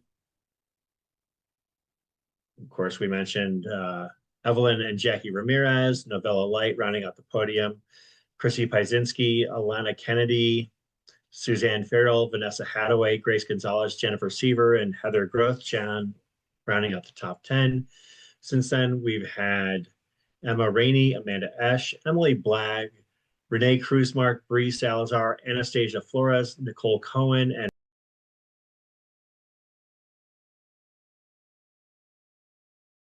women's half marathon.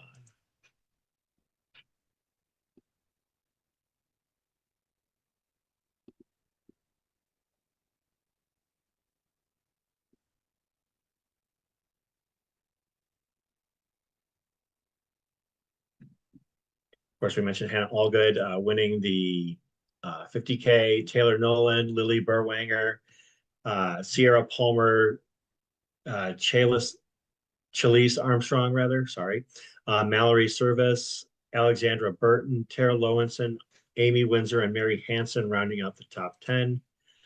In the men's race, we've had 8 come in: Robbie Simpson, Cole Campbell, Marcel Hoshi, Anders Heckley, Nolan Hosbane, Jaden McNeese, Jackson Fillmore, Alexander Nayrink, and then we would expect Wesley McQuillan and Diego Ekanzaya coming in here soon as well.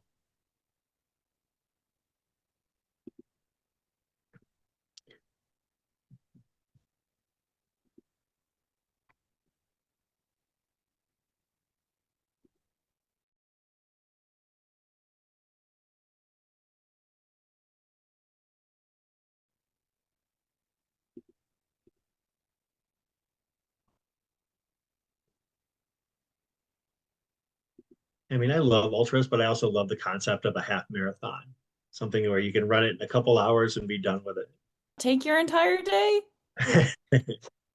Or weekend. or weekend. A shout out to Yanel Reyes and Vanessa Grosskopf for being our most recent the Trail Sisters Half Marathon. Well done.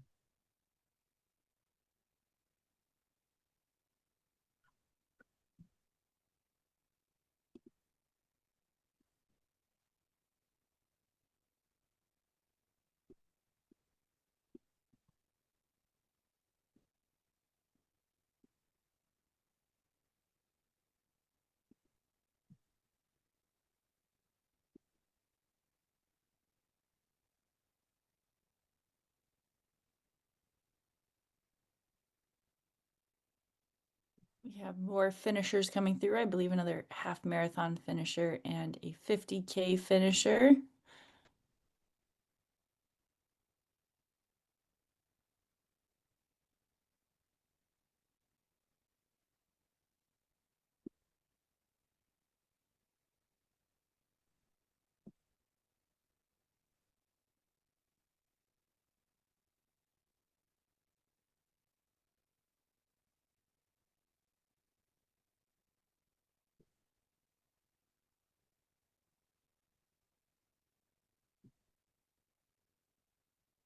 Looks like that might have been Allison Bailey, the most recent finisher.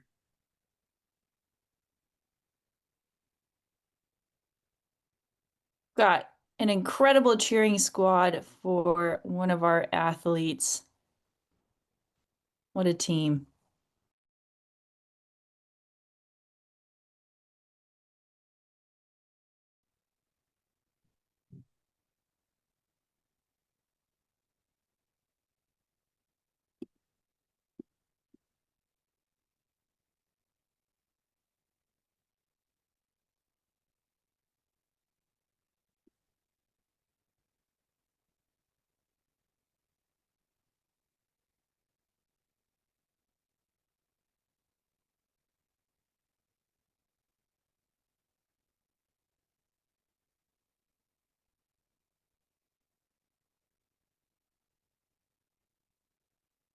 Oh, we got a pup cam. Doggy cam. Yes, love it. Looks like that runner we caught earlier was Eric Johnson of West Sacramento, California, going for his 3rd finish here. As soon as we can identify this runner, we will share who they are as well. As far as the most finishes at the current iteration of the Lake Sonoma 100K, on the men's side, Gillies Davery is the 4-time finisher, the only 4-time finisher at this point, with a best finish of 16th place back in 2024. And then the women's race, Shelby Hinty Rogers, who is in the top 5 at this point, has a pair of finishes as well. Looks like that's bib number 232 right there, and that is Nathan Reyes of Oakland, California, going for his 2nd finish here at Lake Sonoma 100K. Last finishing it in 2024 with a time of 17:06:45. So Nathan Reyes moving along pretty well, got plenty of time, and despite the rainy weather, still a smile on his face.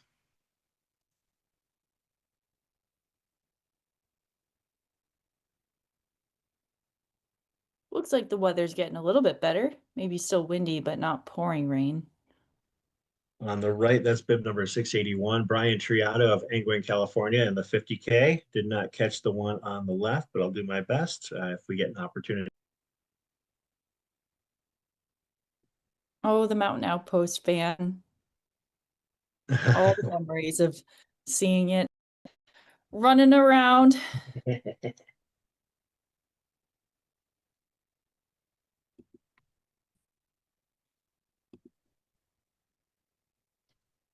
Gail Kramer.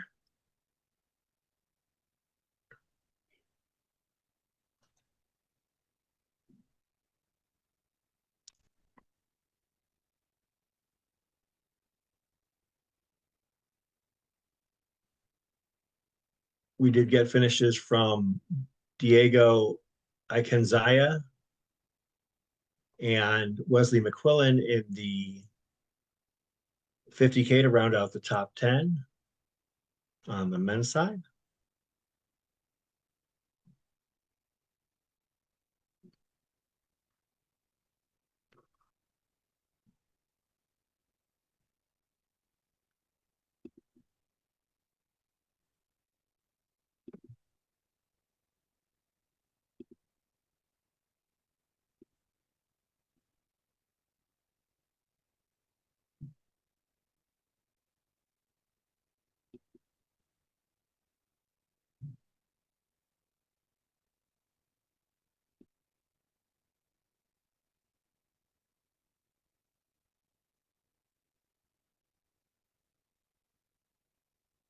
Shout out to our most recent finishers in the half marathon: Allison Bailey, Samantha Iverson, Mariah Ney, Robin Chappelle, Courtney Carlson, and Jennifer Tobitz.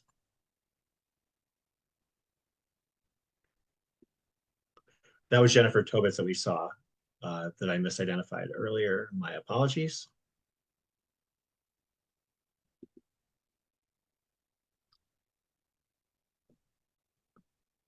And we will be switching over soon. You will get some fresh voices on the mic to catch the finishers of the 100K and all the rest of the finishers of the half marathon and our women's podium for the 50K. Wow, what a fun group. Look at this.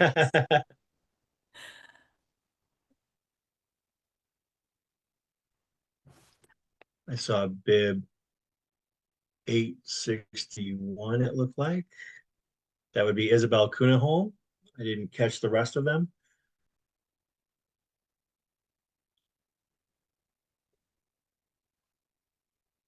But a flurry of finishers in the half marathon. Bib 837. That would be Megan Field. Doggy. A good dodge.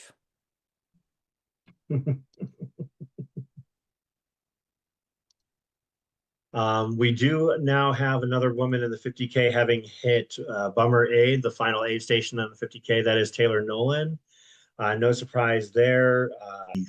34 minutes back of Hannah Allgood when she got there.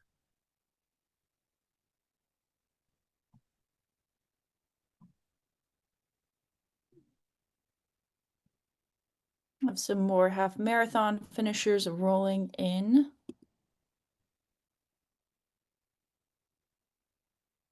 Like that is folk. 865, Amelia Madden.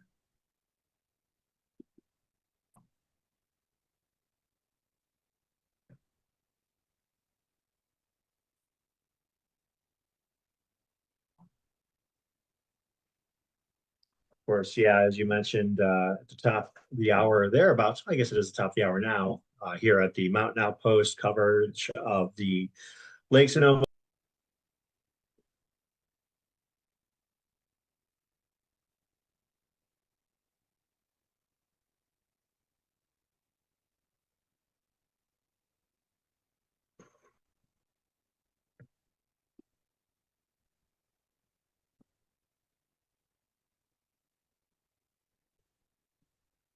You can tell that it is not all that warm out because people are still wearing. I was just thinking to myself, I'm like, I couldn't imagine running a half in that much clothing, but if it's chilly out there, I mean, I mean, gosh, put us in 50-degree weather, I think we'd be wearing long sleeves. But then you have Hannah who was in a tank top and yeah, shorts. But I think she's a Colorado gal, so that checks out. I think that might have been bib 894 coming in. That would be Anya Starov, oh boy, uh, Starovitov or something close to that. I apologize, Anya. I tried.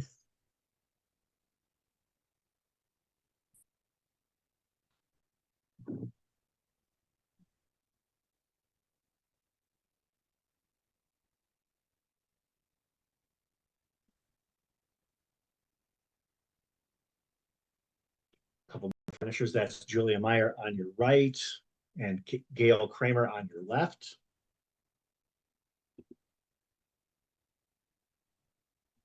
Looks like that was a 50K finisher coming in, bib number 510. That'd be Svein Johnson.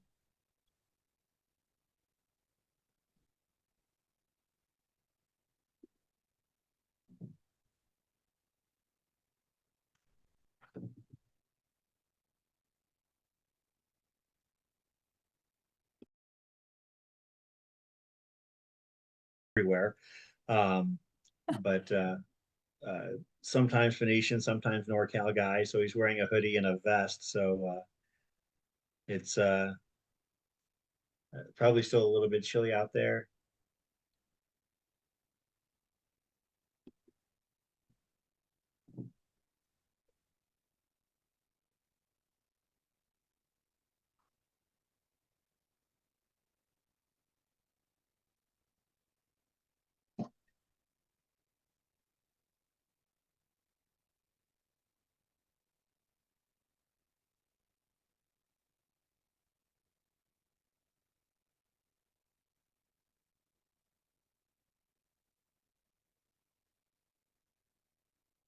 Well, I'm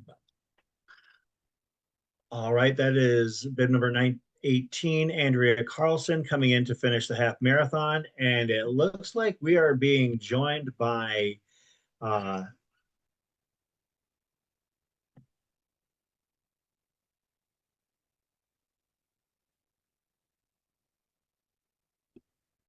Chris Brown and Chrissy Polentz. Welcome to the Lake Sonoma 100K presented by Terrex.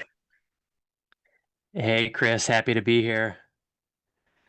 It's a real Chris fest here. It really is. I feel like a real outsider on this. Alyssa, you did not get the memo that you had to change your name today. I did not. My middle name used to be Kristen, so I should have just pulled that out. Well, you're welcome to hop anytime you'd like and just leave it to us. It's all good. Awesome. Yeah. Well, I do need to run, quite literally run, but also sign off. It's been such a pleasure to be with everyone this morning, to see all the runners do such a fantastic job, and thank you all for tuning in and listening. Absolutely. Thanks for joining us, Alyssa. Great job today. Alyssa Clark, no stranger to running in North California, was able to share a lot of her experience and wisdom on these trails. And Chris and Chrissy, we will keep things rolling along here. I'm going to bounce here in a few moments as well, but so far, I think that there are two storylines that we're really captivated by today. Number one is the fact that Ryan Sullivan is just straight up dominating the men's race at this point. Basically got an hour on the field.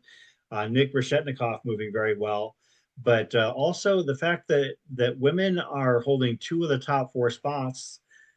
Fiona Pascal and Emily Hoggood in about 5.5 minutes of one another. So that 2 through 4 slot in this race is anybody's game. Yeah, and it looks like we haven't had a, obviously Fiona Pascal, Emily Hawgood, super elite athletes in any field, so it's not surprising to see them in 2 and 4 overall in this race. One name that was unfamiliar to me, Nick Reshetnikov. I thought it kind of sounded familiar, and then I remembered I was at this race back in October, and I ran with that guy for many, many miles. So I know Nick. He's a nice guy, and I'm happy to see him in second place right now on the men's side. Yeah, he's a bit of a NorCal crusher and has some experience at these Lake Sonoma races, both, as you said, in the spring and the fall. So it's good to see him pushing himself out there. Yeah, could be the first guy ever to run 2 Lake Sonoma 100Ks in 6 months. He's gonna hold that record forever. Yeah, that's a good point with the way that the schedule has shifted. Let's start with you, Chrissy. Can you talk about your experience on this course and running in this area? Yeah, so just for anybody who doesn't know, I am a NorCal local myself as well. I'm based in the Tahoe area, but I'm from the Bay Area. Um, I actually do my best to avoid the relentless hills of Lake Sonoma. Not my personal style, of course, especially on those hot years, but it is a gorgeous area, especially in the spring when everything is green.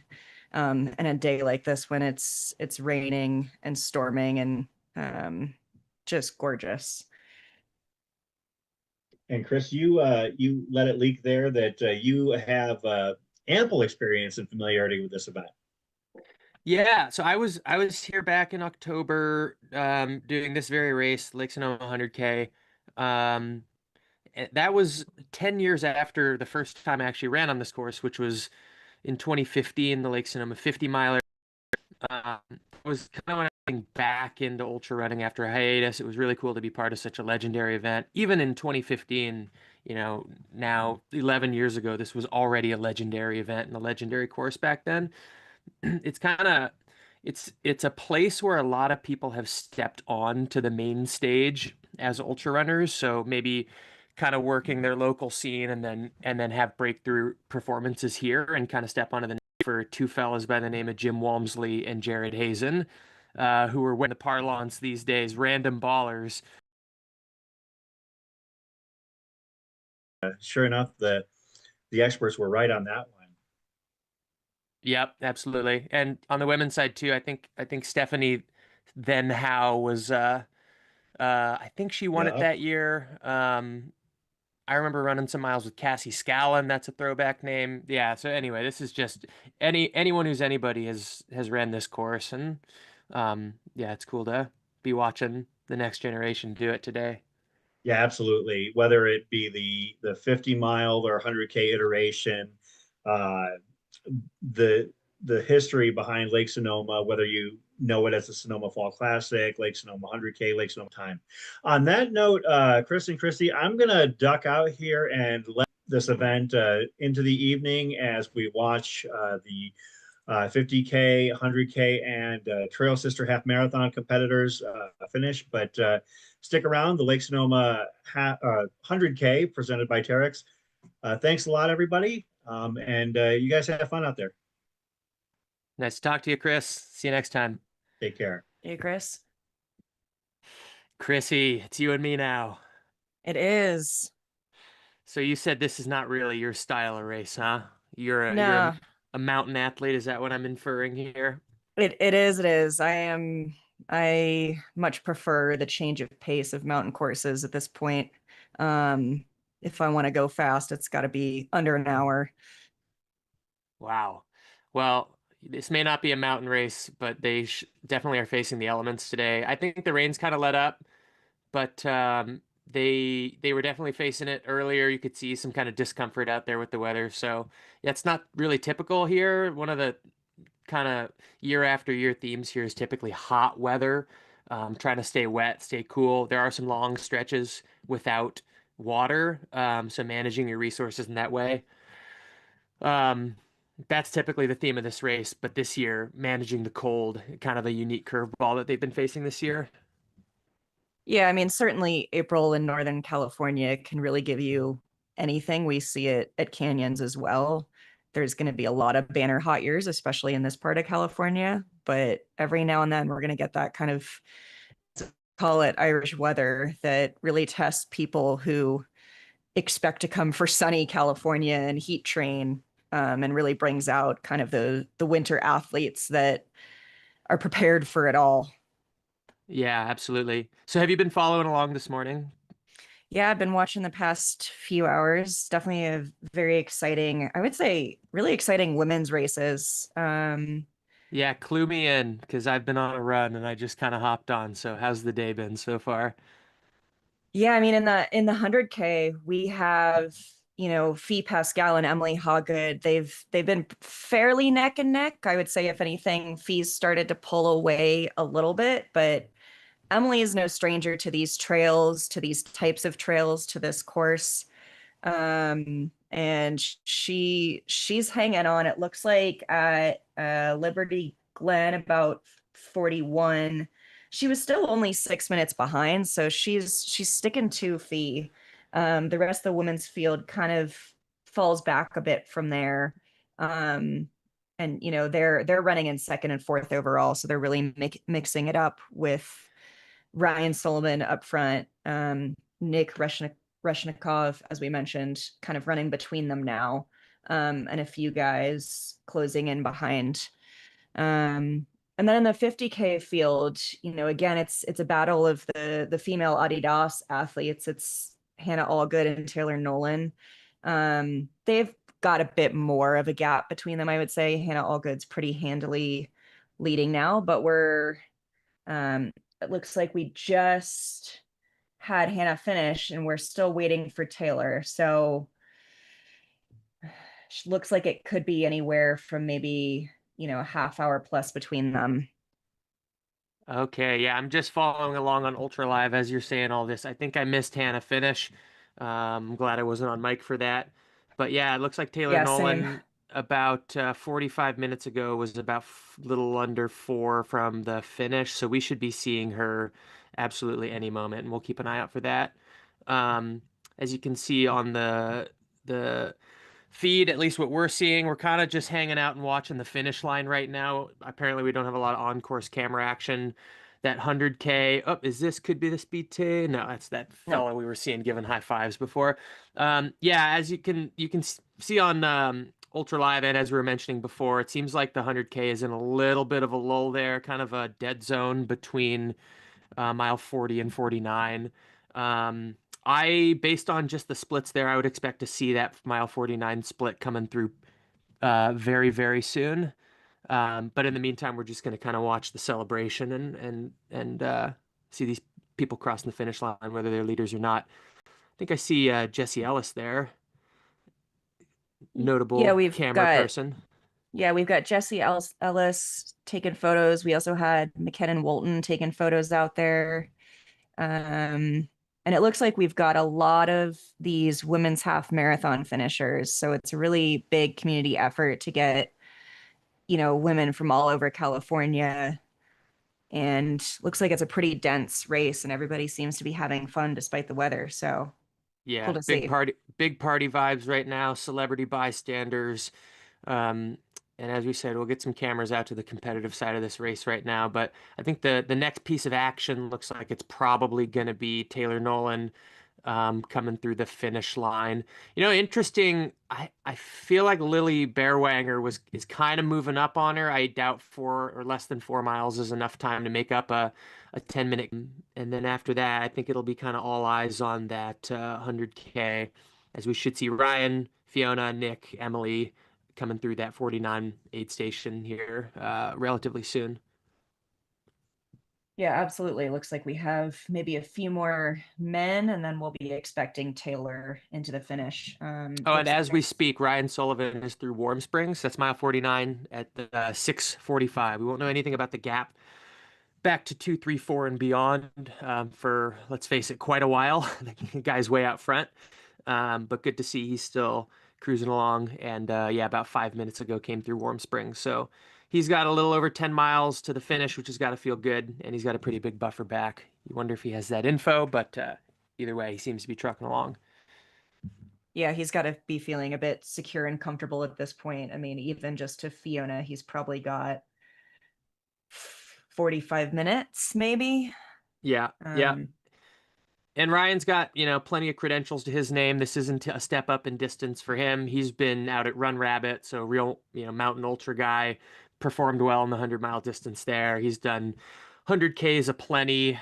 He's run Leadville. He's performed kind of on and right off the podium at some of these kind of right beneath the marquee races, but things like Run Rabbit Run, JFK, Gorge Waterfalls. He doesn't have that like big Western States or Hard Rock performance.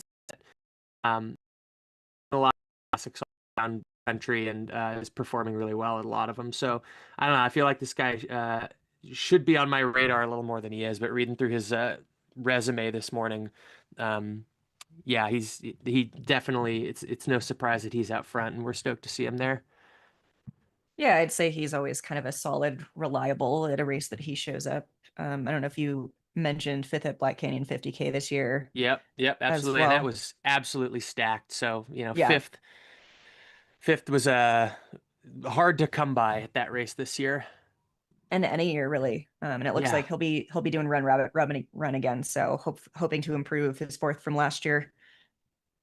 All right, looks like Awesome. we've got a Terrex runner on camera. Who could that be?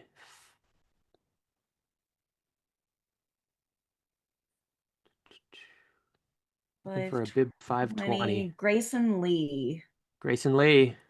coming in for the 50K. Awesome. So yeah, just probably about maybe 2 or 3 more men before we expect Taylor. Here's probably another one of them. This is going to be Niles Desmarais. So it looks like they did a little switch of positions on the way in. Where were these folks relative to Taylor at the last aid station? They were 5 and 6 minutes ahead of her. So Okay. it's all going to start getting close. There's one more gentleman that was running with them, and then a gentleman who was running about the same as Taylor out of the last aid station. Alrighty. So all eyes on the finish for a second place woman any moment now. Pretty fun on camera. You can catch a little bit of the community vibes. We've got some families, some flowers, some doggos, and a lot of anticipation. And here's presumably some more finishers from that Trail Sisters half. Yeah, still Looked got like a a lot really of fun rain event. jackets out there. Yeah, absolutely. Yeah, what a beautiful place to finish as well. Just green time of year.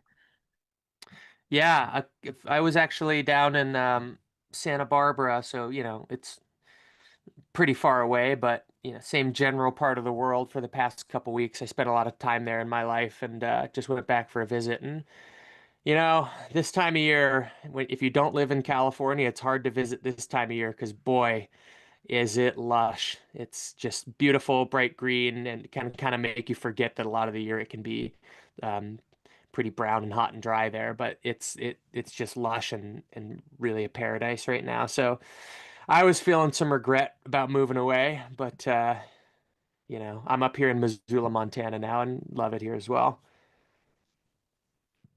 Yeah, those golden hills are beautiful in a different way in the summer and fall, but they're definitely brutal and feel very exposed. And it's kind of like visiting Seattle when it's sunny and not raining. You kind of get tricked into thinking, wow, this is what all of California is, or this is what it's like every day of the year. And we have seasons.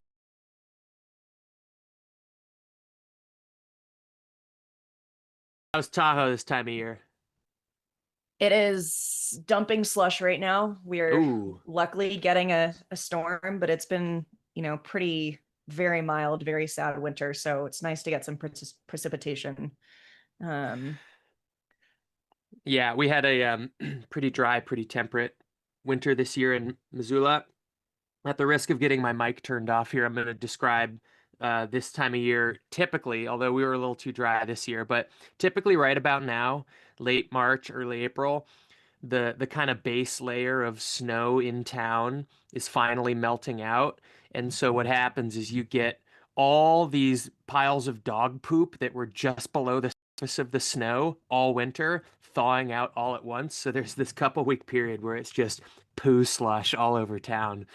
And yeah, so that's a particular shoulder season here in Missoula that I don't particularly like. Yeah, I'll take mud season over that. We get a bit of that around every holiday. We get a new layer of it, and Yeah, because it's California mountains, we melt and we refreeze and we get new yeah, storms, and like our environment cycles a lot. So we don't have a bunch of it remaining. We see it kind of yeah. persistently. You know it's coming. There's a good hard finish there. Yeah, look at that. Wonder if that's a can't quite get a read on that number to see if it's a 50K finisher. But that was strong. Yeah, so the finish here, you have a pretty solid downhill for a few miles. It's kind of one of those like, I don't know what's worse, having to finish on an uphill or having to finish on a downhill if you're really trying to compete because you know, if it's an uphill, obviously you want to be kind of aerobically done at that point, but if it's a downhill, boy, it feels nice to not have anybody near you, so you can just kind of be gentle on your quads in those last couple miles of the race. But yeah, you know, they call it relentless for a reason, and one of the pieces of that is that really long, sort of torturous downhill to finish the thing. So maybe Taylor Yeah. Nolan's just taking a little gingerly on her legs there. Yeah, I'm sure she has some big goals this year that will come, stack on top of this. Yeah. And later this year, I know Fiona, Hannah, and Emily are all we're all in the top 10. They're all heading back this year. Yes. Looks like Emily is signed up. Fiona is, Emily is, and Hannah is also. So yeah, that's three. Two in the 50K, one in the 100K. Or no, sorry, one in the 50K, two in the 100K, all going to Western States in a couple months here, which is pretty cool. Yeah, and there's actually Here, which is pretty cool. I saw another runner in the field. She's running, I think, in the top 5 at the 100K. Shelby Hint Rogers is also in states this year. Oh, awesome. I wonder if that was a So this could be a lottery good, entry or what that was. I believe so. Cool. I'd have to go look at the states list, but I believe this would be a pretty good prep for that. Yeah, this is perfect prep. Oh, there's Taylor. I think she just came into screen. So we've got Taylor just entering. She is just behind Daniel Ligenfelter. Those are the two. They came in to the Bummer aid station before this at about the same time. And so this is our second woman in the 100K, Taylor Nolan, mom of twins, Yeah. Adidas Terrex athlete. She's got a good smile on her face. Yeah, absolutely.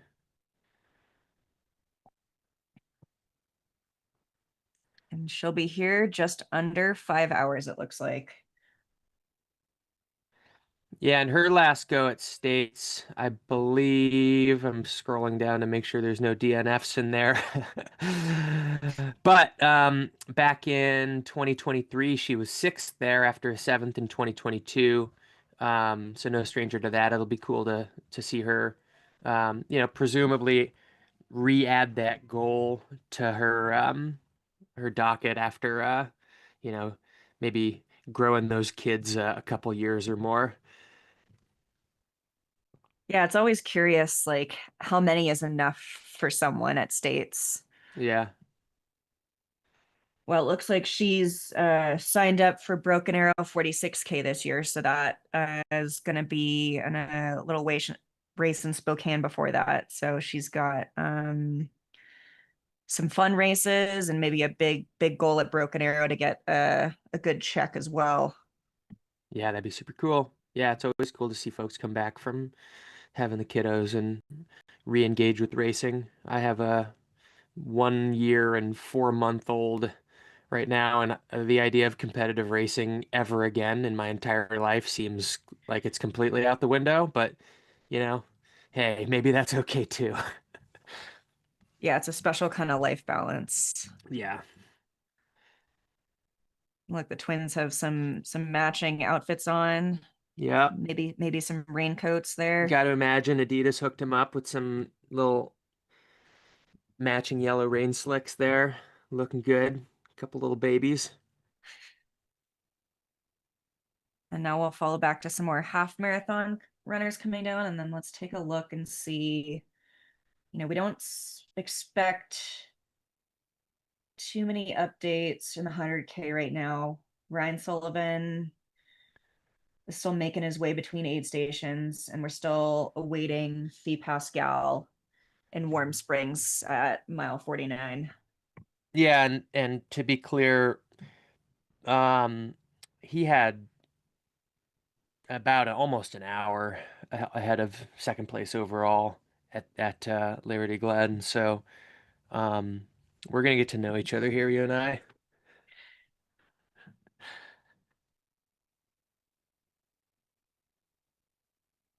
But it does look like that once we do start getting those next kind of overall runner updates at Warm Springs, they're going to be 2 through 4. Thea, Nick, and Emily are going to be fairly close together potentially still, so Cool. could get exciting.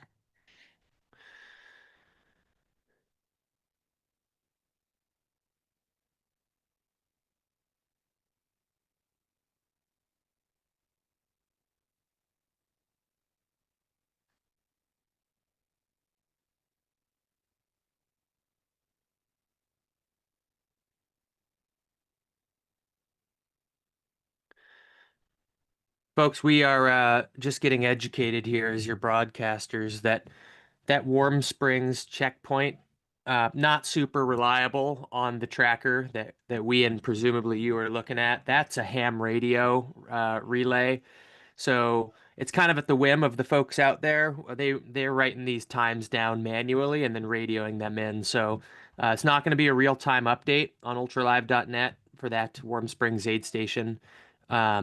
But we'll keep an eye on it, and we'll kind of keep you posted to the extent that we can on who's coming through and when. But if you're looking for your person, your nephew, your aunt at that Warm Springs aid station, and you feel like they should have been there a while back, that could just be because the radio operator there is taking a bathroom break or something. So don't invest too much in that. That'll be kind of an after the fact aid station report there. So don't plan on live data there. Yeah, we'll do our best to get those updates as they come. It looks like, for reference, Ryan Sullivan's split between Liberty Glen and Warm Springs was just over an hour 15. So that gives you a bit of a reference of kind of how the field behind him will fall. So we actually probably wouldn't expect Fee Pascal there quite yet anyway. As we're looking at some more half marathon finishers coming across the line here, theoretically, we should have our third place female finisher in the 50K coming across the line here pretty soon. Yeah, that should be in the next few minutes. And that we are expecting is Lily Berwanger. She's only 20 years old, so this would be a huge, great day for her.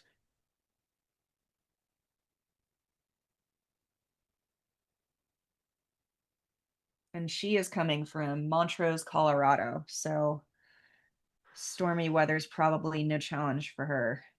Pretty cool.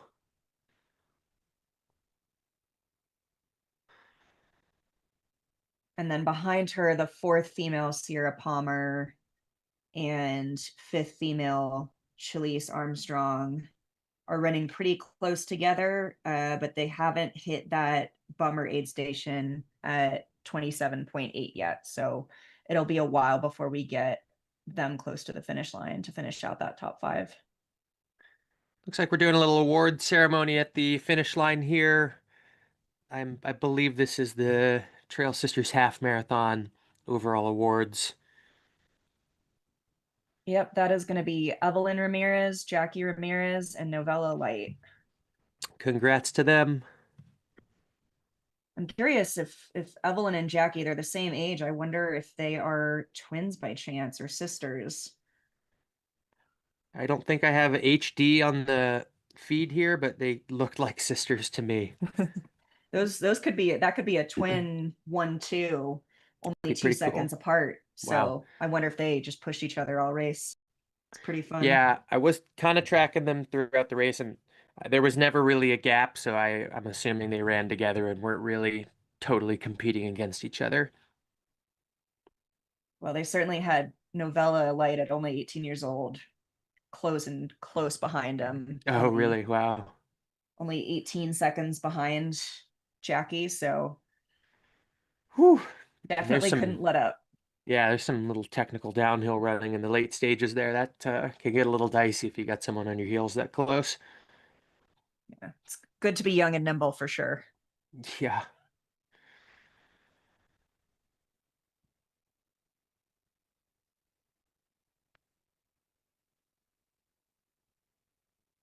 So let's take a look at our 50K runners.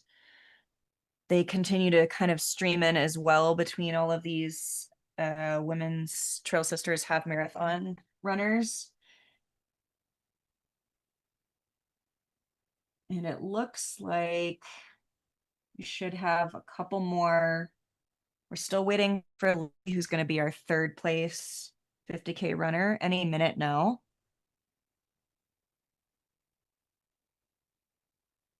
Yeah, and we're a little deeper into the men's field, kind of off the podium and kind of more elite performances, but plenty of athletes having good days coming across the line still at this point in that field. That's a pretty nice sprint finish there. Love to see it. Yeah, so Taylor Nolan, who we saw just finish, she was about 23rd overall. So that'll give you a bit of a reference of she was 2nd woman. So that would mean 21 men so far. So starting to move up in the field, as you said.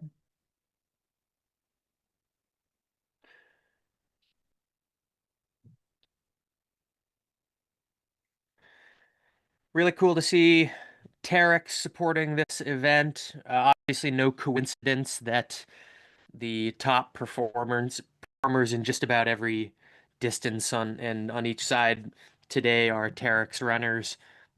Clearly, there's some sort of athlete incentive to be here, but I really like that when a race that might not otherwise have um, as many top performers, when a brand incentivizes it, brings in some heavy hitters, and kind of inflates the competitive side of a race. I always love seeing that. So thanks to Terex for doing that for this super cool historic event.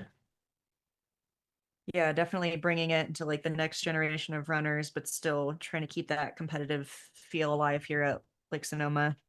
Yeah, and like you were saying, such a good tune-up for big summer races. So, from Hannah and Taylor in the 50K here, that's just an absolute perfect setup for getting ready for Hannah, getting ready for states, and then Taylor getting ready for a more mountainous race in this sort of range of distance at Broken Arrow. But then we got Fee and Emily doing this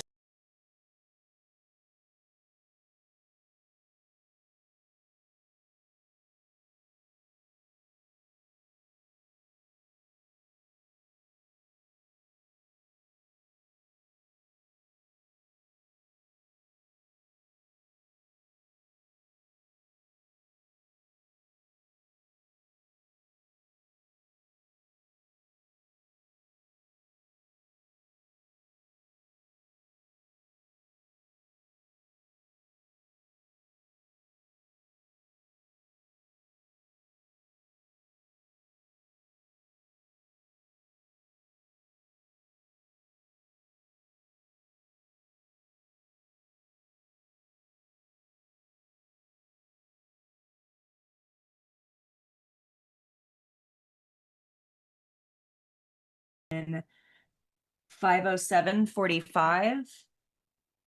So just over that 5 hour mark for your third place women's 50K finisher. Congrats to Lily. Looked great.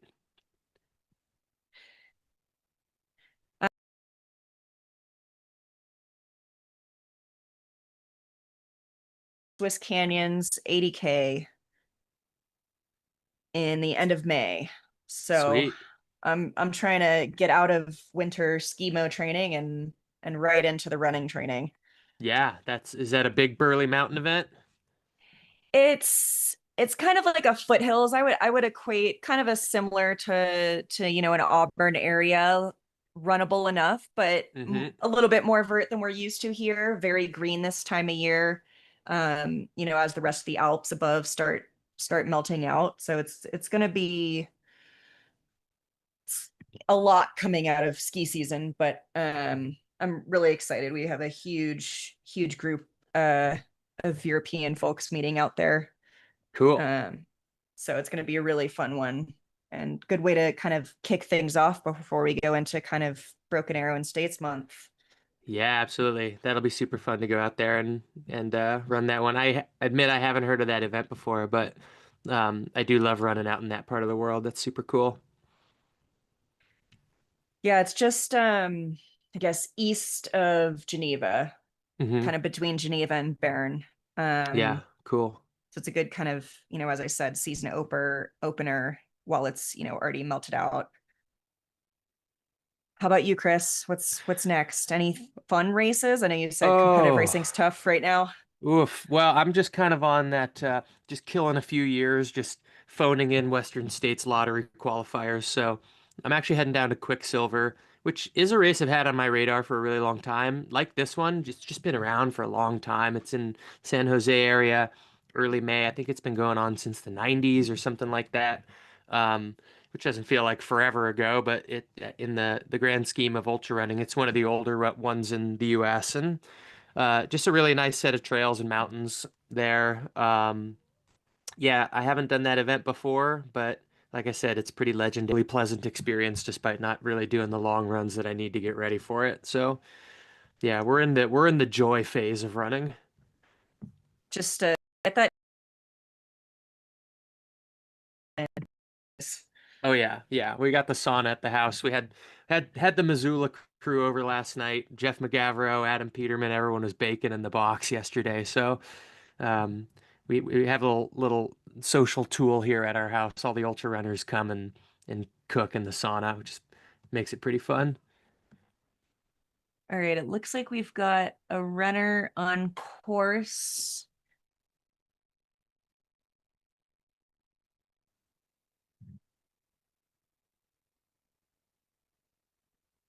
We have on camera men's leader of the 100K. This is Ryan Solo, and that puts him at, how far is that into this race? He's at 56. 55.9. Yeah, 56 miles. So he's smelling the barn at this point. And he's not done with the climbing or descending yet, but hopefully he's getting info out there that he can use to kind of gauge where he is compared to the rest of the field and know that he's got a big buffer and can enjoy these few miles. But yeah, it's an epic part of the course. But like I said, he's not done working yet. Yeah, he's got about 6 miles to go and definitely some of those relentless rolling hills ahead of him before getting to go down into the finish. Yeah, on the way out, they're probably doing this. I'm just recalling my experience in October. It's probably a little different this time. I remember going through this outbound in the dark.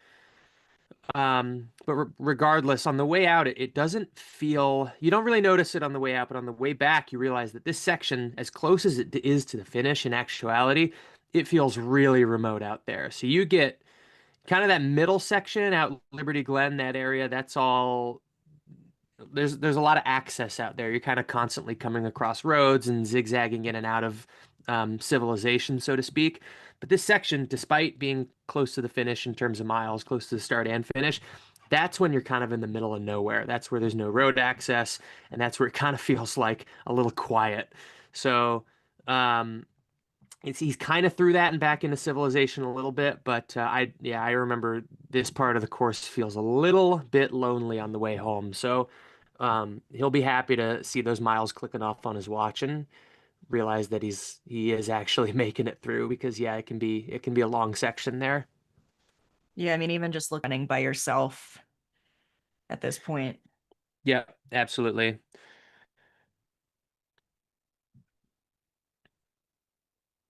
And it does look like we did get a manual update for Warm Springs for Fee Pascal. Oh, cool. She hit 2 minutes ago.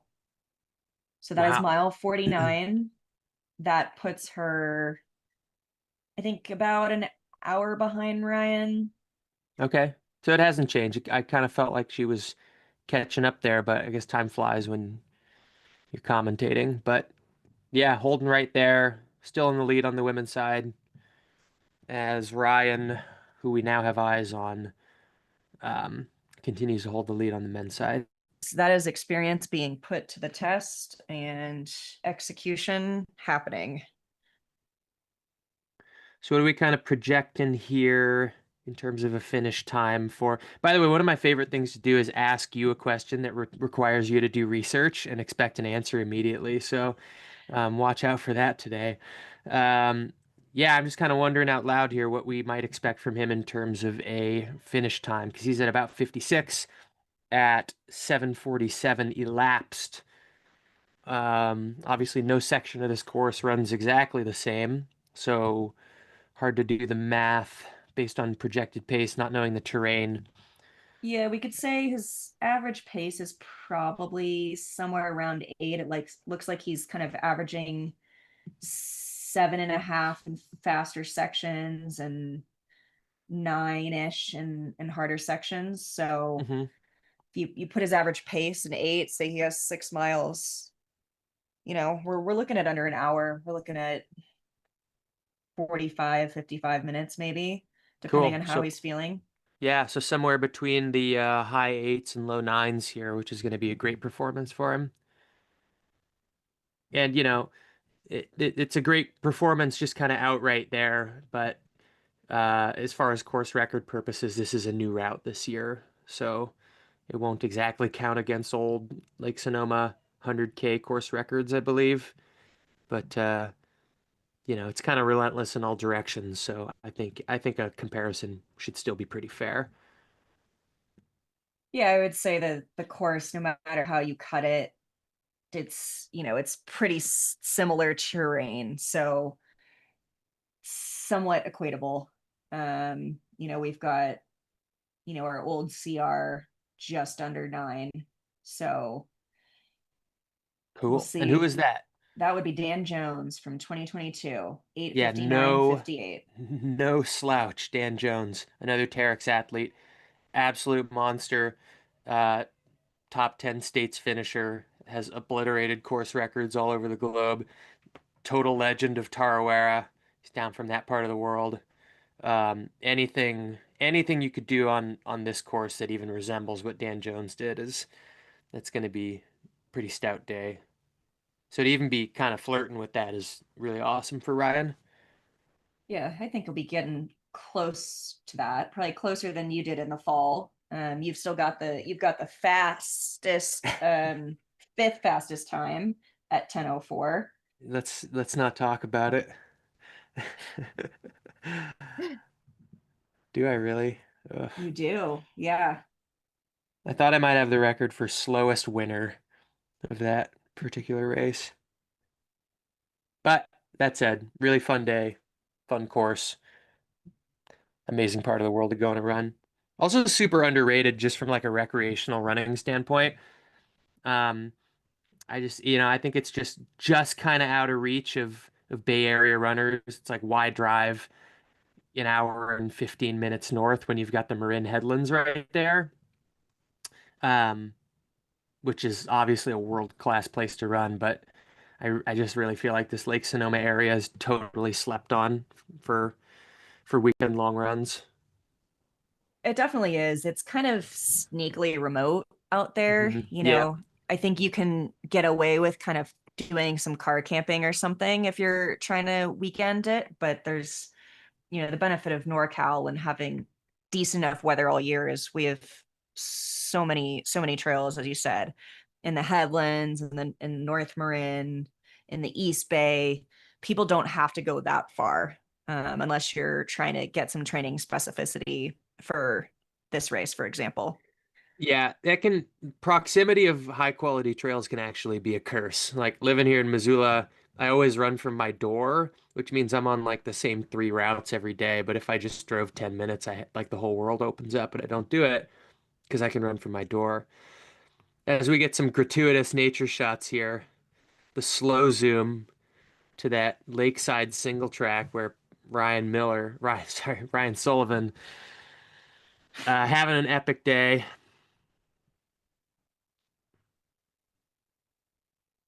And Lake think Sonoma, Ryan I Miller believe, was at it at does sea. allow recreation, so we've got that boat out there as well. I know that's our camera guys. You can see they're out there watching the course go by. Pretty sweet. If I lived near here, I'd have water stashes all over that course. Just hike in with gallons and set it up for big long runs without having to carry too much gear. Yeah, especially as you get into summer. Oh yeah.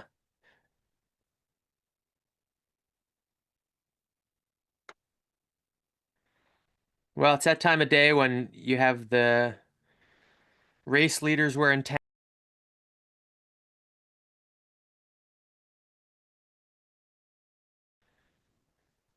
Yeah, absolutely. Everybody has been out there, since the morning, and the less you're moving, the more you're getting cold. Yeah, honestly, looks like their wind and rain are maybe picking up a little bit. You can see that ultra live tent starting to billow a little bit. I see an umbrella just came out, so I thought we were kind of in the clear, but it seems like the weather's coming back a bit. Yeah, it seemed for like a little bit the sun was kind of peeking out and it was getting bright, but as you said, it's picking up again, and that checks out because I know we're expecting continuous waves of this storm up through tomorrow. So I don't think anybody's getting away with it today. Yeah, you just don't sign up for California races expecting this, but you got to be prepared for anything. Yeah, and as I said, in spring, you never know. You sure don't. As we got some more Trail Sisters half finishers coming across the line.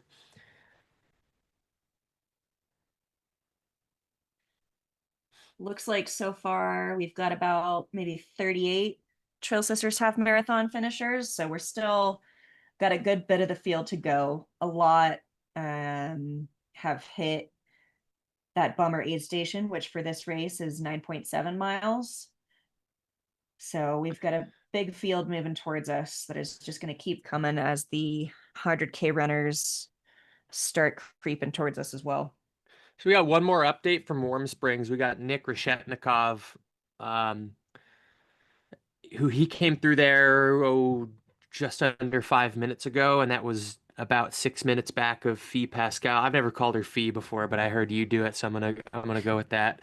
If that's too familiar, then I'll switch back to Fiona. But anywho, he came through there, like I said, about 5 minutes ago, and so that would track with Emily Hawgood coming through there any moment. And like I said,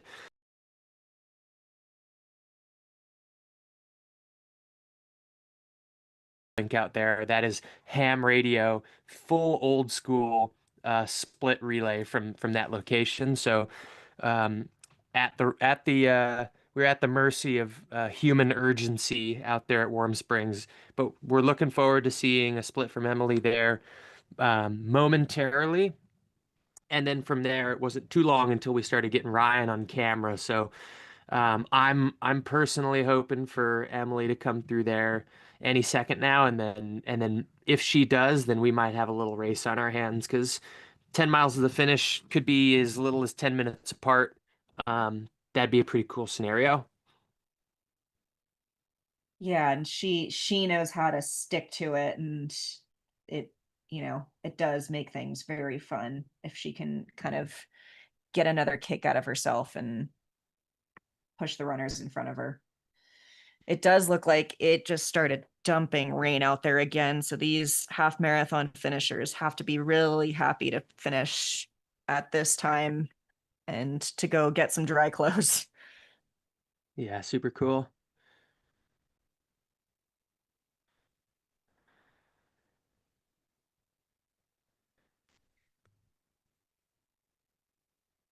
And then for reference, Emily at Liberty Glen was only 2 minutes behind Nick.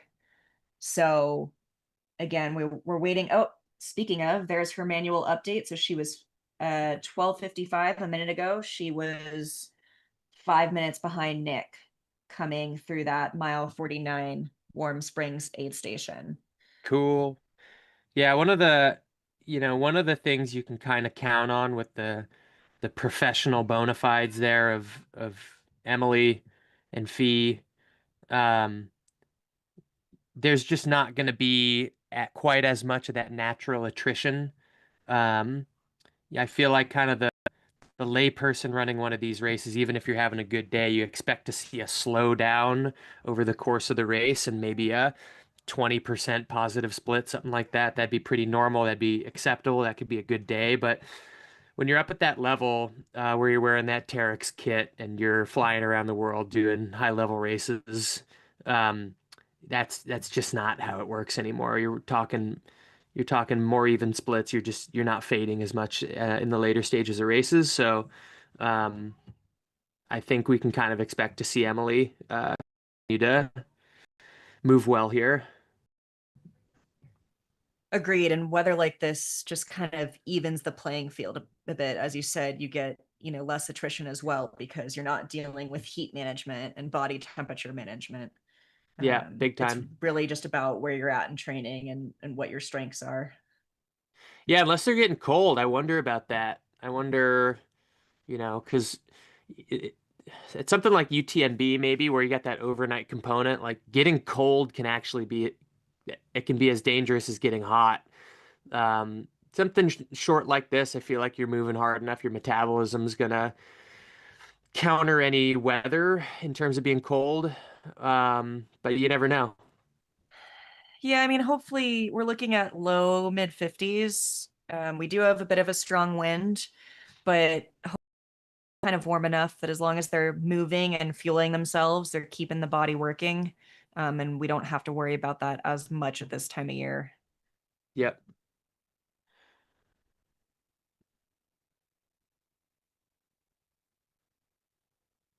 Yeah, and as you said, between Fiona and Emily, there's only 11 minutes at that mile 49 aid station and half marathon left to go. So it's going to get fun for these women as they, prepare for states for sure. Yep. Yep. And this is Fiona's, I believe, first season as a Terrex athlete. Oh, cool. Following her success at states last year. I believe, I could be wrong, but I believe she was maybe with Solomon or something before. Their loss. Yeah. So this is, I'm sure, big, opportunity both, for Terrex and for her to kind of, for her to support the race and for them to support her and her journey back to states. Mm-hmm. I was taking a little gander at the old ultra sign up there, and I'm pretty confident Fiona Pascal and Emily Hawgood.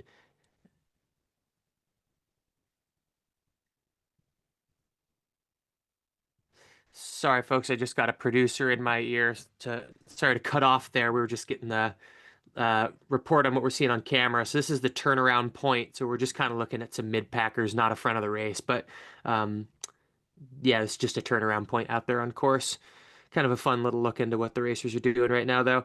So I was just mentioning, Fiona and Emily have not been here to Lake Sonoma before. Neither of them have raced here. Counter that with, well, first of all, Ryan Sullivan has, who's currently leading the men's field. Taylor Nolan has, and Hannah Allgood has. So some veterans, some beginners out here, but in the women's 100K, which is one of the focuses right now. You've got two newbies out there at the front of the race.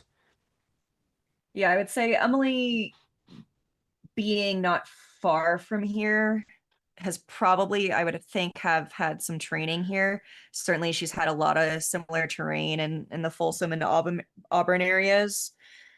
And then at the same time, this weather is going to play to Fee Pascal's, UK roots Yeah, pretty absolutely. well.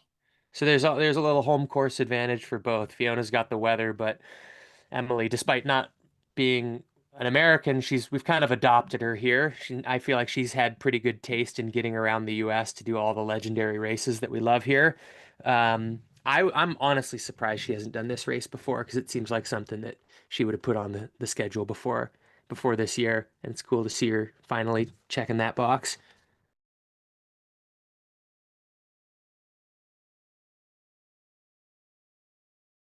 Is suiting her, as we've discussed, her states prep for this year. Yeah, she's definitely kind of a do-it-all. Has had success in serious mountain races, has had success in much faster stuff. I think this, you know, taking the average of the two, something like states, something like this, kind of feels almost perfect, where it's not flat enough to be a pure speed sort of deal, but it's not mountainous enough to require trekking poles and altitude adjustment. So it kind of feels like maybe a sweet spot for her, but I don't quite know her well enough to project that. But it wouldn't to hear that this is kind of the type of race she enjoys. Yeah, and it gives her, a little bit more time for recovery than Canyons would have last year. And again, she's not worrying about racing her way into states, so she gets to kind of choose her schedule a little bit more than have to kind of play the golden ticket game, which she hasn't had to do in quite a long time, because she's been in it since 2021 every year, top 10ing. That's So pretty it's cool. That's that's like a relic of an old era. The repeat top 10 just year after year. I haven't really seen much of that. There's been some well, on the men's side, I feel like maybe Tyler Green, Drew Holman were kind of the last iteration of that strategy, if you could call it that, which was pioneered by, let's say, well, you could go way back to, um, like to the beginning of the race, basically, but just in recent years, I don't know. I just feel like you have to have a perfect race involving a little bit of luck to be in the top 10 on either side. And the fact that Emily's just crushing it there year after year.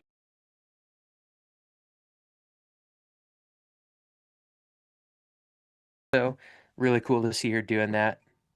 Yeah, she's had a seventh, fifth, fourth, and last year a 10th. So she's maintaining that top 10 with just consistency and hard work every year. And I think the last person with Kyle Pietari, Hmm. he had a really good long string of top 10s, getting more than 2 or 3 in a row. Yeah, I want to say his last one was 2019. And then, he ties into the guys like Jeff Browning and Jesse Haynes. But yeah, it used to be a bit more of a thing. We don't see those repeat top 10s as much anymore. Definitely tough with the level of competition we see at, races from Lake Sonoma to Canyons now. It's just, the sport is growing, and it's awesome to see, but it does, mean that people have to just keep working relentlessly.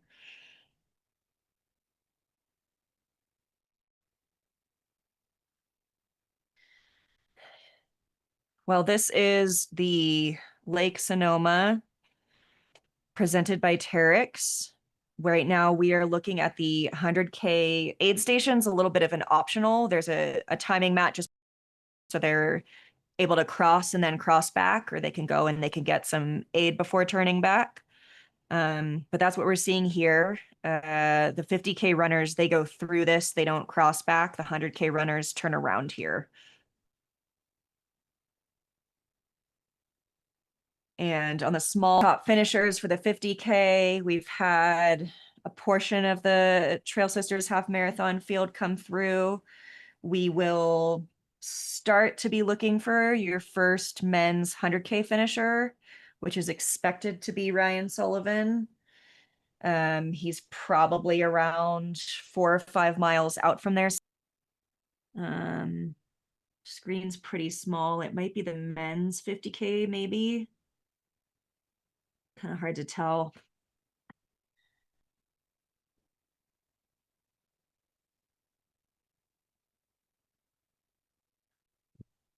Yeah. Then again, I would expect to see, well, it's gotta, I mean, I don't, let's face it, those guys didn't run the Trail Sisters half marathon. So we're going to assume Yeah. that's the 50K. In which case that was Robbie Simpson in the middle, who finished in 3:39 with Cole Campbell in 3:42, and in third, Marcel. Oh, I practiced his last name before and I've already forgotten it. We'll go with Hoish in 3:50. He is a Terrex athlete out of Germany coming in for the race, and he's been racing his way around the West Coast, Western US for a few weeks now. I'd love to see that. Welcome. Robbie Simpson, obviously total legend, known by epic duels at OCC out at UTMB. He's just one of those.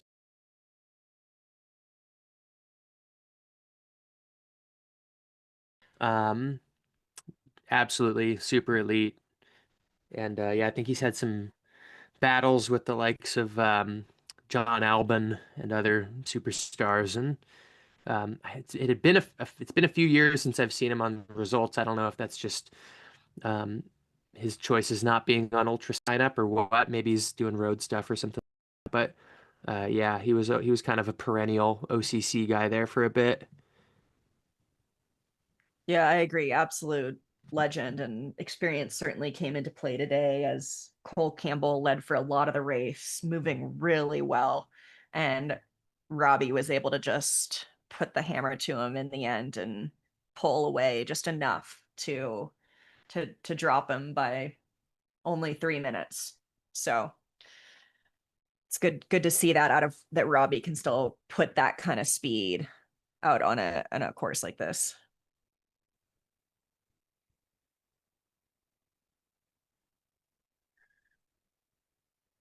And I'm continuing to refresh the results here. And looks like we do indeed have an Emily Hawgood reading at Warm Springs. She is 11 minutes, 10 and a half minutes back from Fiona Pascal at Warm Springs with about a half marathon left. And that's not an insurmountable gap. Not at all. And she's got Nick in between them. So you'd kind of think maybe on some of these kind of single tracks, I wonder if they can get an eye on each other at all. They're each about between 2, 3, and 4, about 5 minutes apart coming out of that aid station. So I'd be curious if they have that knowledge and what they're doing with it.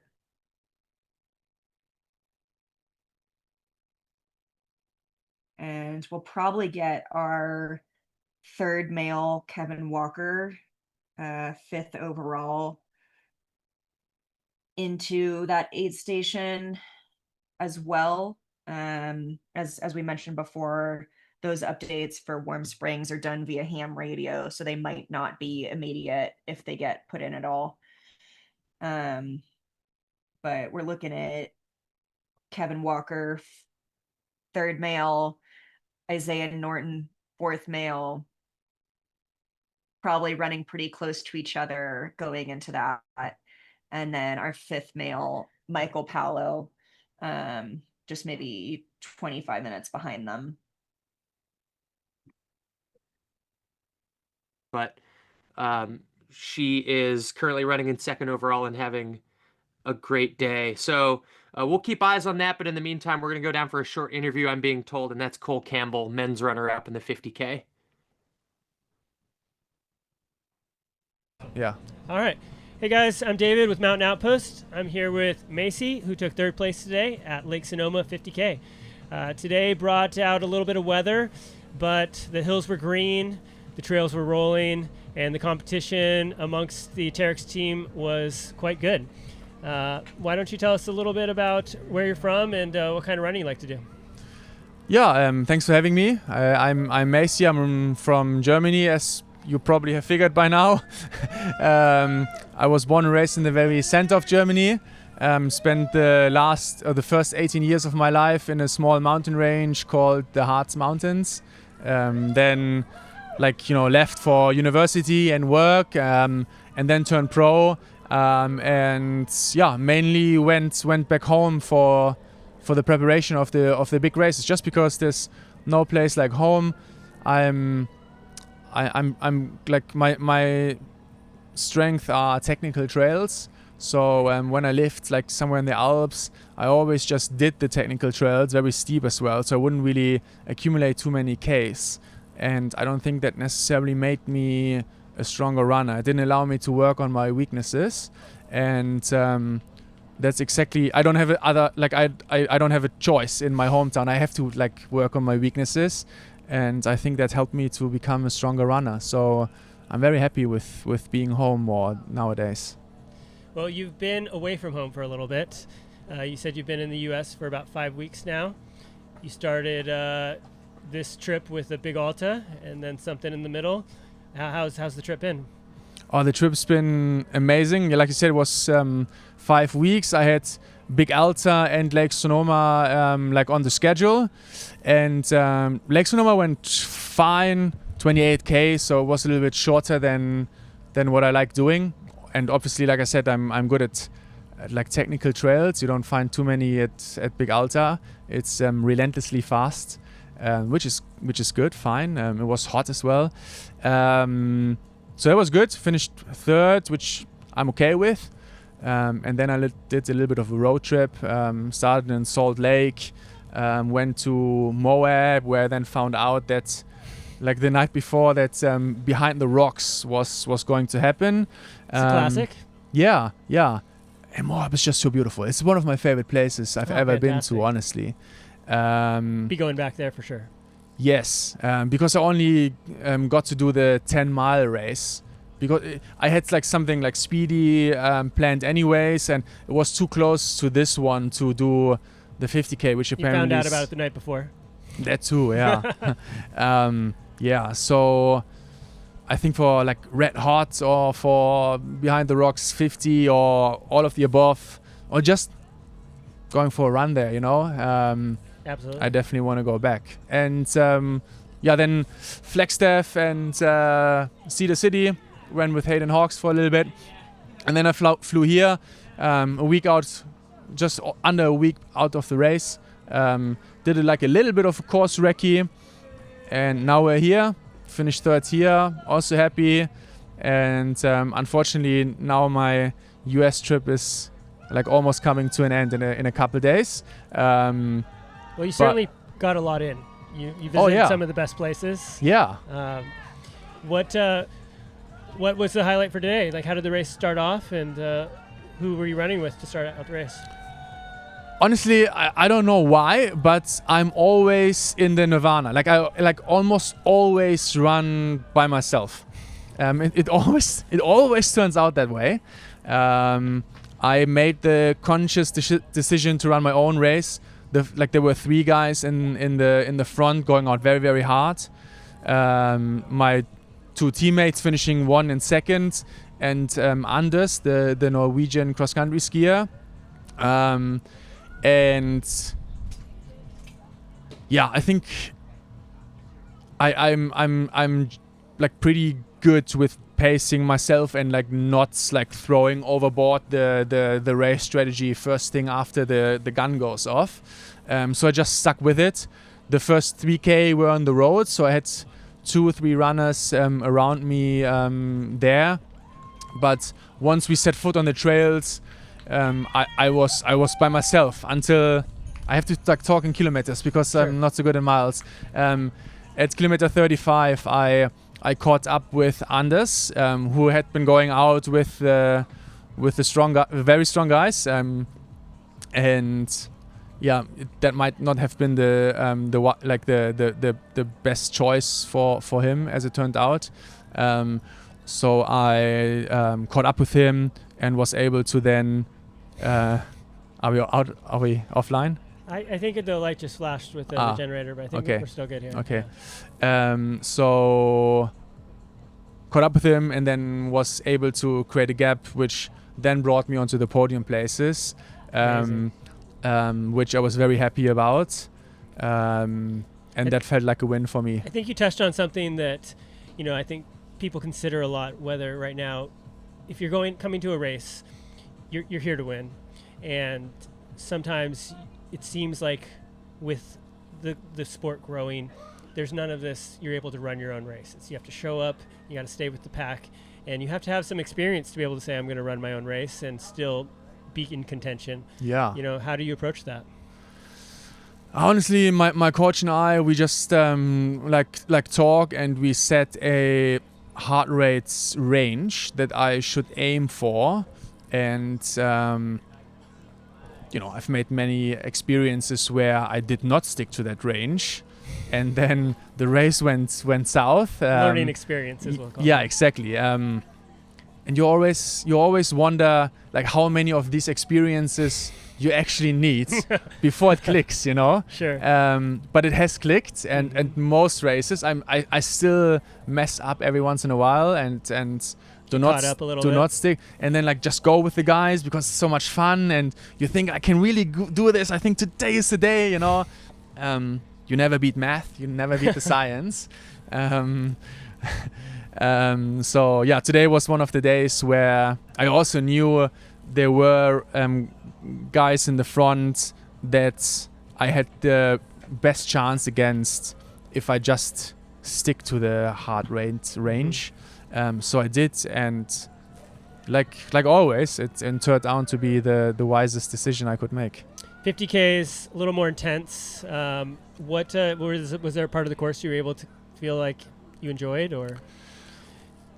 Yeah, I mean, the first 30K were pretty smooth. Mm-hmm. I mean, perception-wise, fresh legs, like I said, didn't really push too hard there. But then I felt like I was getting closer to the Norwegian runner. Fatigue had started to accumulate. Were you able to see him on some of the climbs or descents? That's the thing, you never really do, right? Okay. You can never really look far ahead on that course, which is part of the charm, to be honest. Mm-hmm. So when I first saw him, it only took me another couple of minutes to actually catch up with him. And then I think he quickly didn't see me then. You use that momentum catching up to him a little bit. I mean, it was I started to create the gap on the first long climb up to Liberty Glen. That's right, yep. So there he probably did see me for quite a while. Then we had a super quick stop at the aid station. And then the downhill also you can also see a little bit further ahead than the average would allow on the course. So he did see me quite a while. I opened the gap a little bit on the downhill while I was actually getting ready for the second bigger climb that was coming up. So then I was like, I think I've got this. Yeah, and then never saw him again after or during the second larger climb at, what is that, probably around 40K, so 10Ks to go. Yeah. So the body seemed like it performed pretty well today. How about the stomach? How was the nutrition? It was good. I do liquids only. I've got my own little brand that I won't mention here by name. Let's hear it. Oh, it's called Sun. Not yet available in the States, only in Europe. Who knows? If someone's out there who wants to distribute for us in the States, hit me up. Macy Pacey on Instagram. Exactly, yes. And yeah, the stomach is my weak point. It has So you made your own? Yes, I did. Fuel. Yeah, for exactly that reason. Cool. We use a lot of cluster dextrin, which helps, but combine it with more electrolytes and more fructose, then the big competitor that offers products at this very race has, which I think helps. So that worked quite well for me. But yeah, when it comes to the stomach, the 50Ks are probably the trickiest, because you run intense enough so that the stomach does get upset. You run intense enough to actually need tons of carbs, while you also run intense enough for the stomach to create issues. So yeah, when it comes to carbs, it's probably the worst, which is why like I started to go up in distance, like 60 to 100K usually, which I enjoy much more. You run less intense and you don't need as many carbs, so that helps a little bit with the stomach, as counterintuitive as it may sound. Do you have a goal for carbs per hour, or how do you approach that? I go with like 100 in my flasks, and then the sip of Coke every here and then, just to top that up a little bit. It's probably far less than I probably should be doing, but I just know from experience, no matter how much gut training I do, like that's just as much as I should be doing. Yeah. What do you have going for the rest of the season? Yeah, so I'm going home now. Then like a small long run with a bib on in my hometown, or close to my hometown, my home area. And then shortly after that, the German Championships. Exciting. That is very exciting. 80K, pretty steep, kind of technical.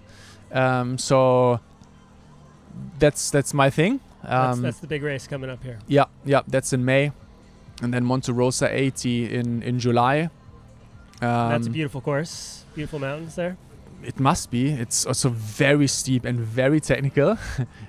So I think last year the winners for the 80K, it took them like 10 and a bit hours. Yeah, it's more like 100K. Like sure. Mentally, you have to approach it as a 100K. So that will be very interesting. And then let's see the end of the season. Maybe Grand Rate. Oh, wow. La Réunion. Yeah. 80K. You've been out there before? I have not. Okay. Yeah. That's a proper adventure. So that would be very exciting. Yeah. And maybe Seoul 100. It's a race that my sponsor sponsors. Okay. Adidas Terrex.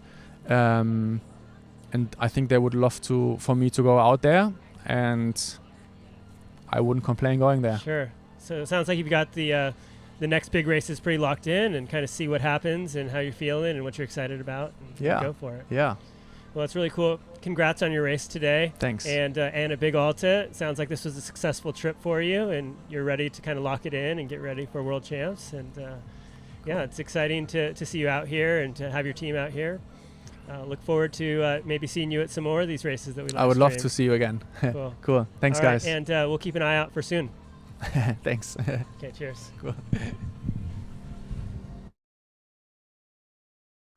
All right, that was our interview with men's 50K third place finisher Marcel Huish.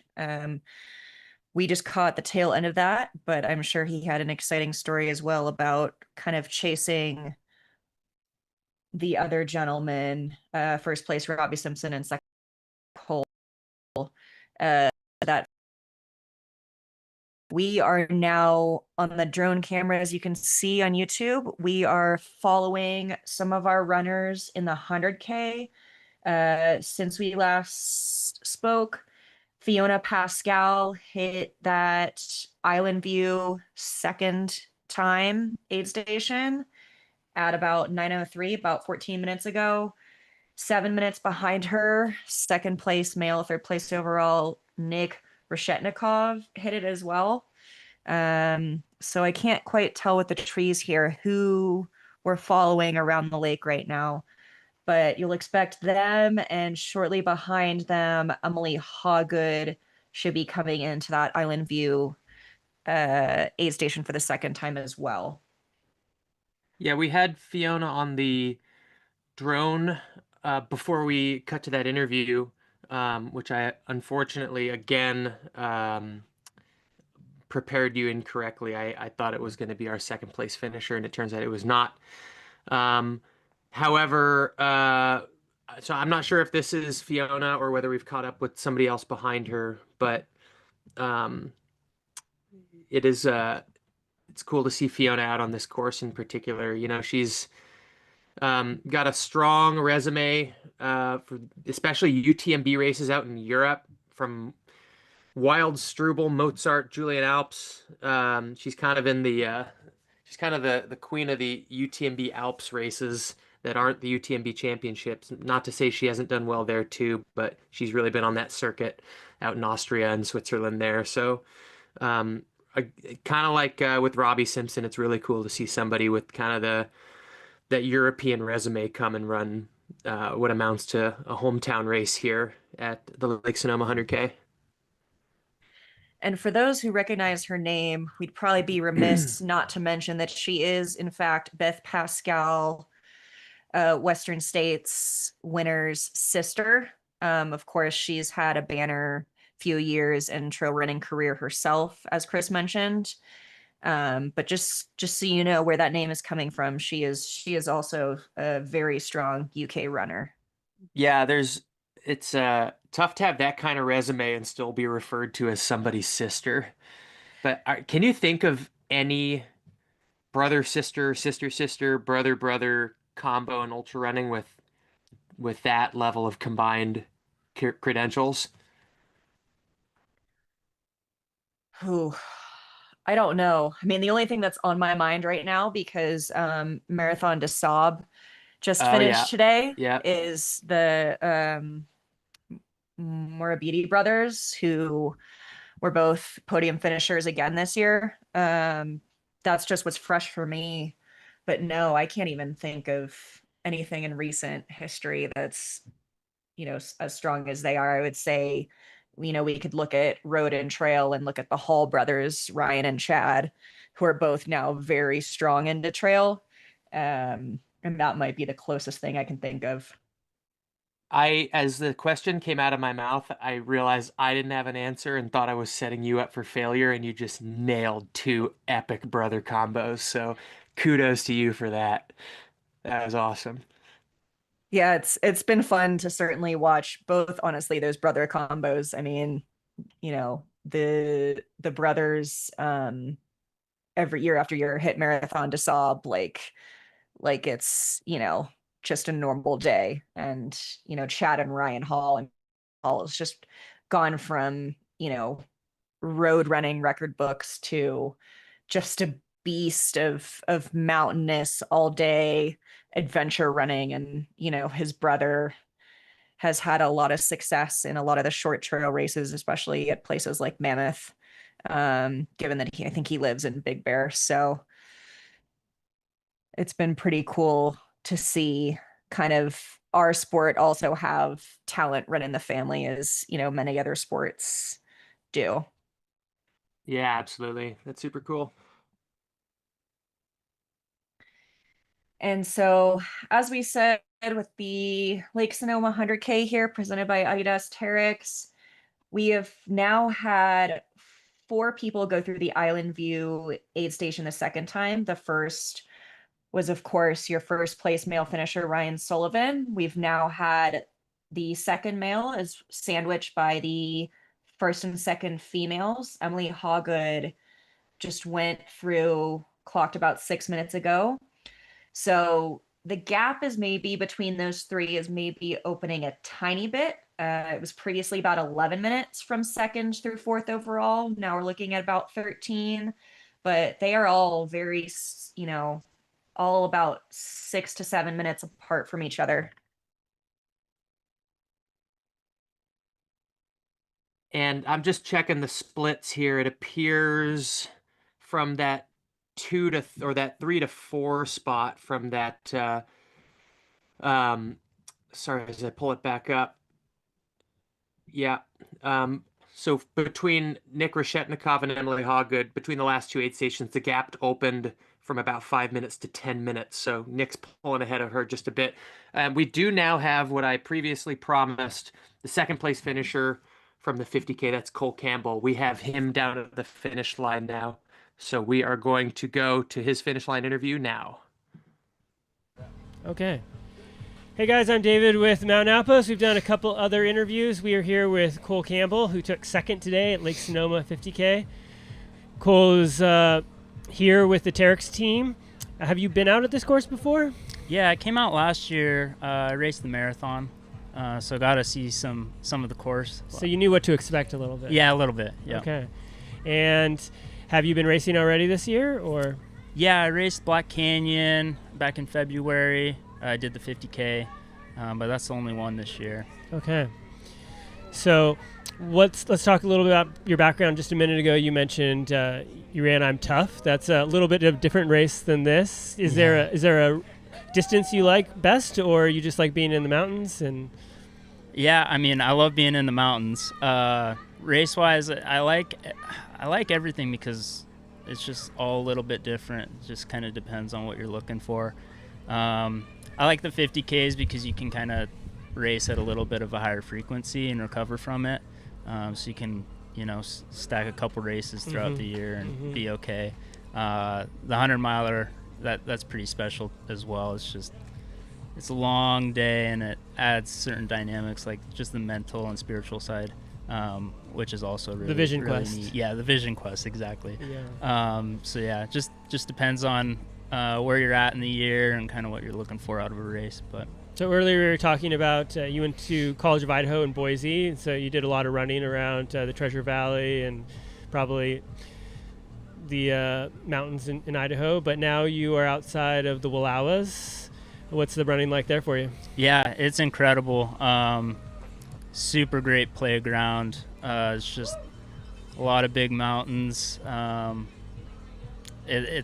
It's like a dream playground, really. Like earlier I was telling you it's one of my favorite places I've ever ran before. So I'd say you're pretty lucky. The mountains are incredible. Tons of trails throughout that whole wilderness area, and it feels like real mountains, so you can kind of train for mountain races pretty easily. Well, that's a good segue here. You were at Black Canyon in February. It's been about 2 months or so, a month and a half. Seems like it was just a month ago, but it's been a little bit longer. Yeah. What have you been up to? How long have you been down here prepping for this? Yeah, I got here Monday, so just kind of hang out, run on some trails, kind of just get into a good routine. But yeah, it's a nice little change of pace from Black Canyon. Black Canyon is just it's rolly and not a ton of elevation gain, and this is a little bit more hills, so it's fun. It could have been warm, but it was a little more manageable today. Yeah, super manageable. It's actually, I think it was probably perfect running conditions. It's like nice and cool, which is great. Not nearly as warm as Black Canyon, so you took fun. It out. You took it. Looks like you took the lead right out of the gates, and you and Robbie were running together for a little bit. How did the race go? Yeah, it was great. Felt super strong up until like maybe the last climb, and then I cracked. But yeah, just felt great all day. Was able to keep on the gas pretty well up until that last climb, but it's April, so it's go back to the drawing board, get trained up for some bigger races throughout the summer. So yeah, I'm happy with it. So this was a new course, a little bit different than the previous 100K that they run out here. What did you think about that first climb? Yeah, it was great. I really liked that. Like I ran the marathon last year, and I think I like this variation a bit more just because of those 2 last climbs on the 50K course. That's right. That's in the 100K that I was referencing there. Yeah. Okay. Yeah. It breaks it up a little bit from so much rolly terrain. I'm a little bummed I didn't have the gas for the last climb, but I really like it. It's a super sweet course out here. So the body held up. We were talking with Macy earlier. How did your nutrition go? How'd the stomach feel? Yeah, it was okay. I got a little sick, like pushing as hard as I could up that last climb. But probably no rhyme or reason. I wasn't putting down like crazy amount of carbs or anything. It's probably just a combination of the effort and just kind of having 20, a marathon in the legs already.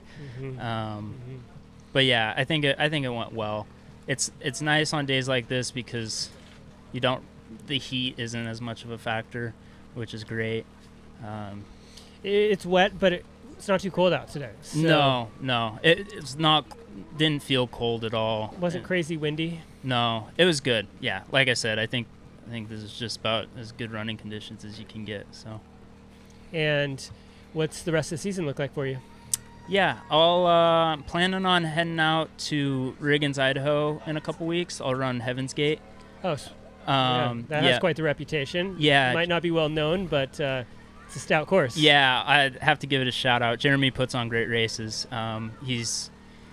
He's putting on a 53K there with a good amount of climbing, so I couldn't resist. So I'll try to get the legs back as soon as I can, and then I'll go out to that, and then I'll be at Broken Arrow in June, and then OCC for the 50K. Yep. Do the 46K at Broken Arrow, and then head out to OCC in August. Have you been out to OCC before? No, this is my first time, so should be a good experience. And when will you go out there for that? I haven't nailed it down yet. I'll probably not crazy long, maybe 2 weeks before, something like that. Yeah. Well, it sounds like you've got it pretty dialed for what you got going for the next few months, and what's your training approach going to be for balancing those races? Yeah, I'll definitely start running a bit more vert, especially when the mountains are starting to open up, which is great. Looking forward to that. But yeah, I don't think it's rocket science. Just keep kind of doing the training program that's working, and then add on some volume and some vertical, and yeah, I think that'll be good. I think that's kind of the missing component. Do you work with the coach or self-coached? Yep. Nice. Yep. Okay, so yeah, I like having that freedom. I went to undergrad at College of Idaho, got an exercise science degree, and then I went out to Western afterwards and got a master's in exercise science. So I love tweaking things and kind of just experimenting on myself. So it's great. That's awesome. And do you do any coaching also? A little bit, yeah. Have a couple athletes, have a couple openings. So really enjoy that aspect of it as well. Nice. Well, congrats on the race today. It was fun seeing you guys out there. Seems like you guys had a good time overall, and thanks for doing this with us. Yeah, absolutely. Thanks for having us. Cool. Have a good rest of the season. Yeah, appreciate it. All right. And that was Cole Campbell, our Lake Sonoma 50K men's second place finisher. He had quite the battle today, leading a good portion of the 50K before he got overtaken by veteran UK runner Robbie Simpson. Cole's also one of those, for those who don't know it, he's one of those kids out of the Western program out there in Gunnison, Colorado. It's a very well-rounded, cool mountain athletics program they got going that's bringing all sorts of athletes into our sport, mountain biking, skimo. So good for him for leveling up into kind of the pro running field. Yeah, and you can't really be too upset about losing a race to Robbie Simpson. There's not that many people in the world who can look at a start list, see his name on it, and say, yeah, I might be able to take that guy down. And the fact that Cole kind of put him in his place for the first bit of this race today, that's a lot to be proud of. Also, I want to shout out in his upcoming race plan, that Idaho race he was talking about, Heaven's Gate. That race is insane. That course is bananas. I was with a friend and ran a chunk of it, and I think it's about 40 billion feet of climbing in a 50K or whatever it is, but it's just, you don't see like huge mountains in the distance, and yet you run up for seemingly 20,000 feet straight. It just doesn't make sense. But yeah, so he'll have a hell of a time out there. That's a burly place for an event, and that's a kind of a legendary, still underground event. But if you're looking for something intense, go try Heaven's Gate. I sure won't. Yeah, that is for a whole different kind of mountain athlete. And for those who are just tuning in, we are almost all the way through the Trail Sisters half marathon field, and we still only have your first male finisher in the 100K. That was Ryan Sullivan in 8:36. Just before that interview, we got updates for 2 through 4 overall, which were Fiona Pascal, your first female. She came into the Island View aid station for the second time in 9:03, followed by Nick Reshnikov in 9:10, just 7 minutes behind her, followed by Emily Hawgood, your second female, in 9:16, about 6 minutes behind him. So they're still all running pretty close together, but they're kind of keeping or slightly expanding their gaps. So it'll be interesting to see in that kind of last 6-ish miles from Island View to the finish, if anything shakes up at all. Yeah, good description that it's all kind of similar but expanding a little bit. And we should be able to have a little bit of camera access to these folks as they go through these latter miles of the race. So hopefully we'll have something exciting here between their last couple aid stations and the finish. And while we refresh, we're back into the parking lot. I actually believe that this parking lot shot might be from the South Lake I think that's correct. aid station at 60.5. So we briefly saw Ryan Sullivan come through here before we got to see him finish. We don't expect anybody here quite yet. As I said,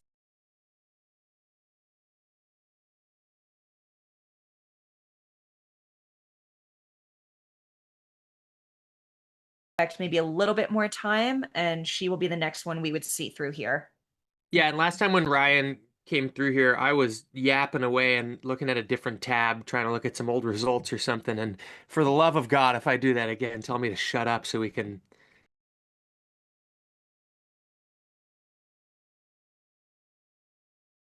I'm glued to the actual feed this time. And then as far as the rest of the men's and women's fields in the 100K go, for the men, we are looking at Kevin Walker, who actually just hit that Island View aid station previous to this 2 minutes ago. So he is your third place male currently. He may have fourth place male Isaiah Norton close behind him. So we'll see how that kind of end of the podium shakes up, if at all. And then your fifth place male, Colin Cooper, has not, he's probably nearing an hour behind Isaiah. So we might not see him for a bit. Or sorry, actually, that would be Dylan Jones. Colin Still a bit Cooper of a is your gap there to sixth. Dylan. It's about a half an hour there. So yeah, it's looking like we might have a little battle for that third podium spot between Kevin and Isaiah. And Audrey looks like a lock for that third spot on the women's side too. But a lot of racing still to be done. Yeah, absolutely. And behind her, we'll have probably a pretty big gap to your fourth and fifth women. We have Shelby Hint Rogers, who is running in fourth. Her last marker was the mile 41-ish aid station. And following her, we'll have Chi Song, who was about 20 minutes behind her.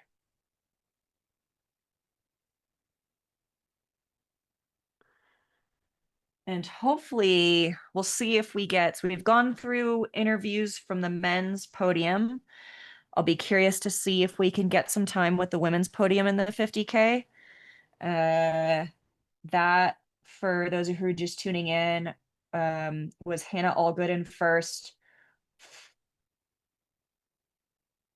followed by Taylor Nolan in second. And we had Young Gun, Lily sorry, I'm struggling to find her last name again. Bearwanger. Bearwanger in third behind them. So I believe we are going to have at least one, if not more, of them for a finish line interview. So presumably Taylor's wrangling the twins. She could be hard to catch, but we'll see who we can find for a finish line interview on the women's 50K side. Yeah, so stand by for that. In the meantime, as we said, we'll keep giving you updates in the 100K field. It's looking like we'll have likely 2 women in the top 5 overall. Those are Adidas athletes, Fee Pascal and Emily Hawgood, both preparing for Western States in the coming months. Yeah, just looking at this still shot of the South Lake Trailhead, where we will have Fee Pascal coming in relatively soon, maybe not in the next few seconds, but that should be the next piece of action that we get eyes on, unless we have a drone shot to follow her or one of the people behind her. I do feel like we've entered another sort of calmer weather period here. Hopefully that's to stay. But we're looking at a little flag blowing in the wind, and it doesn't seem to be moving nearly as much as earlier in the day. Seems like the rain has let up. I see somebody who I think has their phone out, which leads me to believe there's not a lot of precipitation coming down. The light seems a little better, seems a little less ominously cloudy. And, maybe the meat of the race is over from the competitive side of things, but the cutoff's at midnight. There's going to be a lot of people out here into the night, running in the dark, and to give those folks a little bit of break in the weather sounds just fine to me. So we have another finisher coming to the line here, a 50K-er. This is Matt Storm coming in to the 50K finish. Quite an apt name for the weather today, I would say. Yeah, right on, And Matt. he's Congrats pretty on that local from finish. Santa Rosa, so I bet you he knows this course pretty well. Yeah, I bet so. Oh, and He's running got it in with the kiddos. 3 kids. 3 kids and an umbrella. So it looks like maybe there's a little bit of precip, definitely some wind factoring into that umbrella right now. Yeah. Here we got to get the rest of the kids through. And a very big flower for Dad. Wow, look at that sucker. So everything I said about weather, take it back. You can see raindrops on the feed here. It is raining hard. Maybe all the drones are now down due to weather, we're hearing. So, yeah, another commentator error there. But, these folks are still making their way through it. The party is still lively at the finish line. This race has a legendary finish line party. People don't go home. People are going to be hanging out here for a while. As you see one of our finishers there with a bottle of wine, a traditional gift for podium finishers here. I'm not sure if maybe that was a high placer. Typically, I believe the wine is reserved for the podium. And we got some folks taking the live stream as an opportunity for a little selfie here. Yeah, it could be that there's also wine for the age groupers as well. Oh, could be. Yep, that could be it. But yeah, it I does believe look Tropical like John, who's part of the history of this event, has some winery connections in this region and calls in some favors for some of those bottles received by the overall and podium and age group podium finishers here. Yeah, they are certainly in wine country. You can't tell now, but Sonoma, Napa, this whole region is prime California real estate for wine growing.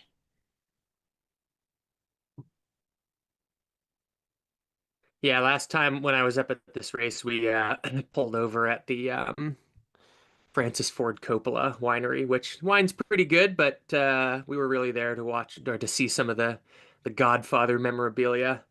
Pretty sweet winery, lots of movie mementos in there. Yeah, does he have a good car collection there as well? Oh yeah, absolutely. Some cool ones, custom stuff from some of the movies he's made. Well, at least we can say all the kids waiting for their parents and family members are out there enjoying this new rain that's coming back down again. We've got some fun umbrellas to look at here at the finish line. I will say that while the drone cameras are down for our runners that are out there kind of in and near the Island View aid station, we do have static cameras set up at Warm Springs, and which is oh, Chris, will you remind me what mile that is? Warm Springs, mile Warm 49. Springs, that's at 49, yeah.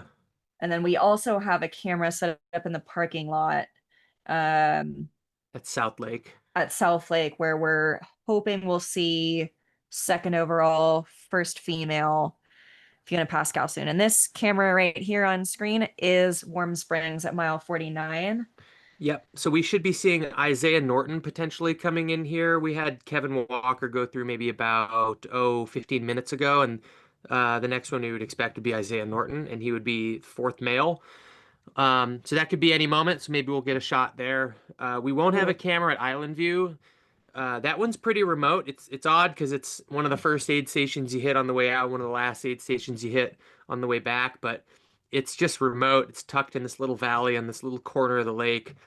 And you just get this sense when you're there that you're kind of isolated. It's a hike-in sort of deal for the aid station crew there, and trust me when I say you can't reliably get a camera and a live feed to that location. And as we mentioned, this is that other standing camera at South Lake, where we're expecting Fiona Pascal. So far, we've had about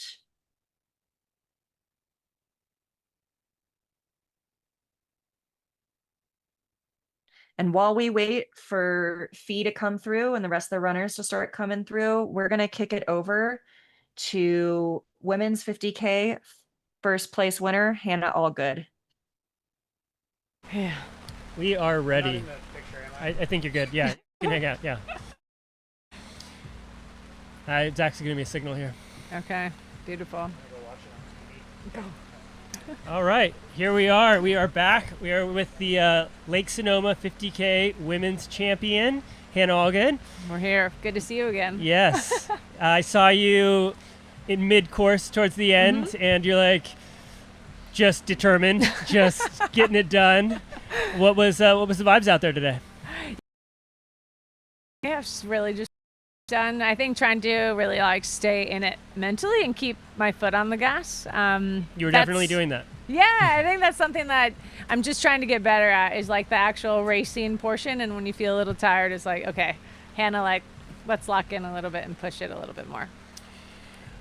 Let's talk about the course and the race today, but you've been racing a little bit already this year. Just once, yeah. You were at Black Canyon? Or no, I just did something local in Moab. Okay. So yeah, I did Red Hot 55K. Okay, so this was something that you were probably training for a little bit more. Yeah, and just getting back into it, the swing of things of racing. Have you raced out here before? Yeah, so I did Lake Sonoma 50 miler actually in 2023 when it was the qualifier for the World's team. So Okay. that was the first time I was out here. And how did you like this course? It's good. I forgot how actually brutal it was. Like I remember it being like thrashing. I'm just chugging along uphill. So yeah. The relentless tagline just is so apt, right? Oh, totally agree. So were you out front the whole time, or just let's talk about the race a little bit? Yeah, so turns out you had like a 20-minute lead by the end or something, or more, or 40-minute lead, or yeah, something like that. But no, it didn't start like that as every race. But yeah, actually, Taylor, who got second, like from the start, she was like pushing it. I was like, oh, okay, Mama's here to prove something. We're doing this, okay? And so it was definitely a little bit faster in the beginning than I wanted it.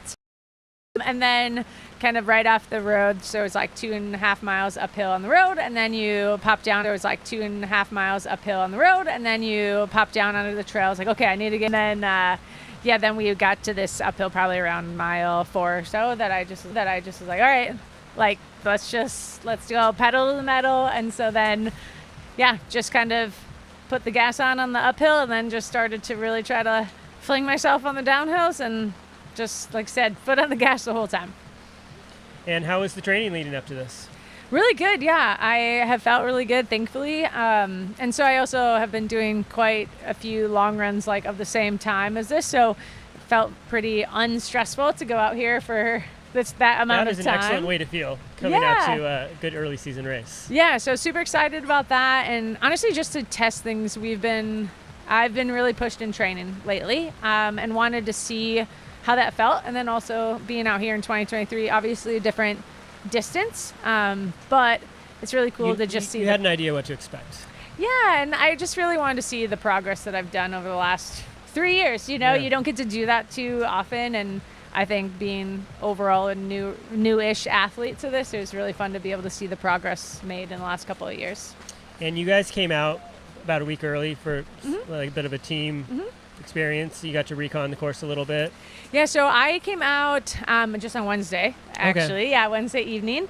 And then I looked at the course just a little bit yesterday. The muddy section that I talked about, that was the only section I really wanted to see because I remember how muddy it was in 2023. So I was like, I need to see how muddy it is because I knew it was the worst part. And then, yeah, it wasn't, it's definitely muddy, but that's that is all the part spring of it. out here. That's why it's so green. Yes. Yeah. It was, there was some of the guys out from Europe, and it was such a beautiful place, but I don't think they got to see quite the views that exist out here.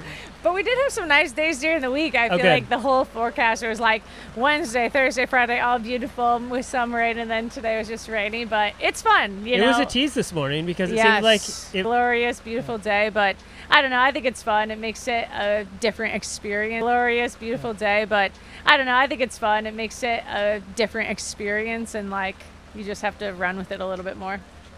Well, congrats again. What's on the docket for the rest of the season? Yeah, so the next one is the big dance at Western States, of course. So we've got that, and then I'm going to do Run Rabbit, actually. And then potentially something after Run Rabbit. I have a plan, but I got to see how my body's feeling after those two, and then we'll go from there. You're going to be, I imagine, at the Western States training camp? I am not, actually. You're not? Okay. No, I'm actually helping out with the training camp in Colorado Springs. So I'm from there and going to help out with a local one, but I am going to go out there a little bit earlier to check out some sections of the course that I want to do from last year. So, sure. Yeah. Okay. Sounds really exciting. What was like the favorite part of the course this year? Oh, it kicks me in the face a little bit. It's like those two like big punchy climbs. So like mile like 20 to 22 and then 24 to 26, where it's just like you have to be in the grind gear. And honestly, it reminded me a lot of some sections on the Western States course. And so I was like, okay, Hannah, just pretend that this is, the river to Green Gate, and just getting mentally prepared there. And so I really enjoyed that. It's really I am fun. loving this theme of everything is in the context of Western States Has to right be, now. you You know? are so locked in. Gotta I'm be. excited to see you out there. It's going to be fun. That's awesome. Well, congrats again. Thanks so much for taking the time to stay. I know you're probably ready to go put your feet up, and I heard they gave you a big bottle of wine. Yeah. Big bottle of wine for the evening for me. Yeah, fantastic.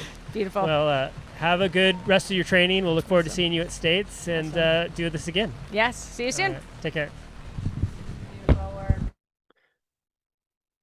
Well, as you can see, folks, it is getting a little spicy out there in terms of weather. We've got some rain pouring down, wind's kicking up a little bit, hoods are up, umbrellas are out. I got to be honest, I was feeling a little self-conscious about too many Western States references earlier, so I'm really happy to hear Hannah Allgood primarily focusing on how to redirect every question back to Western States. So good on her. We love that in my household. So really fired up to watch her at that event this year. Yeah, it's good to. Yep, absolutely. So it's digging into, wow, look at that rain. Bit of an angle here on the parking lot, but hard to imagine how that particular orientation of cones could be useful. So I was trying to figure out what sort of relation Fiona's paces with a course record here. Again, it's a different course, so a course record is a loose term at this point.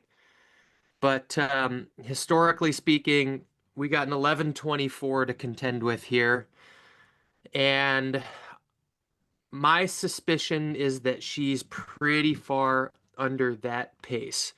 So we'll see, but I'm thinking, I think she might be under that by a little more than Ryan Sullivan was under Dan Jones's pace. So we'll see, especially once she comes through South Lake Trailhead, which, as far as my math comes out to, would be still potentially another half hour or so.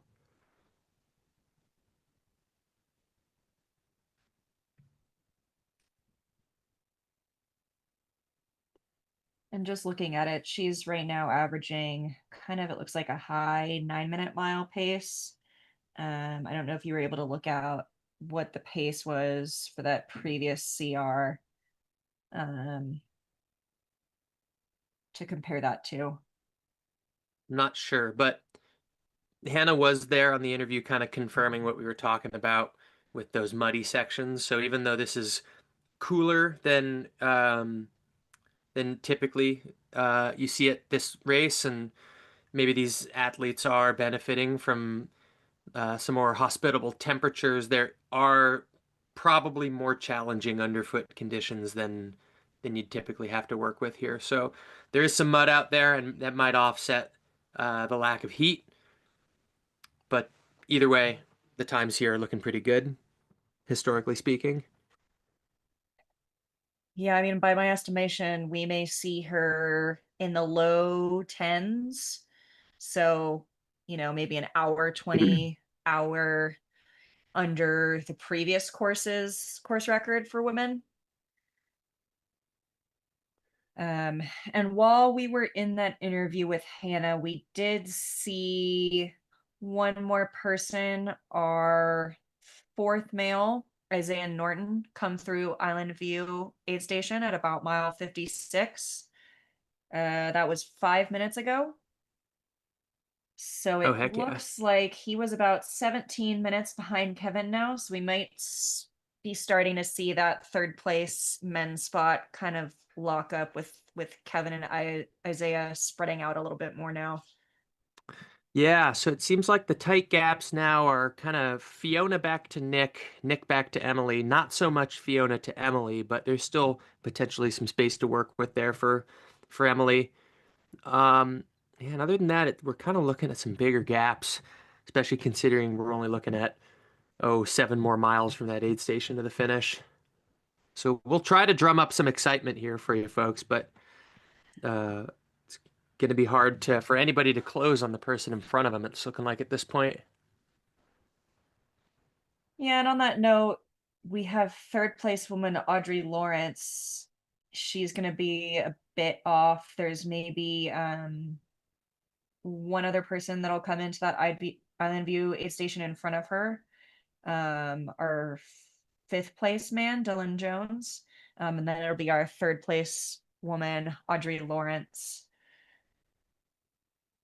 And then it's again probably a sizable gap now down to fifth, Shelby Hint Rogers, who we're still waiting to come into Warm Springs aid station. And we'll also say sorry for this parking lot shot. It is here for a reason. This is the South Lake Trailhead aid station, which we are waiting to see Fiona Pascal come through in probably, I mean, I know I say any minute a lot, but I would say fairly soon. She's got about 4 miles to the previous aid station, and she hit that 54 minutes ago. So there is a bit of a climb and some rolling in there before she gets to here. It's not by any means an easy course. As we say, it is relentless. So it's definitely a good bit of work to get here from there. So we're not worried about her, but she would be next to come through here, followed by your second place male and second place female.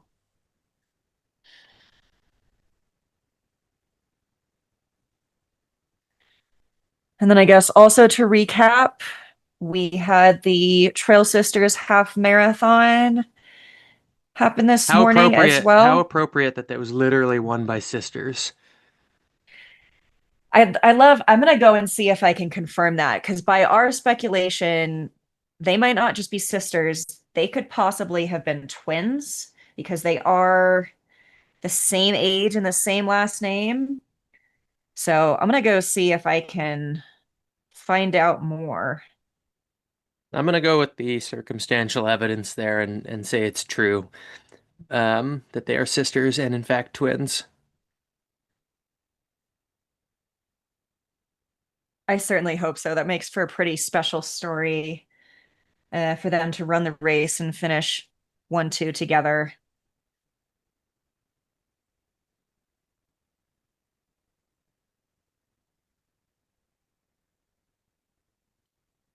Yeah, so in the meantime, folks, our drones are grounded. Just to remind you, the weather is severe enough that we're keeping the flying cameras on the ground. We'll see if we end up with any more finish line interviews. Notable absences so far would be Taylor Nolan, who might be wrangling twins, and then Lily Bearwanger. I would love to hear from her as a 20-year-old who just podiumed at the Lake Sonoma 50K. We'll see if we can wrangle her. However, it is kind of dumping rain and getting people to stick around at this finish line. It's a little more challenging than it typically would be. Yeah, as I mentioned before, this is typically a pretty good finish line party and people stick around for hours and hours, but a little more challenging today given the conditions. So we might just be kind of focusing on these still shots of the aid stations, looking for our participants to come through there. Yeah, absolutely. The other aid station that we have a shot of is Warm Springs at mile 49. So far, we've only had 12 people go So through there. we got someone coming through. That's South Fiona. Lake. Okay, well my math is all sorts of bad because we have Fiona coming through South Lake right now, looking great. So this time I said minutes and I was correct. Well, I was thinking it was going to be a lot longer than that. I might be messing up the time zone difference to where I'm at, but so Fiona is at mile 60 what is it? 60.1 there. 60 and a half. So she has 1.6 to the finish. She smiled, she waved, she was moving well. She is definitely damp, but it doesn't seem to be getting her spirits down. Yeah, so she's going to have about a mile on pure road, if I recall, down from there, and then pops on a pretty gnarly single track, little technical, little switchbacks before popping out in the parking lot, basically at the finish line. So a little downhill to season those quads. Then you got to get nimble for a few minutes before you're at the finish line. So no phoning it in here. It's an engaging last little bit of this course, but she's got some breathing room behind her. And she'll be looking forward to seeing this finish, and she can definitely kind of smell it from there. Yeah, and she does, as we mentioned before, she does have two people not that far behind her. She has Nick Reshnikov, our second male, at the previous aid station, only 7 minutes behind her, and 6 minutes behind him, Emily Hawgood, fellow Adidas Terrex teammate, chasing her. Yeah, so set your clocks now because those two could be coming through South Lake Trailhead any moment and still make this a bit of a battle. And this will, as you know, we mentioned before, but if you're just jumping in, she is a new to the Adidas Terrex team this year. She was previously a Solomon athlete, but following her very notable success at Western States last year, I think she deservedly got some new opportunities offered to her. And so this will be a great showing for Terrex at the Lake Sonoma 100K presented by Terrex, and a great build into her second Western States now that she has a bit more experience on these California trails in her pocket. Yep, absolutely. And as we mentioned before, her sister, the legendary Beth Pascal, winner of the 2021 Western States. So even though last year was her first time on that course, she had, I'm sure, a lot of great advice on how to run that race. And as we've also mentioned, she is a strong runner in her own right. Regardless of that knowledge, she's done very well at many of the by UTMB races, winning multiple of them in Europe. and also is no stranger to this kind of weather. So maybe that's why she had a big smile coming through, because Irish weather is nothing for a British runner. Yeah, this is t-shirt weather in England, that's for sure. But we will say it has really picked up again. It's been raining heavy again. The wind seems to kind of be persisting, and that's not really going to stop tonight. So for these 100K runners, they have another 8 hours until the course closes. This is one of those days where you have, extra dry clothes in your drop bags. You have, your crew keeping you warm at aid stations. You have to be on top of things just, in a very different way than you would normally on Sonoma, but just equally as important.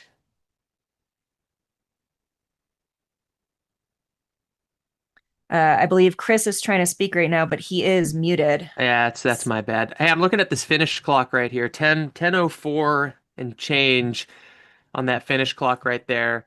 Fiona's less than 10 minutes from the finish line, I would guess. And if we look at historical times here at ye old Lake Sonoma 100K, she's gonna beat. And again, it's not quite the same course, but she's going to be under the established course record of the 100K distance here by pushing an hour and 15 minutes. Yeah, it's hard to say, but I think these course records that are being set today on this new course, both by Ryan Sullivan and by Fiona Pascal, they are very stout races, and I'd be curious to see. I think they'll hold up for a little bit of time, despite kind of the slick conditions. I think these are very, very strong, dominant races by both. Yeah, super, super solid races by both of them. And you'll see we've got most, if not all, of the Trail Sisters half marathon finishers have come through now. So now we're looking at 50K runners coming through the finish line on camera. Yeah, and I don't see a chip read from Fiona at South Lake Trailhead. We did see her come through there, so no doubt that she did. But I was just hoping to see a split there, and moreover see the splits of anyone else who comes through there, whether that's Nick or Emily, in the next few minutes to see if the gap is shrunk or widened. Yeah, I will say with Ryan, it did take a few minutes. I saw him on camera at least 4 or 5 minutes before. Actually, I don't even know that we're getting splits for that aid station. I think I saw Ryan has one. He does. So there was definitely at least a few minute delay on that. Okay. I know we're in California to everybody watching, but that doesn't mean that everywhere has service. Some of our aid stations are ham radioed in. Some have Starlink set up. So if you're waiting on a runner in the 50K or the 100K and you're expecting them in an aid station, know that there are a few that have to be manually done if they can get them in at all. So don't get too concerned. These are tough runners out here. They know how to handle these conditions, and they're still moving forward.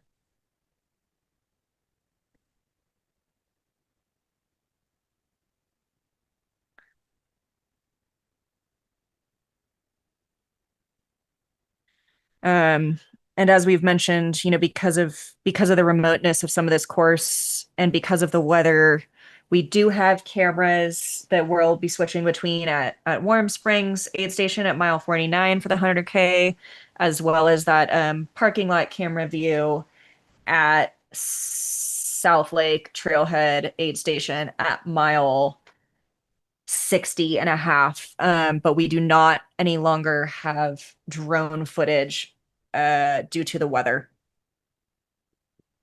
We got some more happy 50K finishers coming in here. And I believe we are wrapped on the Trail Sisters half marathon. We are. Yeah, we are. In fact, we had 126 brave, strong women finish that half marathon. under the 5-hour mark. Just one drop.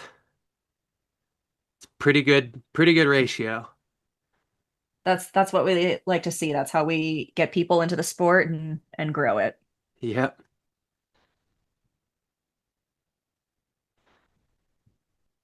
Whereas in that 50K distance, we've got 232 people towed the line. That's pretty big for an American 50K. So far, 124 have come back, and 7 have been carted out from whatever location they needed a ride from out there. So still plenty of them out on course. And of course, the 100K. Kind of just getting into the meat of the day. One finisher,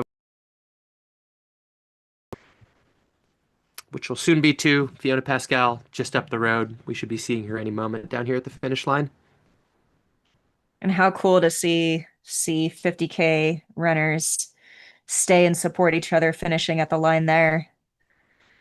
It can't be warm for them after that many hours out in the rain.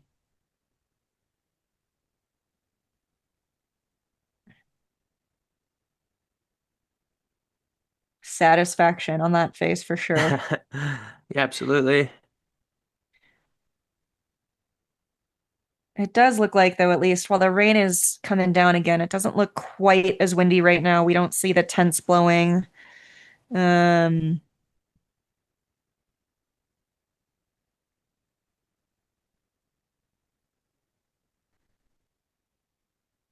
a bit longer.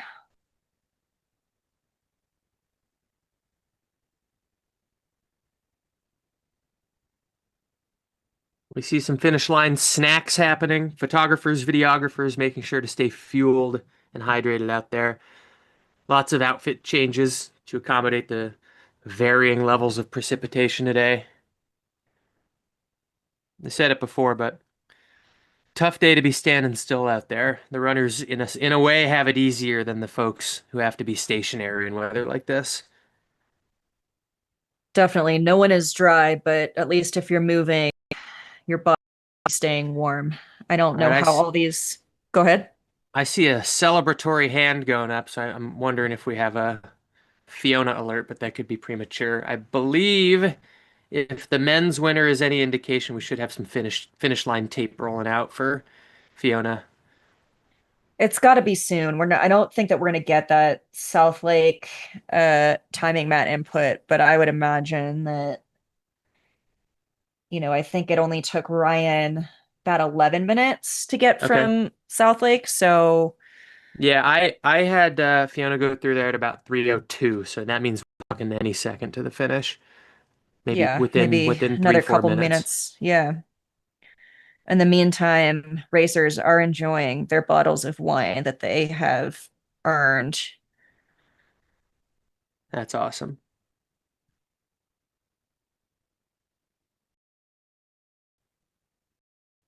All right. I can see the timing folks under the ultra live tent, so hopefully we get a radio in soon on Fiona. There she is. All right, we got a little water on the camera, but that is Fiona Pascal, your first place female, second place overall Lake Sonoma 100K finisher, coming through the parking lot, then into the grass and into the finish line. And just as it starts pouring again, she is determined and she is soaked.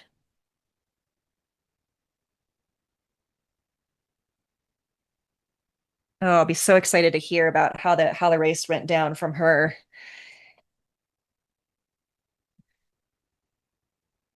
So she's got a couple more steps and she'll be well under what we would consider the previous course record. About an hour and 11 at 10:13:24. About an hour and 11 minutes under what the previous course and course record were.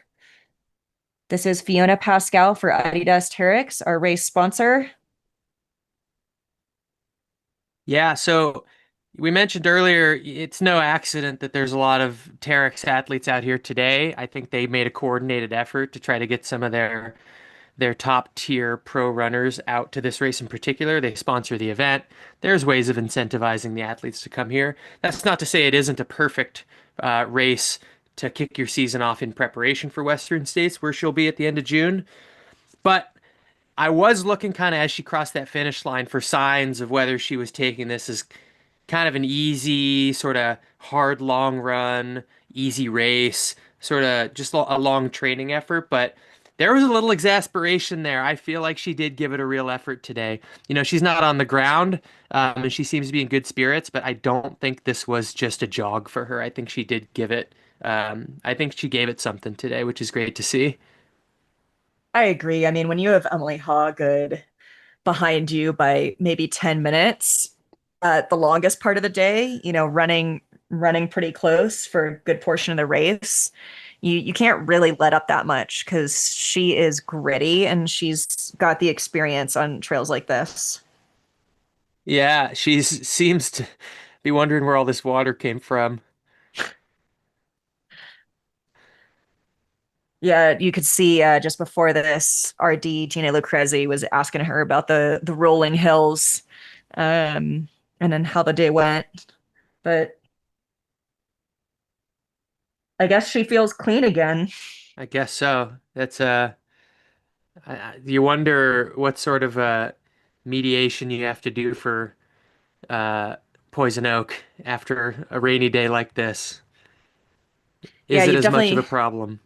you've definitely got the cold water part taken care of. You could honestly just bring your dish soap right out here and wipe it all off and be done.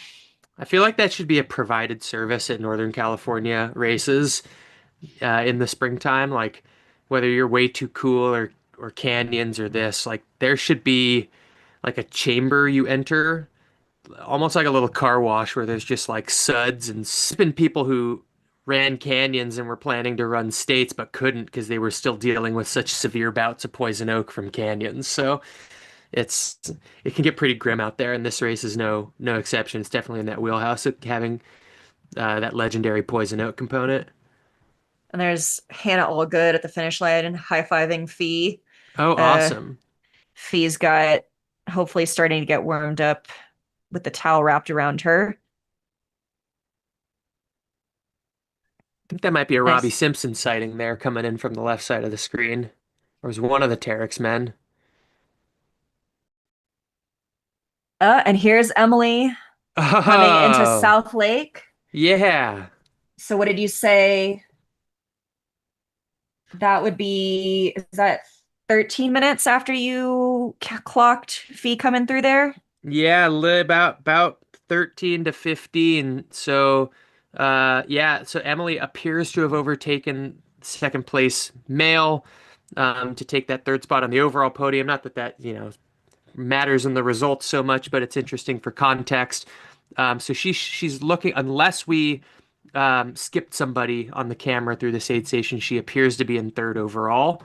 And again, yeah, about a mile and a half from the aid station, which comes out to about 11 to 15 minutes. So we should be seeing her coming through the finish pretty soon. So hopefully Fiona's there to greet her.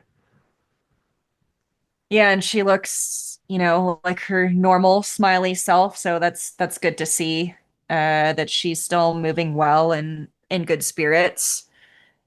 Um, it's pretty rare that she's not.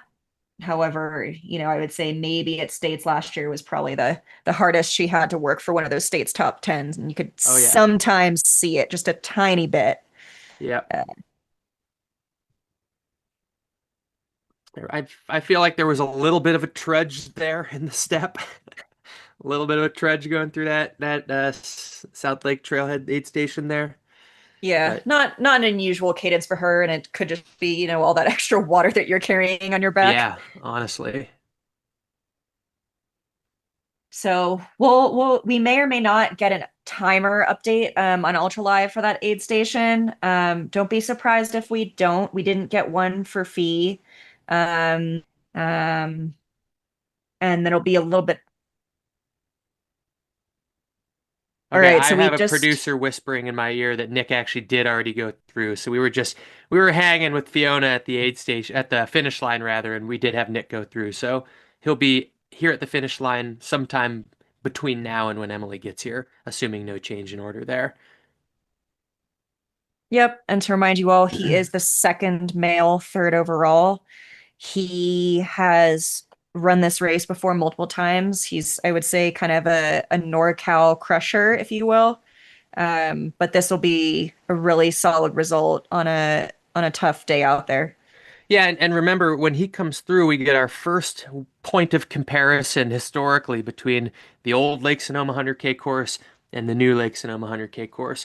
So when he was here just over 6 months or just under 6 months ago, um, he ran a 10:27, and right now he's at 10:19. So, man, this is going to be basically the exact same time within about 5 minutes. Or is this him coming across the finish line right now? It could be. I don't think that was him. No, I No, think that's a 50K runner. he had green John G half tights on earlier in the day, I believe. Okay, yeah. So anyway, when he comes through here, we'll be able to compare his time on the old 100K course to this new 100K course. And so yeah, and regardless, it's going to be within about 5 minutes plus or minus. Yeah, I think he's probably going to be a little bit ahead. Again, we don't have a split for him on the previous aid station, but it was only 1.6 miles, and we've still got 7 minutes for him to beat his fall time. And we got folks in the chat going absolutely crazy for a Ryan Sullivan interview. And There he I is. believe That we'll is have Nick. that. All Nick right, at we had Nick. 10:20. All right, Nick came through right there. He was racing it out with what looks to be a 50K runner. Good for both of them for never relenting. So Nick unofficially 10:20, about 7 minutes faster than his time at the previous course in October. And he looks like he kicked it in to stay in front of Emily Hawgood, who should be coming up in a few minutes as well. Awesome job, Nick. And I was just mentioning we will have an interview at the finish line here with Ryan Sullivan shortly, but I believe we're going to wait for Emily Hawgood to come through first. And we will get to that when we do. Yes, stand by for that. We don't want to miss these couple of top overall and top gender finishers. This has been an exciting race between these three individuals.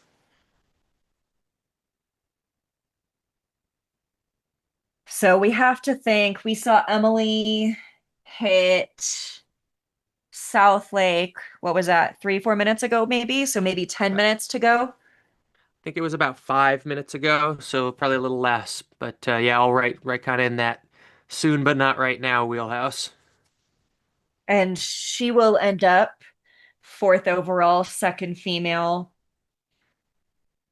and one of many Terrex athletes racing out here today as part of their Western States builds. And then coming up behind her will be looking for your third place male, potentially going to be Kevin Walker, followed by fourth place Isaiah Norton and fifth place Dylan Jones. They have all gone through that Island View aid station at 55.9, about mile 56, and are on their way to South Lake Trailhead at mile 60 and a half. Yeah, so this is the point in the day where you start to see the trickle. So obviously we had that huge gap between Ryan and Fiona. Obviously a much shorter gap between Fiona and Nick, and now it's just going to be kind of that slow feed of runners through the finish. And it'll be that way until the 50K cutoff in about 3 hours and the 100K cutoff at midnight tonight.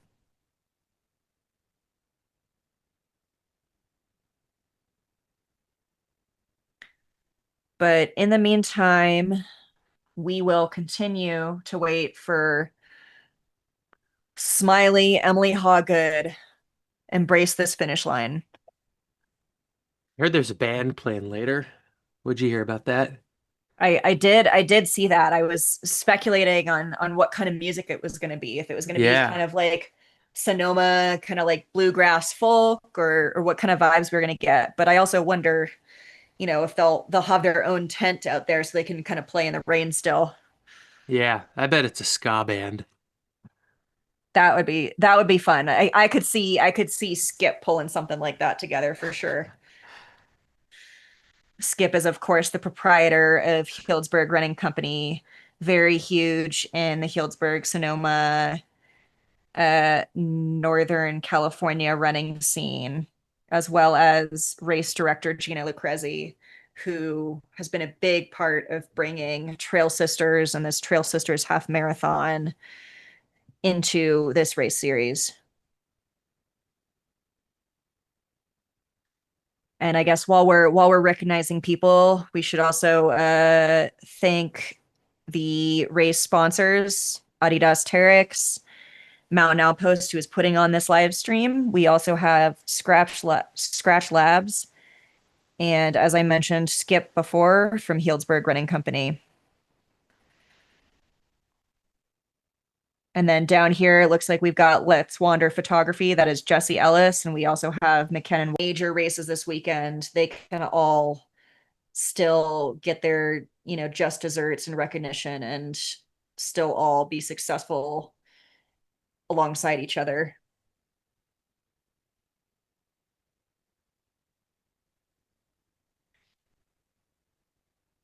And it does look like it continues to rain there at the finish line.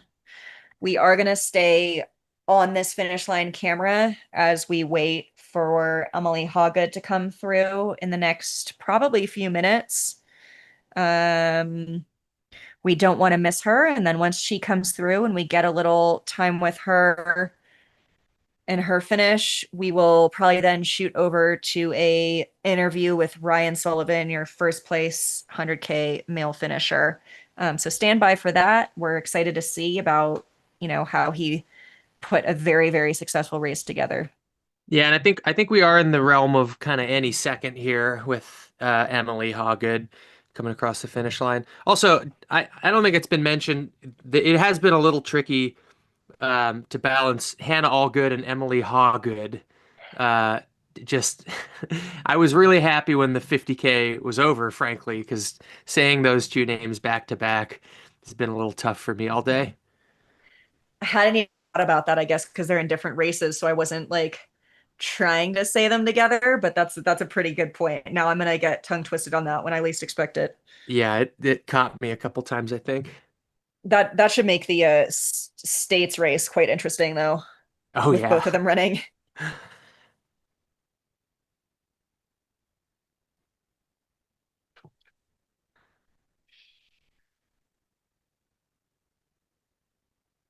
And I'll give another update for those who are just tuning in. We've run through the full race for the Trail Sisters half marathon. And we are only 3 people deep into the 100K, waiting for our 4th place, second female, Emily Hawgood. And in the 50K, we're still probably not even a third of the way through the field. We've got about 54 finishers in that 50K so far. There's a lot of people out there. They have 3 hours left to finish the race. Oh, actually, that's about just over half of the field now. So we'll continue to see those 50K runners coming through as we keep our eagle eyes out for Emily Hawgood. Yeah, and for historical perspective here again, it's not the same course, but the old women's course record for 100K here was 11:24. So Fiona obviously obliterated that, and Emily is about to be a little less than an hour under that too. So really, really stellar performances for everybody so far. But I think special shout outs should go to Fiona, Emily, and Ryan for their performances today, especially now that we have Nick having completed both courses over a 6-month span. So, and having done so within about 5 minutes of each other in terms of overall time. So we know the courses are vaguely equivalent, and so that gives us confidence in saying that the performances we're seeing here today are pretty stout.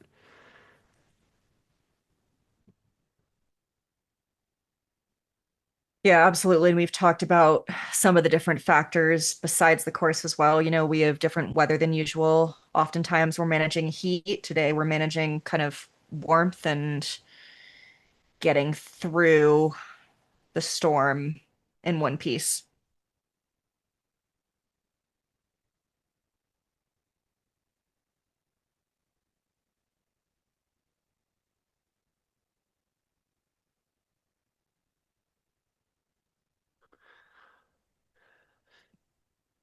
Another satisfied customer crossing the finish line, exhausted.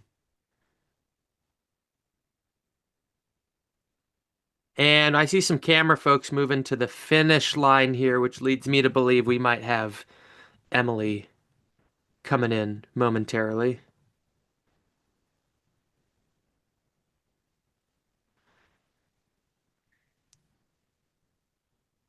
Yeah, it's got to Oh be no. within Oh, the minute. there There she she is. is, switching All right. cameras. She is coming through the parking lot. Emily Hawgood, out of Zimbabwe, but based in NorCal.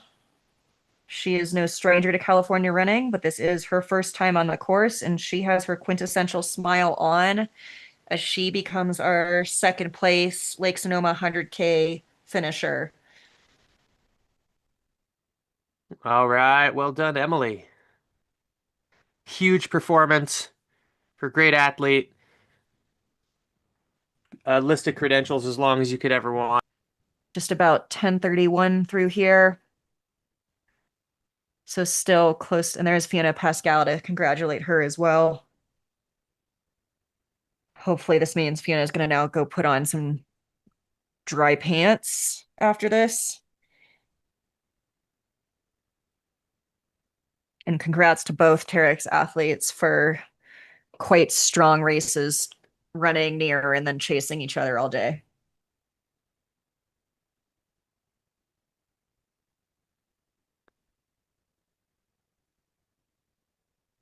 I think that's Paul Lind there on the left. That is indeed. Himself very involved in Western states, as well as, I believe, Emily's coach. Mm-hmm.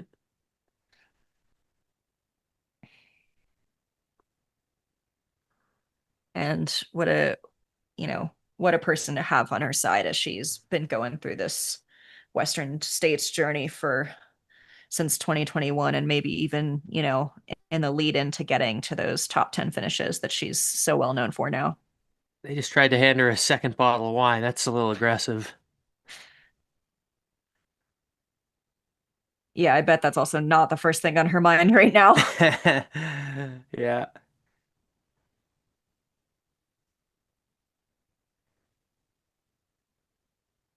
All right, so we got 2 men, 2 women through the finish line. We're watching some more 50K runners come in. And before long, we should be expecting Kevin Walker, Isaiah Norton, Dylan Jones, Michael Paulo, some combination of those 4 fellas to round out the podium on the men's side. Audrey Lawrence has been kind of doing her own thing in that 3rd spot on the women's side. We haven't seen her through Island View yet. So it could be still a bit of time, hour plus, hour and a half, closer to 2, for her to make it here to the finish. So that women's podium might take a while to round out. And in the meantime, I believe we are going to do some finish line interviews. We'll see who we have and when we have them. But it does appear that people are sticking around, which is great because we love to hear from them post-race.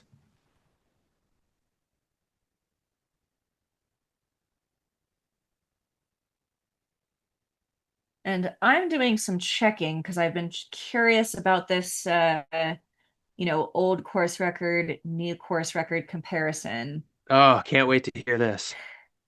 So if the tracker is correct, Fiona Pascal's final average pace was 9:52. I looked into the previous course record pace in 2022 by Lauren, and I'm going to botch this name, Kershies, and her average pace was 11:01. Yeah, So I that's would say that hour is a fairly true course record, not just because of the course changes. That previous course for Lauren Strava file comes out to about 13,500 feet. This course is claiming 15,000. So I would say that is these course records, not just to our speculation, but I think, the math would probably support them both being very strong. yeah, they hold up, that's for sure. And especially on the women's side, as you're looking at over an hour from 11:24 down to, what did we say it was? 10, 13 for Fiona. 13. Another And happy then 50K finisher coming through the line. What do you think she's listening to on those headphones? I bet it's the ska band that's going to play later. I guess You sing and you do it without headphones. That's just me. I haven't never done it. I've brought it in a couple emergencies, and during a failed mission at UTMB, I put the music on for a while, and it got me through, another hour, and then I just felt worse, so I went home. Yeah, I pretty much use zero music or headphones or podcast. I think one time in probably the last decade that I've pulled out music was last summer during Tour de Géant. So I Yeah. was bawling my eyes out up a mountain during the middle of the day, and I was like, you know what? I'm just gonna try music. And it didn't help me at all, Uh-huh. but eventually I could kind of put some like pop techno on repeat just to kind of like focus on that rhythm instead of my own brain.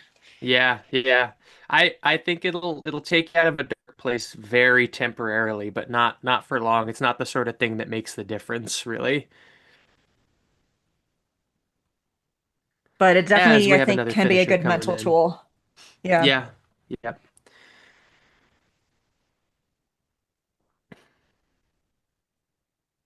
Yeah. Strong 50K finishes still coming through.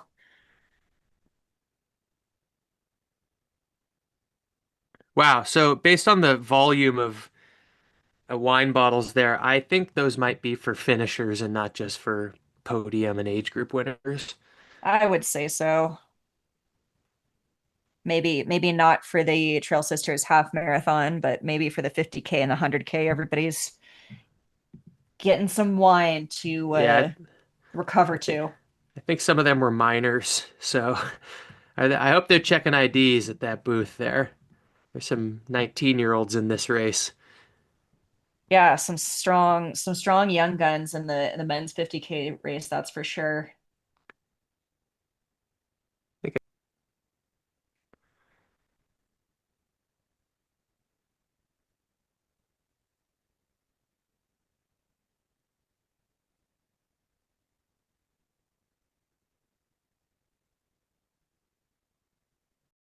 And just a reminder, this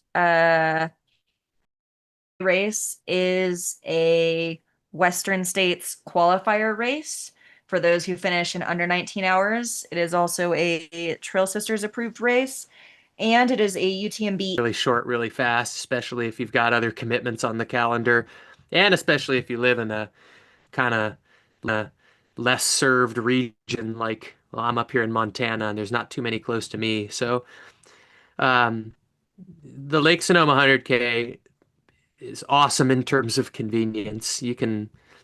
A lot of people obviously live near there. It's a really, really strong running community. So I think a lot of people do come and do this one, not just to get a qualifier, but because it is a really, really fun race, and the local convenient part of it doesn't hurt at all. But um, considering the ease of travel to get to this area too, I think a lot of people fly in and do this race because it just makes the most sense to get their annual states lottery qualifier. I know I did that. And that's not to downplay the quality of the race at all, because it is historic. It's great. The trails speak for themselves. Um, but yeah, it's definitely a popular qualifier, that's for sure. Yeah, and as you said, it's a historic as a 50-mile race. It was a golden ticket race. It started many North American runners' careers back in the day.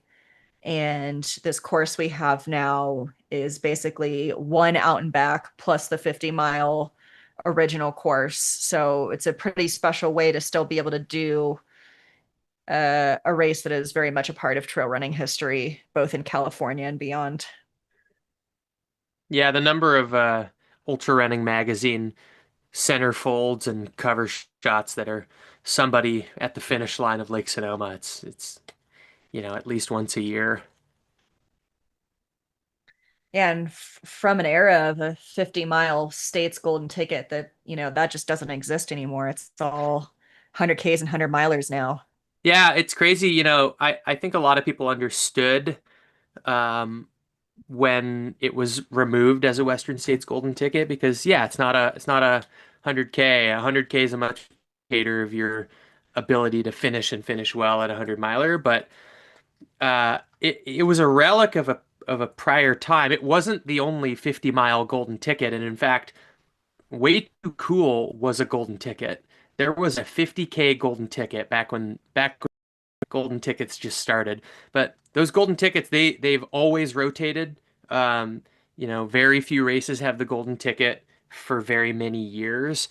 And to me, I always felt like that 50 miler was a cool one, especially in the context of there being a 50K before, because it's like, you know, sure you can run a 100K and probably run well at a 100 miler, but why don't we take a chance on somebody who we know less since that's kind of a cool into states.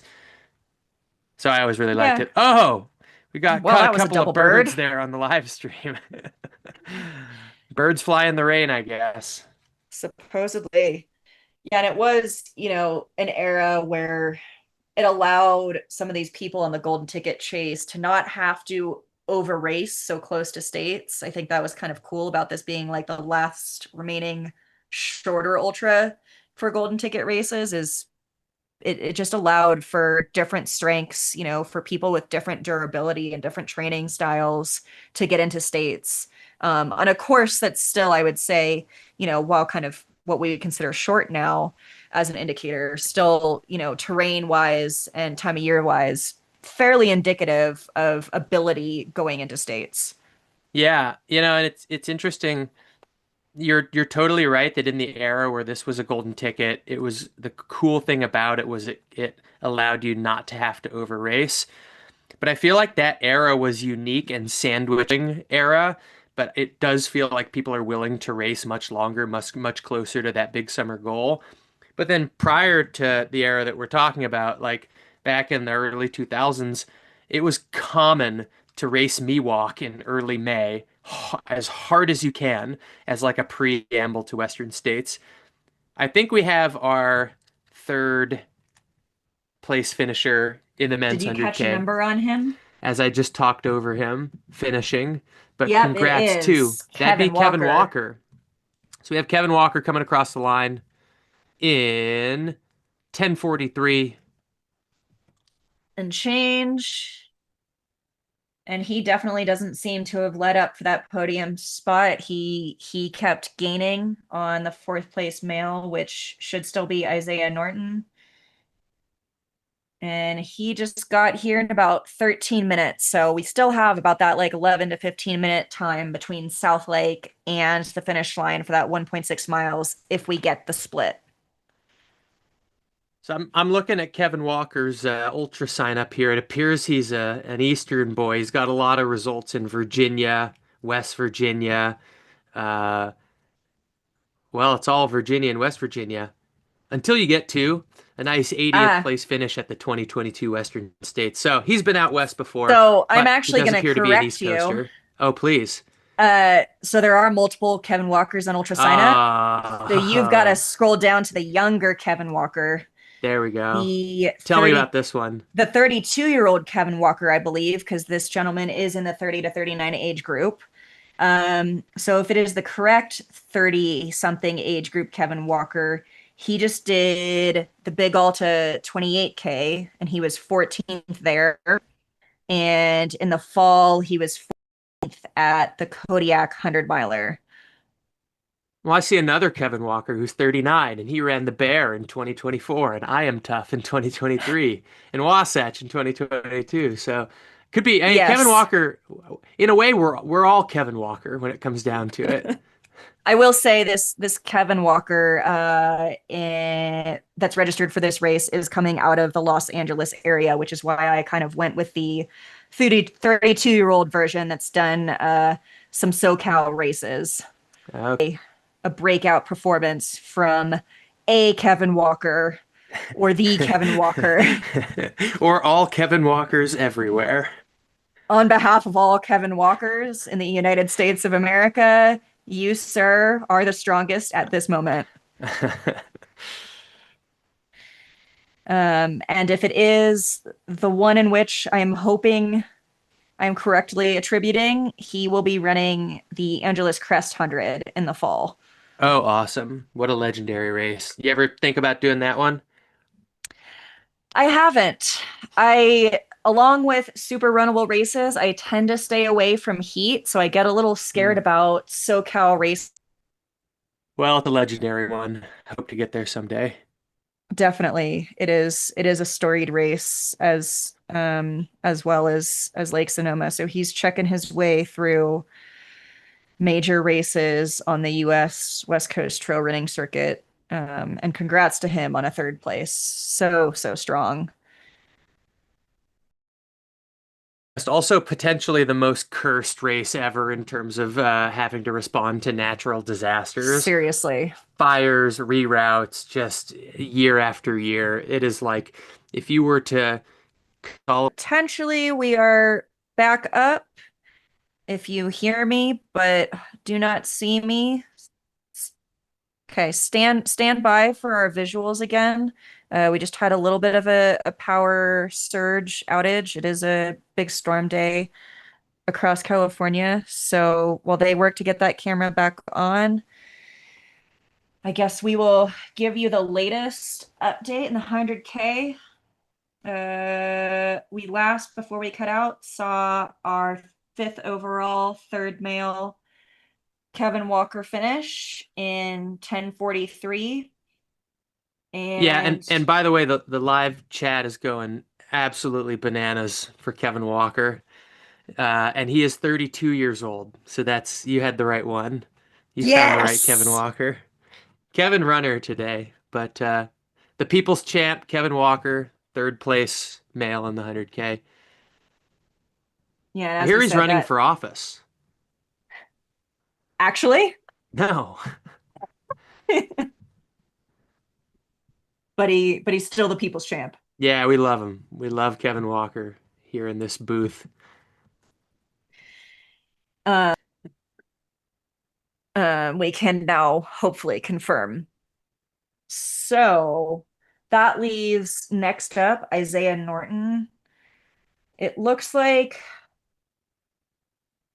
he would be potentially 17-ish minutes behind Kevin Walker. He was 17 minutes behind at the Island View number 2 aid station at 55.9. If you're just tuning in, this the aid station between there and the finish, which is South Lake Trailhead at 60.5, is not going to be the most consistent on getting us splits on all runners. So that may be the last mark we have before we see him in the finish, or we may get updates. My math would have him at the finish at about the top of the hour. So we'll that's just based on his position relative to the folks in front and behind at the last aid station. Yeah, I'd agree with that. And behind him by maybe another 18 minutes is our 5th male, Dylan Jones. Then we have our 6th male, Michael Paolo. And behind him are we do have Audrey Lawrence through Island View now, which is great. So she came through there about 25 minutes ago. And she is running 9th overall, so she will be behind Michael.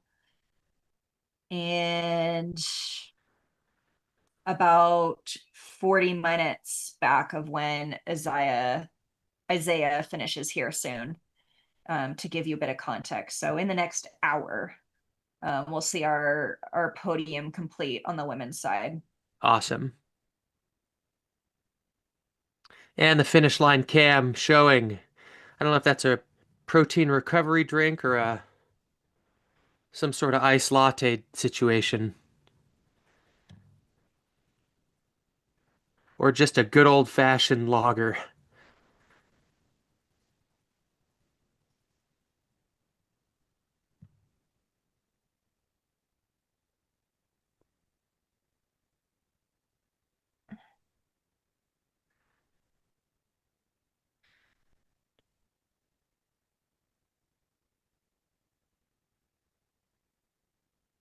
Yeah, I guess whatever it is, it's got to be a little cold on a day like this. But when you burn that many calories, anything is refreshing that you can get. As we have some folks celebrating in front of the finish line, looks like they might have a pizza operation there. That sounds pretty nice.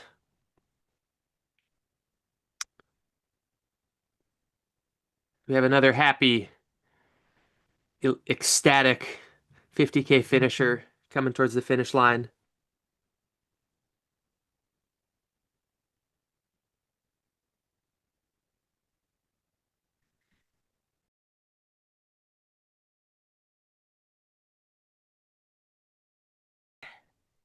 $50K runner coming through the rain.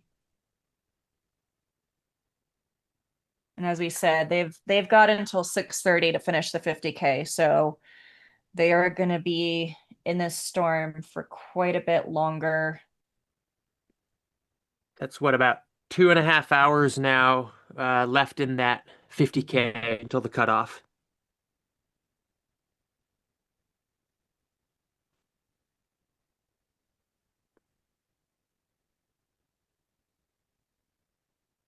And that was potentially our 160th 50K finisher.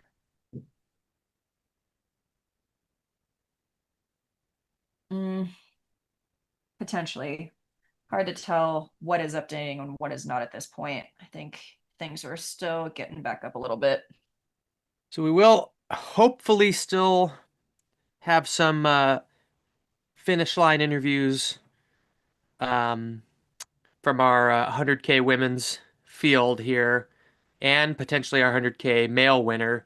We will see. Haven't heard anything about that in a bit, so maybe they're wrangling some people, or maybe they've taken off and gone home due to the rain. But I'll keep you updated on what's coming up in that regard.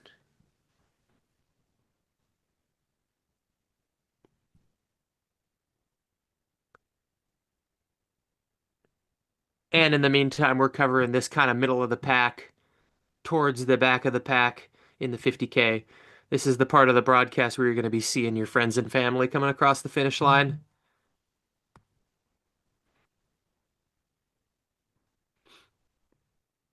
Yeah, this is a community race. We had the Trail Sisters half marathon complete before, and now this is the friends and family community side of the 50K coming in.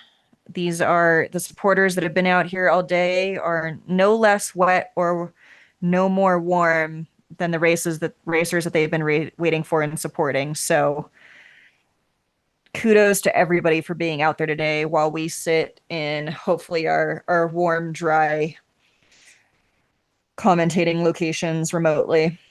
I'm seeing a lot of flowers there at the finish line. I'm wondering if those are being given out by the race organization or if there's a mobile flower operation selling bouquets to a captive audience.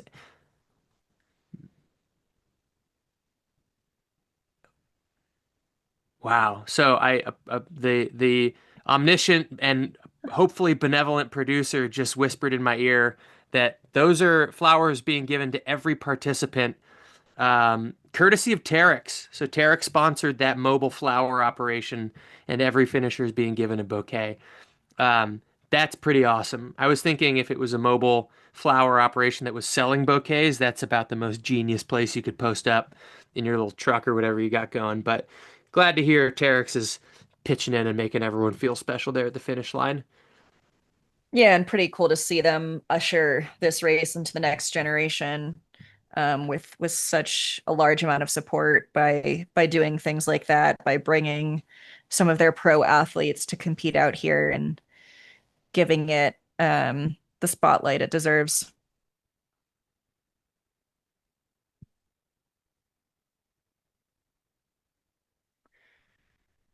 Oh, and here we got a shot of it. So we have the Adidas Build Your Own Bouquet Workshop. Wow, that's epic. So they That got a is little tent so there. cool. Oh, and the sign goes down. I I'm cannot in, believe those flowers are staying in place there with I this was just gonna wind. say, I am impressed that just the tent is keeping honestly Yeah, minimal flower loss, it seems. that's pretty sweet. Love to see that. Wow. Flowers everywhere.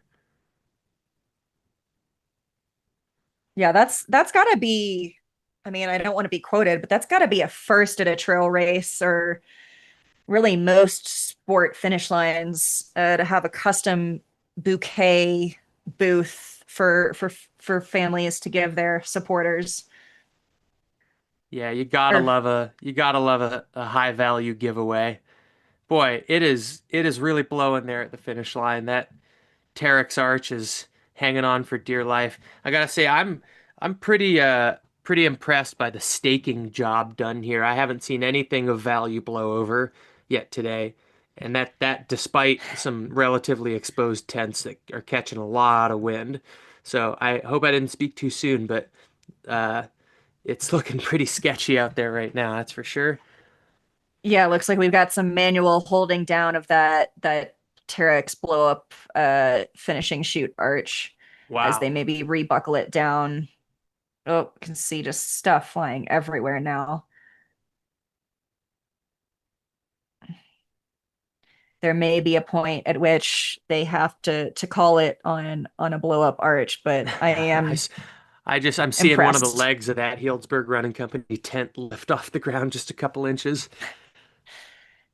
Boy, tough day. Oh, there's Oh, one down. there it is. Wow. So this is the That's at island. the Sorry, this is the South Lake Trailhead, and you can just see sheets on a God. relatively low def video feed here. You can see sheets of rain coming down and just drenching this aid station with what appears to be broken legs on that tent. That is just, Yeah, that or maybe they've kind of leaned it down to get the angle of the rain to keep it oh out. yeah, But yeah, yeah.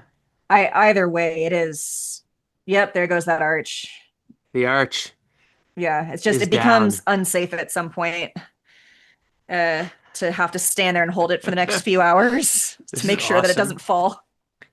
I feel like this should be its own highlight reel. Just the carnage of this most recent sort of storm moving through. Chris, did you come out to Broken Arrow last year? No, how was it? What happened? Oh, we had, so I think it was the Friday, we had huge wind come in. I mean, putting weights on as many tents as, we could get weights for, blowing away. And then of course on Saturday for the 46K, we had to pause some of those racers up in emergency ski patrol huts because of snow and lightning. Oh, wow. I think the Ruts had Um, to do that before. so it's That's not, tough. yeah, it's not just a mountain thing. We have it here today at Lake Sonoma, and if you see the feed kind of going in and out, it's probably just because of power surging and that wind and that rain. So thank you for being patient with us. We will do our best to keep showing you everything that we can. We do have all drones down now, so we only have a few finish line cameras set up and a camera at Warm Springs and at South Lake Trailhead. Which, Um, speaking of South Lake Trailhead, we did have Isaiah Norton go through there, oh, about 6 minutes ago. So we're looking at maybe 8 or 9 more until he comes through the finish line here. Yeah, absolutely. And he will be our 6th overall, 4th male finisher. Unfortunately, he will not get to finish under the blow up arch, but as you noted earlier, the finish line is a strong wood finish line, and that does not look to be going anywhere while everything around it looks like it wants to take off to the moon.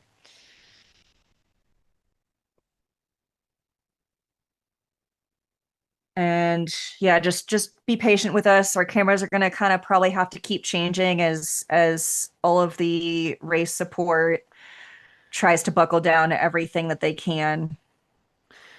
Yeah, in a world of sleek fabric tents, good old-fashioned American carpentry wins out. And another happy 50K finisher jumps his way into the finish line.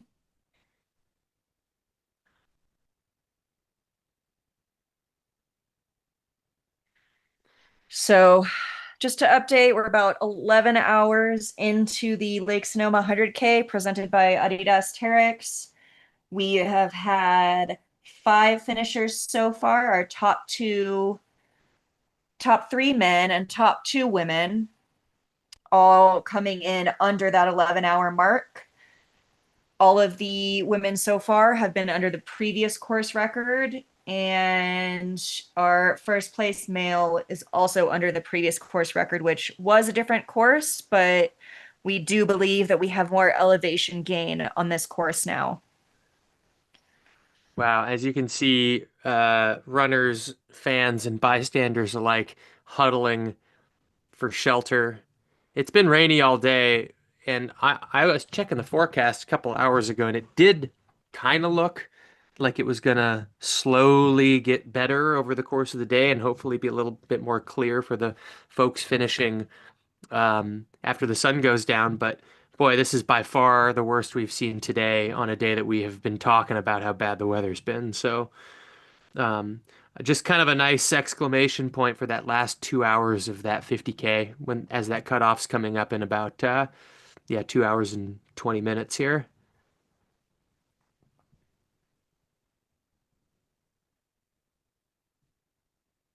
Yeah, there's going to be no shortage of weather for those folks that are out there still, and especially those 100K runners. You know, they've got even more time until they're cut off at midnight tonight. That's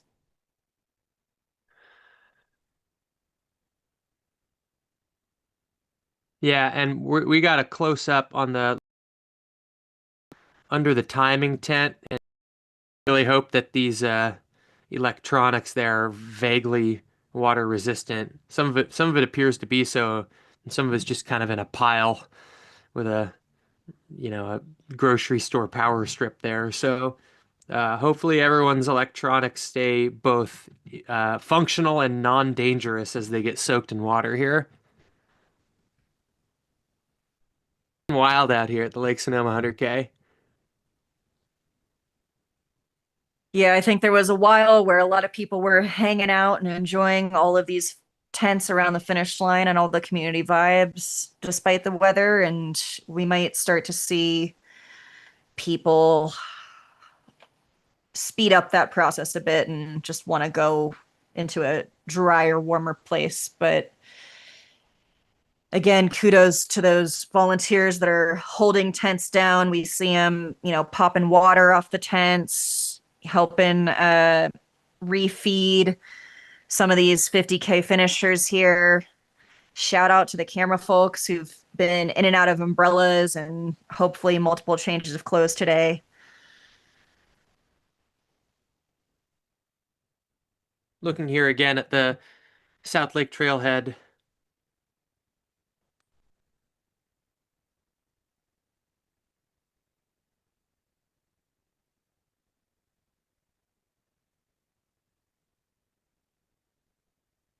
It does seem like that really strong wind that we were seeing a few minutes ago, blowing sheets of rain, is maybe slightly calmer. Definitely doesn't look any drier out there.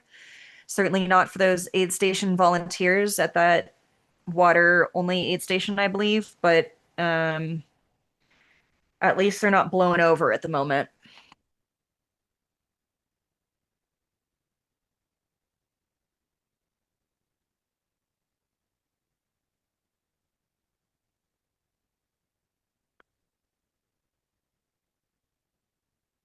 All right, we got Looks some like yelling, some cheering. this could be Isaiah given the pace and the excitement. Let's see if we can get a number there. Highly enthusiastic finisher there.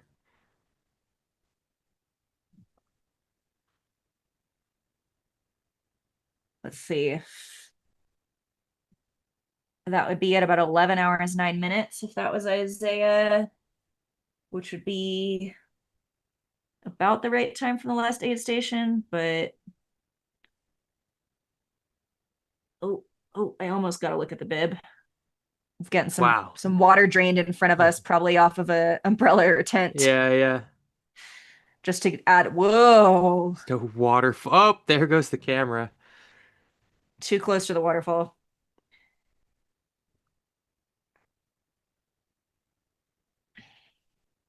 Well, this one will go down in the history books as an eventful weather year here at Lake Sonoma. There's been plenty of years where it was hot enough to affect the race, but years like this are few and far between. It's cool to see it. And also cool to see, a relatively low dropout rate still considering the weather. People are toughing it out. You don't seem to see much, attrition in the numbers nor despair at the finish. Everyone seems to be taking it in stride. Yeah, trail running is made of some pretty tough people, that is for sure. And I can now confirm via the tracker that was Isaiah Norton at 11:09, our 4th place male, 6th place overall. And he is also under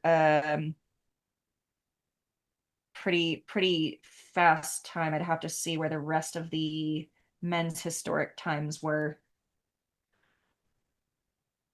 The real question is, how many people were faster than Chris Brown? Hey, easy there. None of them, I don't think. Just Ryan Sullivan. Yeah. So you're still sitting at 6th fastest time on a Lake Sonoma 100K course. Wow, look at me. Your competitive days are not over. They are ahead of you still. Oh boy. All right, and now it looks like we're getting our men's, big wine bottle. Oh yeah. 2 out of the 3 of our men's 100K podium. That was Ryan Sullivan. Yep. And next to him, that looks like it might be Kevin Walker. Or Kevin Walker. Yeah, that is Kevin Walker. Nick's got the facial hair. That is the Kevin Walker, the 32-year-old out of the LA area, not to be confused with many other Kevin Walkers. There's almost an infinite number of Kevin Walkers. Somebody stick a camera in this guy's face. We want to talk to him. Brian, can you hear me?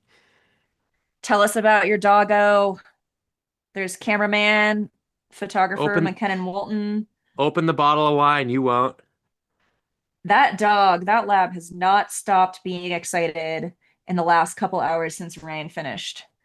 Can't stop being a lab. Weather be damned. Looks like we got maybe a father-son or something running around in the field out there. Everybody's finding a way to have fun now that we're not trying to hold all the tents in place.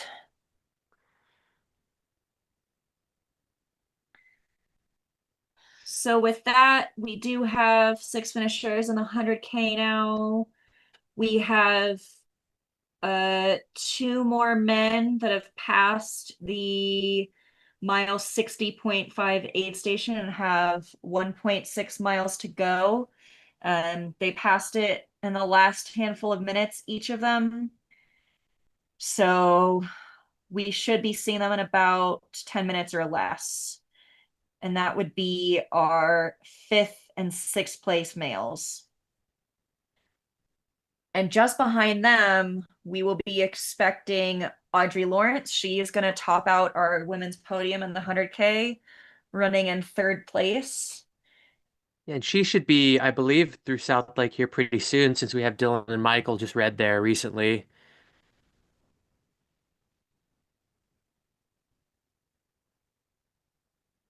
Yeah, she was about 18 minutes behind Michael, so could be another 10. But we're on Dylan Jones alert here for now.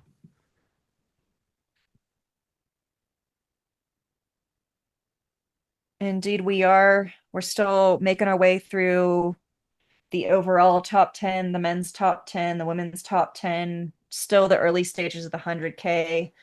They've got a little under 8 hours until cutoff. And also, Western States qualifying times are on the line as we get towards later in the day. Oh, yeah. Is the cutoff time the same as the state's qualifying time? I believe so. It said 19 hours, and if my brain is still working, the race started at 5 a.m., so that would put that at midnight as well. All right. Love a good golden hour with a little bit of pressure on it. Absolutely. And it's nice when you get to use, there's a lot of races that have maybe kind of the qualifying time about an hour before the full cutoff. And Yeah, that's so you can tough. still finish and not get it. And that can be quite devastating, especially on a day with weather like this where you just put it all out there. It's going to be a Dylan Jones. it is 276. Yeah. D Jones. Looking So he's great. about 6 minutes behind Isaiah, and he looks great. White shirt on a rainy day is a risk and a choice, but boy, either some squirrel's nut butter or a thorough tape job kept him safe. We're happy to see it. Yeah, it's good not to see battle wounds be too prominent today. We've seen some scrapes, but despite all that mud and potential slippery conditions out there, we're not seeing too many people go down or chafe horribly. So that's Yeah, nice. I haven't seen any skinned knees or elbows or hands either. Fiona was kind of looking at her wrist a little bit at the end. I thought I might have seen a little something, but it doesn't seem like we've seen evidence of any big falls today. All right, and it seems in the chat, Dylan Jones has a wife and 3-year-old watching from home. All So right. they are going to be excited that he is finished now. Congrats, Dylan. And kudos for mom for watching the toddler.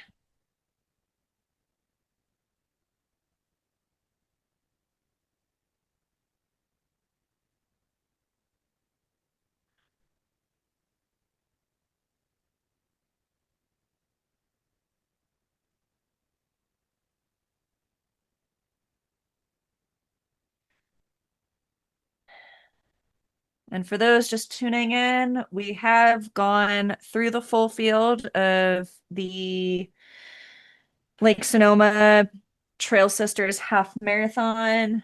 We are working our way through the 50K field still. A lot of the people you're going to see coming in right now are the 50K runners. We've got, looks like about 169 of them through, and pretty good portion still to go, about around 50, let's call it. Some of them coming in right now, maybe a little bit of teamwork to get through this tough weather day. With those four runners. Yeah, 4 runners. All right.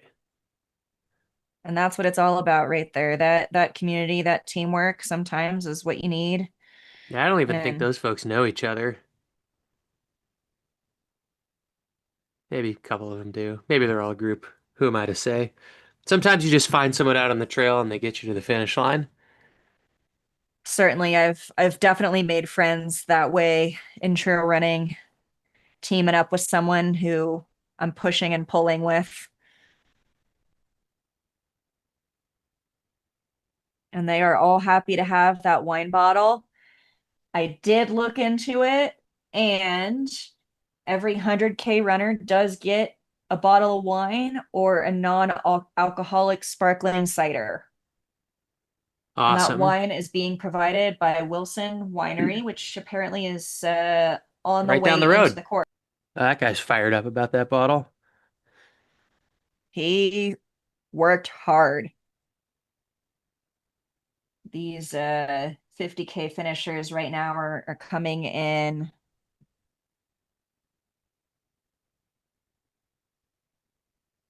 8-9 hours, I believe.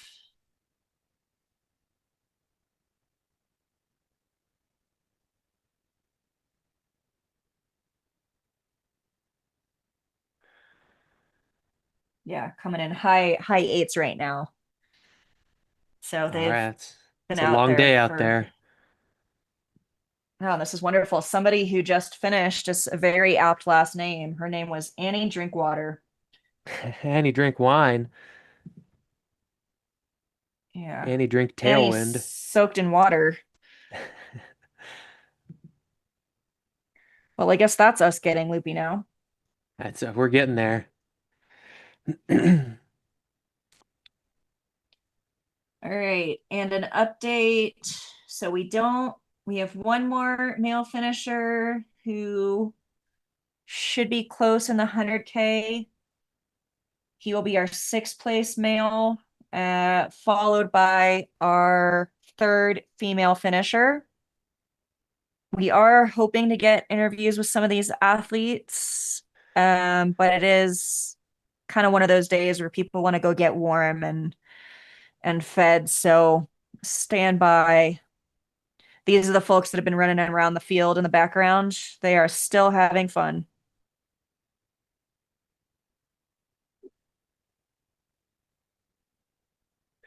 And folks, I'm getting the all-knowing producer again whispering into my ear, saying we of all people, he finished what seems like days ago. We have the winner of the 100K on the men's side, Ryan Sullivan, in the booth, ready for a finish line interview.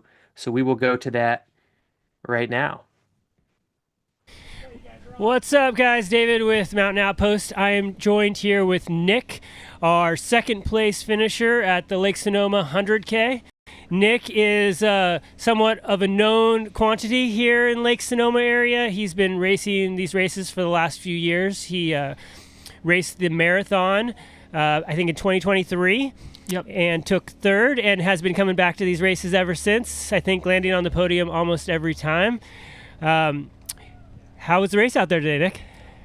It was pretty decent, and it was very fortunate that I finished as soon as I did, because the weather really took a turn for the worse. We've been ready to do interviews for a little bit, but we've been experiencing some monsoon wind and rain here. So you're bundled up now. We're here, and we're just going to dig into the race a little bit. But first, why don't you tell us a little bit how you got into racing? It's been a fun few years for you.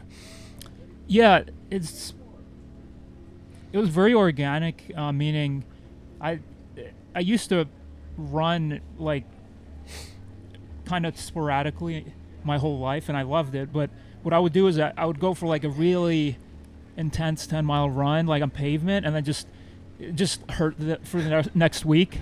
And I hurt did that, so good. Yeah, and I did it for like I don't know, 10, 20 years, maybe longer. But what happened was I moved out here to the Northern California, and then I discovered trails and trail running, and then through various things, including like Strava, and also just how beautiful it is, the trails really brought out like long distance running for me. And then I learned about things like going slower. And then once I learned about going slower, like I realized I could go a lot further. So, and also run more frequently. And you've been experimenting with different methods of training for these races, and you've raced pretty much all the trails out here. Have you done the 50K before? Not the 50K, but I've done the 50 mile. That's right. Okay. Yeah, so I've done the 100K 3 times, and I've done the 50 mile 1 time, and I did the marathon 1 time. That was the first one. The first debut. One, yeah, that's the trail debut. That's what kind of got me hooked, honestly. Like, that's so cool. Basically, like I'd been sort of training probably for 6 to 8 months at that point, in kind of like a haphazard way. Somewhat unstructured. Exactly. But yeah. But it was a short enough race to where it didn't matter that my volume was like relatively low compared to what I do now. And honestly, I was really surprised. Like, maybe it wasn't the most competitive year for men, but like once I saw like I could actually place, I was like, maybe I should put a little more time into this. And then that plus like, the gamification of Strava and all that stuff and I have a Garmin watch. All that stuff kind of like kind of sucks you in. I think that stuff sweetens the pot a little bit, but I think fundamentally you found something you really enjoyed. Oh yeah, I think before that, I mean, I've always been a fitness, like a person obsessed with fitness. So I go to the gym a lot. I would run. If I couldn't run, I go to the gym and vice versa. Like during COVID when the gyms closed, I just started running a lot more. But I think that now, through this kind of organic process, running is effectively like brushing my teeth now, meaning I don't think about it. There's no. It's not something you have to do. Yeah, I don't feel any pressure to run, but I always go out of my way to run effectively every day with some minor, like, exclusions. Like in a perfect world, I would run tomorrow, for example, but I'm not sure. It depends how my Achilles feel. Okay. So yeah. Well, let's talk about how your Achilles got to be feeling. The race took off, and you're familiar. This race is kind of classic because it starts with a little bit of pavement uphill. And what was the pack like going into that? Yeah, I mean the first place guy, Ryan Sullivan, right? Yes. Yep. Yeah. So he took off. And I basically had a plan to go significantly slower than I have in the past. So I have something in the tank for the last third. Because I've made that mistake so many times, especially in distances over 50K. I always do that. I go too fast because I feel great. It's mostly like adrenaline, endorphins, and like mess with your head. It's real for sure, yeah. Yeah. And then like the two lead women, they kind of stayed with me the whole time. I've actually never been up to Pritchett Peak, even though I live like so close, because it's normally closed. And this is the first year, like they're making it part of the 100K. That's really cool when you have courses like this that can access a part of the area that typically you can't get. And so like this right now is effectively the only way to run up that mountain is to do this 100K. Yeah. I will say, it's not like that part is mostly, it's like paved and then like a fire road. Okay. So it's not like the most interesting sort of place, but it is special that you get access to that, and it's pretty fast too. It's you could really bomb down. Like so that was about 12 miles, or how far was that out and back? Yeah, if you combine it like 12, 13, and stuff like that. Yeah. So you came back from the out and back, and what was the race feeling like at that point?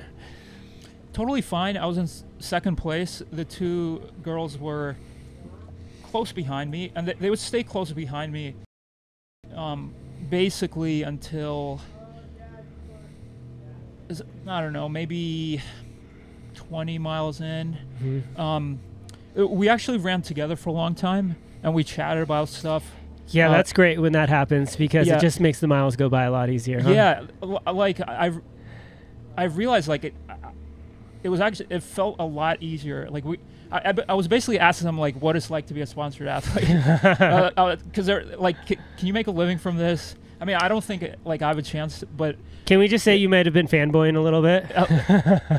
Maybe, but it's also like it's rare to just like we're just out in the middle of nowhere. Like I have an opportunity to just like ask all these questions. Like probably you could get the information somehow, but it was cool. I mean, what else are you going to do? You got to talk about things that are interesting. That's, been something that you've probably been curious about for a while, and there's no better way to learn about it than from some experienced athletes who have been on it for a while. So 20 miles, where does that put you on the course? So 20 miles, we were like out from the Island View aid station. Okay. So I had been leading up to the Island View aid station, and then they started leading, but we all kind of stayed together. Then I took the lead and got a little distance on them, but then Fiona caught me and passed me. But Emily did not.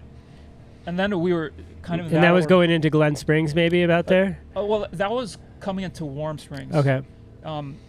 Yeah. So at Warm Springs, we were still pretty close, but basically, Emily was like really close behind me, and I had seen. And I'm gonna say, yeah. Emily's not someone I want running behind me, so that might have been some motivation. Yeah, so honestly, I didn't know her resume that much, but I mean, I knew like so basically I knew they were both legit because like they were running as fast as me. Like I'm not trying to brag, but like usually women that stay near me at the early parts of races are really good. Yep, and so, they are really good. Yep. Yeah.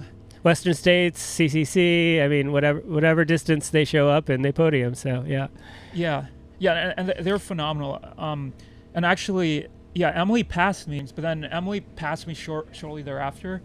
And I wasn't feeling great at that point, and I kind of started chilling a little bit. Was this body or stomach or? Stomach fell a bit off. At this point, it had been maybe a marathon in. I didn't like have the fire, and I had been keeping up with my carbs and stuff. But sometimes that happens. They're like low points, and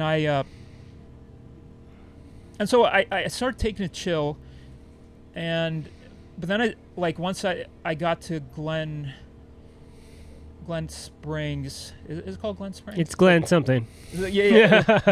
I used to know what it meant. When you hadn't just ran 100K, yeah. Yeah, well, I think the fact that you call it Glen Springs like pushed out what. There's only room for so much in there. Yeah, no, but so basically, but that's a cool aid station because you come through there twice. Yes, and I actually had a helper there who's also a local legend called Grant Hodling. Okay.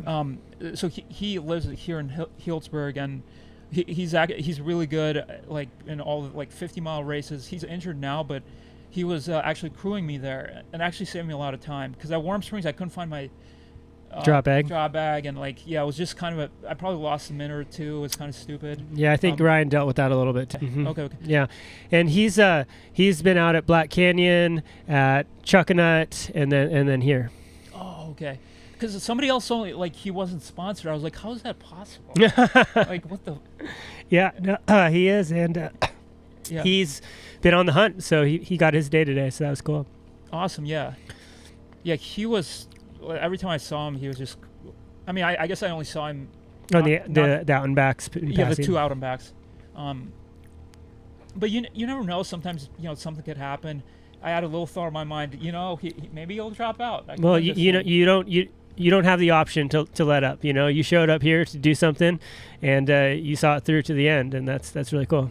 Yeah, and that's what it's about. And could I have gone a little faster? Probably, but yeah. Yeah, so you got your bottle of wine. I don't think the award ceremony's quite happened yet, but you're going to get your plaque, and your streak continues out here. Yeah. Maybe I'll do they're doing a 100-miler in October. Maybe I'll do that. As long as the weather's not like it is today. I don't know if I could do a 100-mile in this weather if it gets this cold. So, well, let's talk about later in the year. Do you have any other race plans coming up? I do not, but I'm actively looking at probably the first thing on my list. I've never done a 100-miler. I've done this race 3 times, and this is also the longest race I've ever done. But I've never done a 100-miler. And the thing I'm looking at is TRT 100, because I've heard it's runnable and it's like super accessible. It's also in California. It's not that far away. Like logistically makes sense. All right, folks. Yeah. You hear it here. If you want him to come race your race, send him a message and give him an invite. Hell yeah! All right. Where's TRT? So it's in Lake Tahoe. That's right, Tahoe Road Trail. Mm-hmm. Yep. They're also doing a 100K for the first time this year, and both of the 2 races are Western States qualifiers. Well, that's the goal, huh?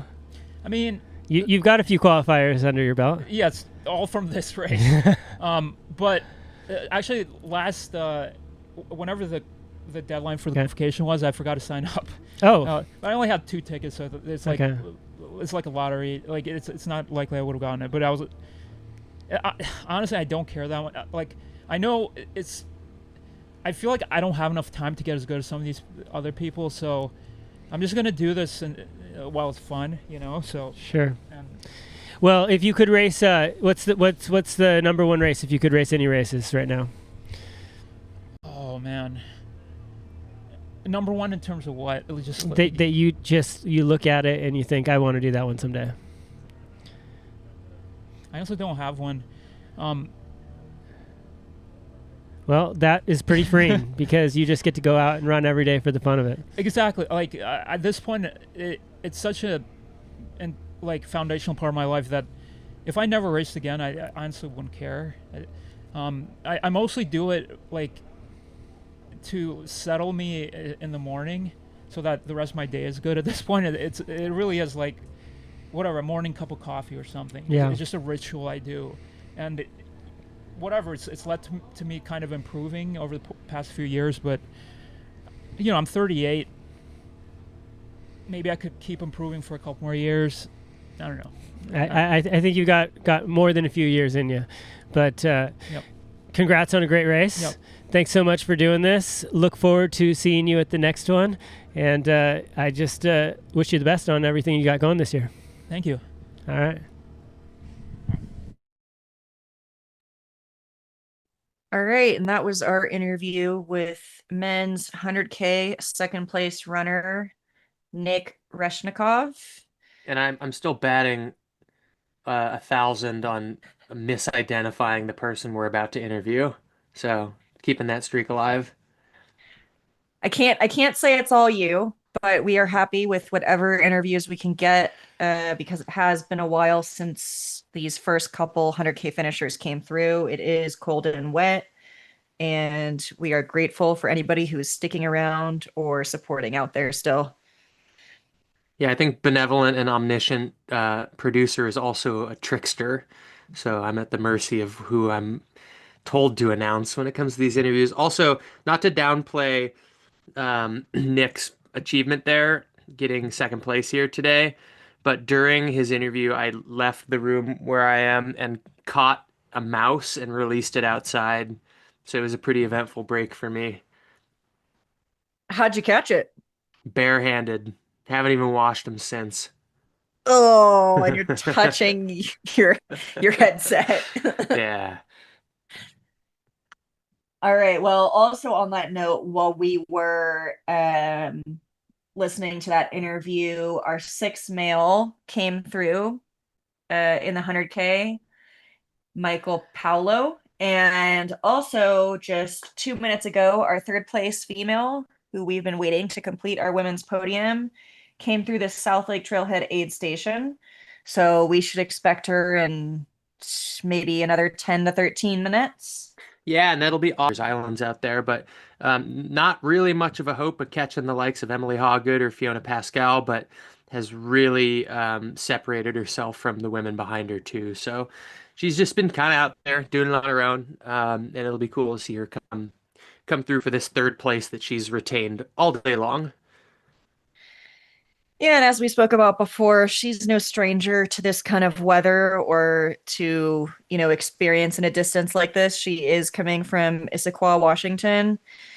So this is perfect Seattle area weather for her, especially coming out of winter. And she's also fairly experienced in racing as well. She was first at the Orcas 100 back in February and second at Cascade Crest last year, with Mountain Lakes 100 coming up this year. So she's running her own race and getting it done for that third place podium spot. Yeah, definitely the turnaround post 100-miler typically gets faster the more of them you do, and she's got several of them under her belt at this point, and so it doesn't necessarily surprise or alarm me that she's back doing the Lake Sonoma 100K just, a month and a half after that Orcas Island 100-miler, which is a very, very stout course. But I am wondering, she's got a mile and a half to go. I wonder if those 100-milers are totally out of her legs yet. Wonder if she's still feeling it just a little bit. Yeah, who knows what that final kind of 1.6 mile kick is going to look like, but she's pretty secure in her spot. I don't even think that she has a male runner close enough to take that 9th overall spot away from her. So congrats to her. When she comes in, we'll be looking for her. And a little bit of a drier finish line here for her compared to just minutes ago. Although I feel like every time I say the weather has improved, it starts dumping rain or tents start blowing. So Well, let's we're double just going to down. say The sun's coming out. the sun is coming out. I mean, it does look a little brighter over there right now, huh? Yeah, it kind of does. As we But see people are people huddled yeah. and sheltered, bundling for warmth. Oh, we got a limper. Another 50K finisher making his way down the home stretch through this parking lot.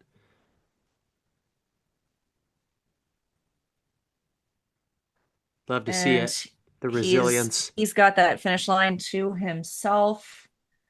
He'll be happy about that. All he has to do is take a few more steps to potentially see if we can get a name on this runner. Oh, he's actually moving too fast for me to read that number.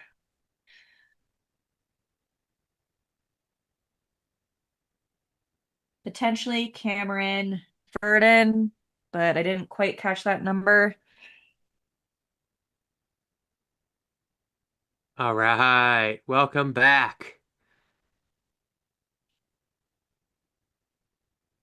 Get this man a bouquet. Definitely not Cameron, but it is a 50K runner who just finished just over 9 hours, I believe.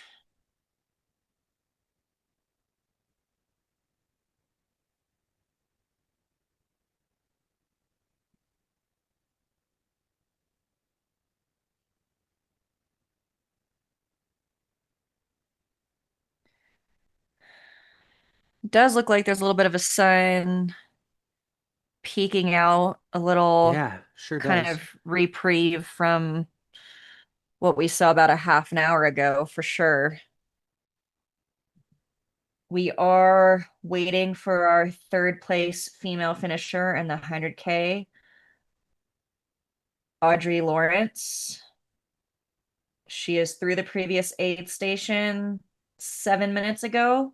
She had a mile 0.6 to go from there. So maybe give her another 7 or so minutes.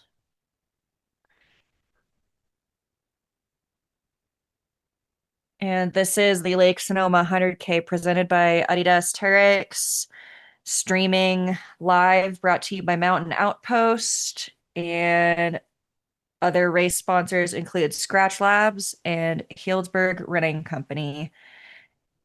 And this is also a Trail Sisters partner race. Earlier today, there was the Trail Sisters Half Marathon, which saw an all-female field complete the half marathon course under 5 hours. And we're now still at the top of the 100K and a good portion way through the 50K runners. Those 50K runners have little under 2 hours left to cut off, and those 100K runners have until midnight. They sure do. Till midnight to get both the finish here and their coveted lottery entry to the Western States 100. And as we've been saying all day, and every time we do, it seems to bring on more rain. But we're hoping that as the sun goes down, the weather becomes a little more forgiving for these people. Yeah, absolutely. We don't want to start seeing hypothermia into the night if this rain continues. We want to make sure that everybody is safe and comfortable relatively out there as you can be in a 100K or on a storm day. Looks like we've got some post-race Terrex finisher, working on his DOMs already through the parking lot. Yeah, I'm seeing a lot of Terrex gear here. I'm wondering if this is some of the, I don't know, maybe they brought some of the crew here. Yeah, it looks like that's some of the women. Hopefully that means maybe we can get some 100K interviews up again. I'm sure they're also coming back as they wait the third place female to be able to do their award ceremony and get some plaques and bottles of wine to take home tonight. And we got a couple of folks holding hands here heading towards the finish line. It looks like potentially maybe a couple that's worked together through the 50K today, help each Pretty other's cool. highs and lows. All right, Chris, put you on the spot again. What is Uh-oh. your stance on in the professional field on finish line hand holding? I feel like I go back and forth on that one. It might depend on the race. If it's I don't know. I almost don't want to commit because I'm thinking to myself if it's Western states or some super elite race where everything's on the line, it's everybody's A race, then you don't do it and you fight to the line. But then again, I can imagine doing it. Doesn't seem that far-fetched because just the community nature of this race. I'm one who tends much more towards camaraderie than competition. So I think of that as a weakness of mine actually as a runner, that if coming down to the home stretch and I'm with somebody, I'd say, you get it, man. You earned this. So I don't really have that killer instinct. So I might be a little more of a hand holder now that I'm thinking about it. All right, I'll hold you to that, so to speak.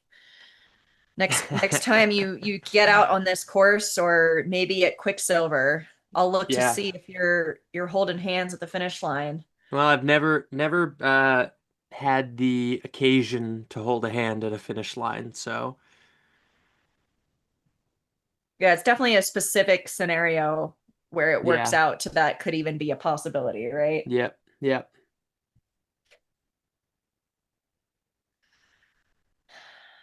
All right, so we are looking next for our women's third place finisher in the 100K. She should be coming in the next few minutes.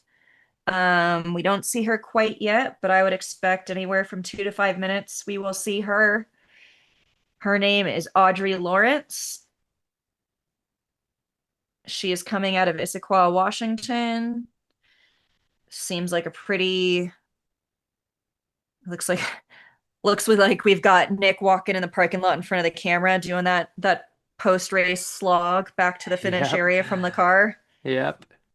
He's got a jacket on at least, but he's not carrying that blanket anymore, and he's still wearing his wet shorts. So someone get that man some warm soup. I thought I saw pizza. That might be the best they'll be able to come up with.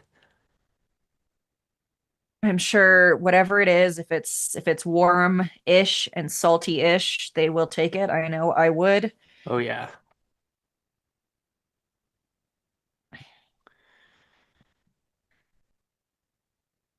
In the meantime, we just get the parking lot view as we anticipate Audrey Lawrence. Got some nice squiggly cone action. A kid doing the wobble back to the car to get by. Hopefully he's not driving that car.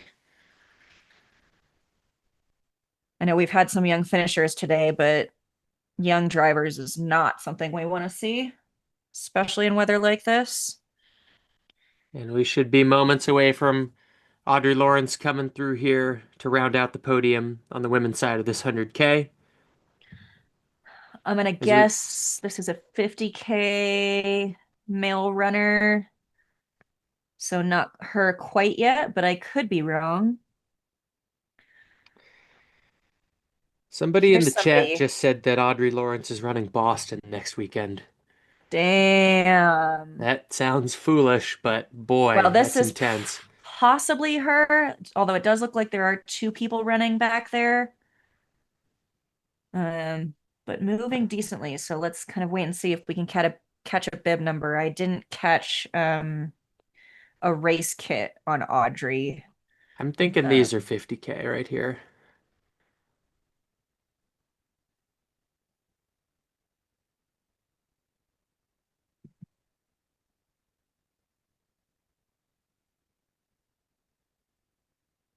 All right, we've shifted to the finish line camera so we can see some of these 50K runners come in while we wait Audrey's finish.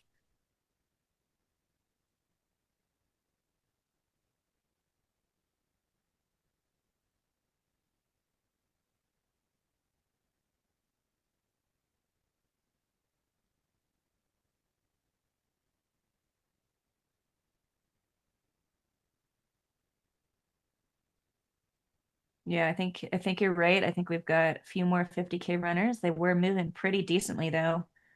Again, I don't know what kit she's wearing, so it's a little tough to say if any of these women are her or not yet. But happy finishers. Absolutely. And we're getting pretty well through that 50K pack there.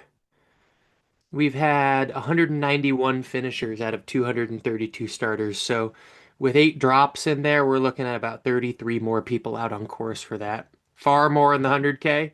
And we're just waiting on that third place woman here.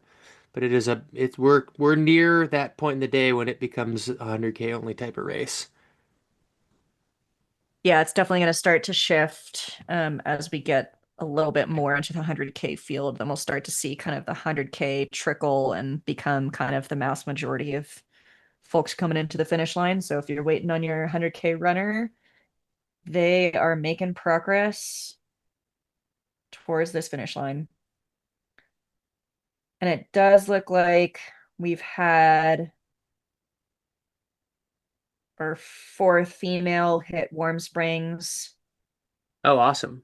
It's almost 2 hours ago now, so hopefully we get an update any minute at Island View for her. That 4th place female is Shelby Hint Rogers. And then our 5th place female. It looks like it might have changed up a little bit. It looks like our 5th place female now maybe Lauren Bruns. Oh, sorry guys. Lauren Bruns Bookite. Sound it out. That's what we're going with at least. Now I have to remember there was a different 5th place female before. And we thought we were going to have a camera change and maybe start looking at our third place woman coming towards the finish. Alas, not yet, but she should be here very soon. I see some applause and a pretty decent stride coming through here. Nope, not yet. He's amping up the crowd. He wants that Yeah. appreciation. He has earned it.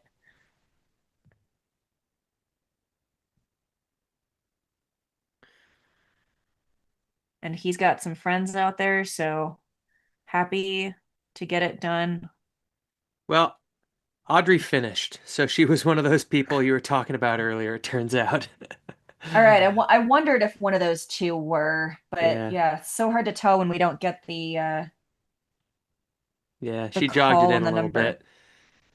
We need more definitive sprints if you're going to be on the podium. Anyway, congratulations, Audrey. That rounds out the podium for the women's portion of the Lake Sonoma 100K. We have complete podiums for the men and women in all of our distances today. And I believe And this there is she Audrey is. here. All right, so actually I don't even know if I caught her coming through the finish line. She did come in after those other 2 women. Huh. Because they were both wearing rain jackets, but she looks Well, somehow we missed it. There she is, though. even keeled, I would say. Tired, but standing upright.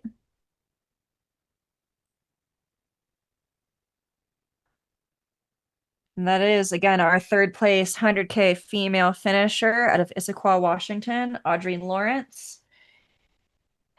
She kind of ran her own race most of the day as the women's field kind of dropped back a bit behind her. And she's still, honestly, she's going to be in one of those top women times at this race.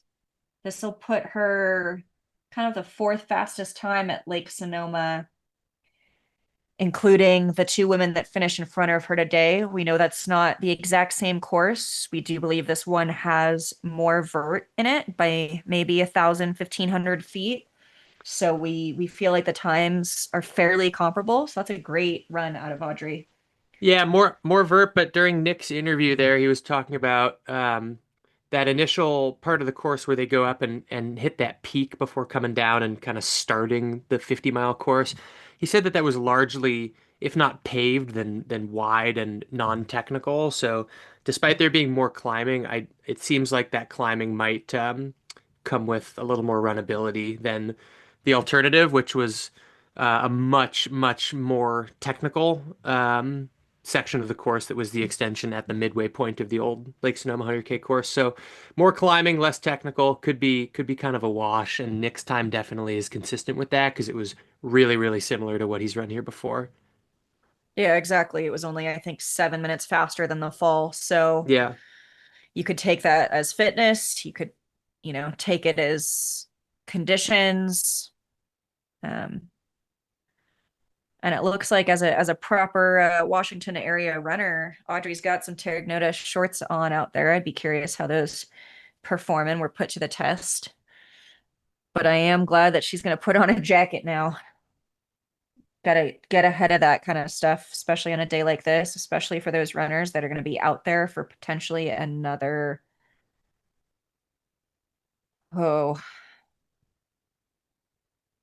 6 hours today in the 100K. Yeah, there is a fair bit of time left in that 100K.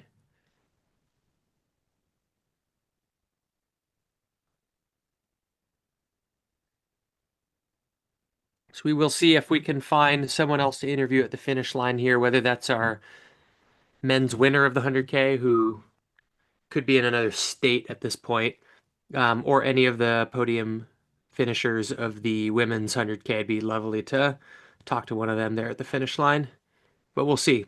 Haven't heard anything to that effect. Yeah, hopefully once Audrey gets a minute to collect herself as well, at the kind of the women's podium photo and, plaques and wine given to them, and maybe be able to get one of those women on the mic.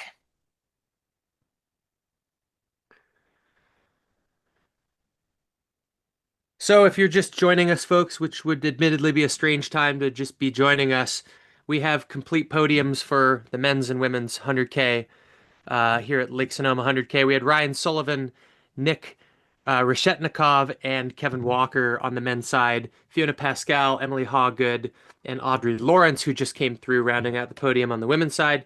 It's a new course this year, but stout times equivalent to course records by Ryan Sullivan on the men's side and Fiona Pascal and Emily Hawgood on the women's side. So some really stellar performances there.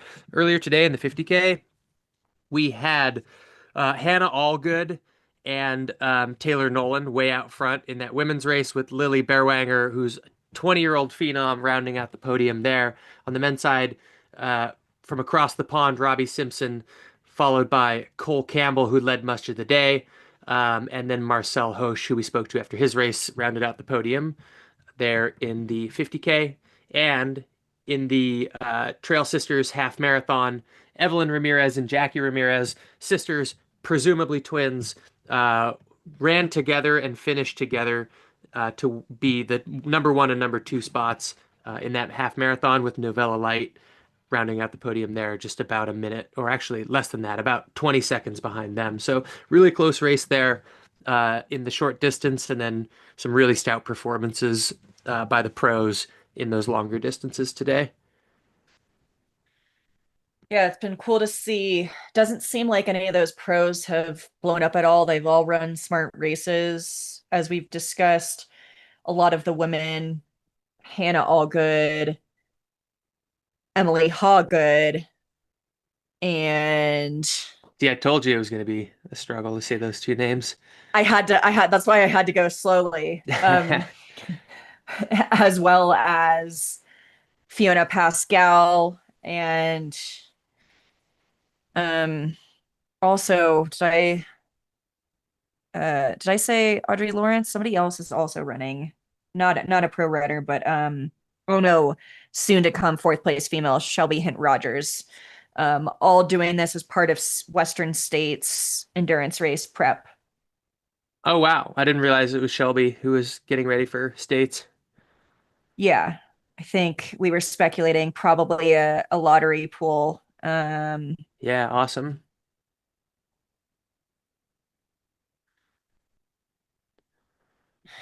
And on the men's side, we've also seen strong races out of all the sponsored athletes. Just not much attrition, which is great to see for the sport. On a day with difficult conditions. It's good to see we're not, seeing people get too cold or injured with kind of the extra hazard of mud and slippery trails out there.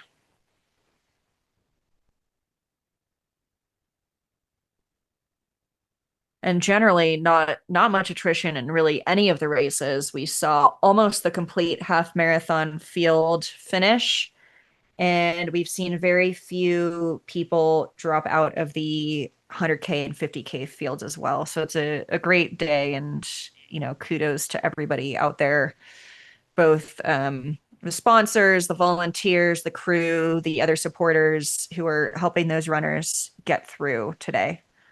Yeah, normally you'd see a lot of attrition in the hotter versions of this race, but then again, when the weather is severe enough on the other side of the spectrum, you can see a lot of dropouts in those scenarios too. Um, we saw some tough moments of rain today, but it seems like it wasn't enough to really result in people having to drop out, whether that's from hypothermia, um, twisted ankles, or falls in the mud, or just general bad morale. Um, Pretty strong finish rate today across the board. It's good to see. Absolutely. And it was on my mind, so I did go confirm Shelby Hint Rogers, who is also a bit of a local runner out of Santa Rosa. She did get into states off of 4 tickets in the lottery, and this will be her first attempt at states. Wow, So she's in awesome. a great place to train for it and has set herself up nicely to get to the start line strong. Yeah, that's great.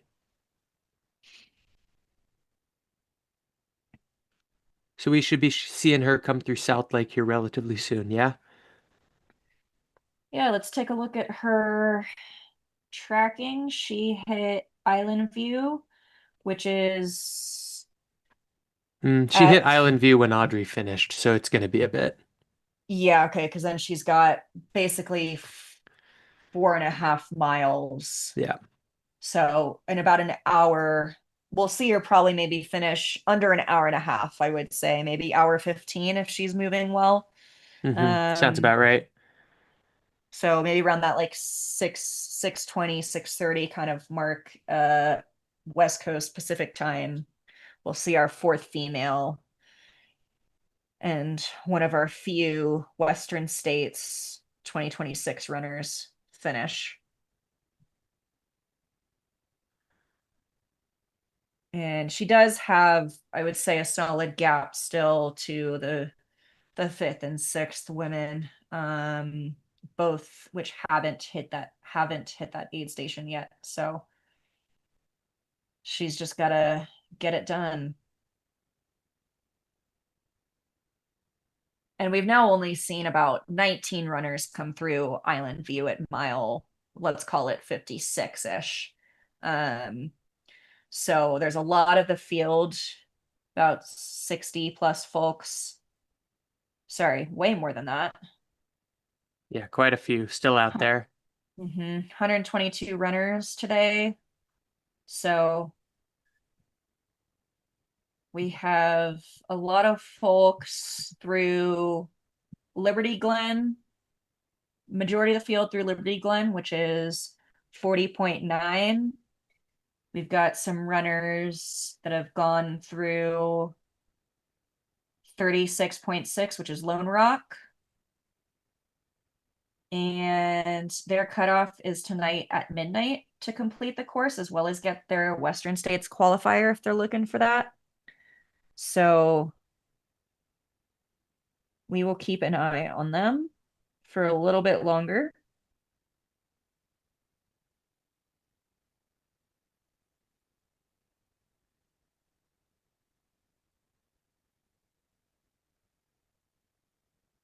And I believe, so we saw one more 100K finisher, which is our 10th overall, just after Audrey. That was Colin Cooper. He was your 8th male. And we're expecting the next finisher in the 100K in a handful of minutes.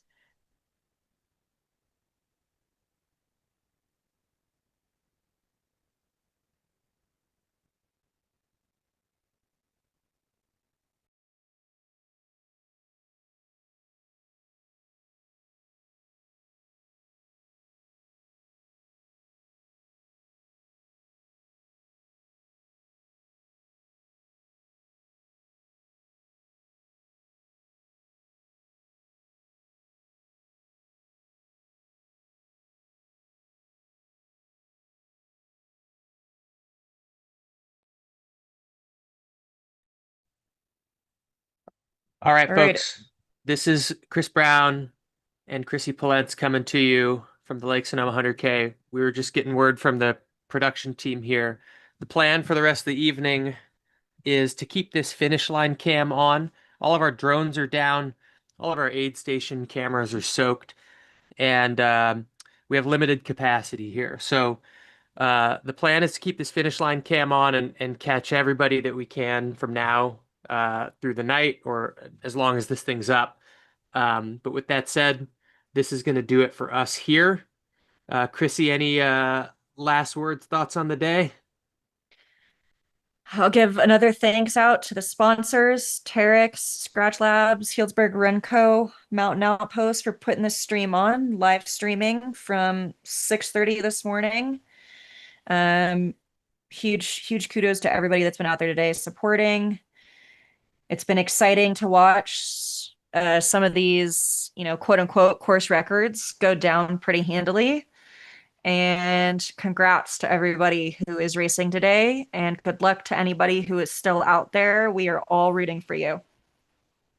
All right, and that's going to do it for us. Thanks, Chrissy. Thanks to the Lake Sonoma 100K team, and we'll see you next year.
Bye.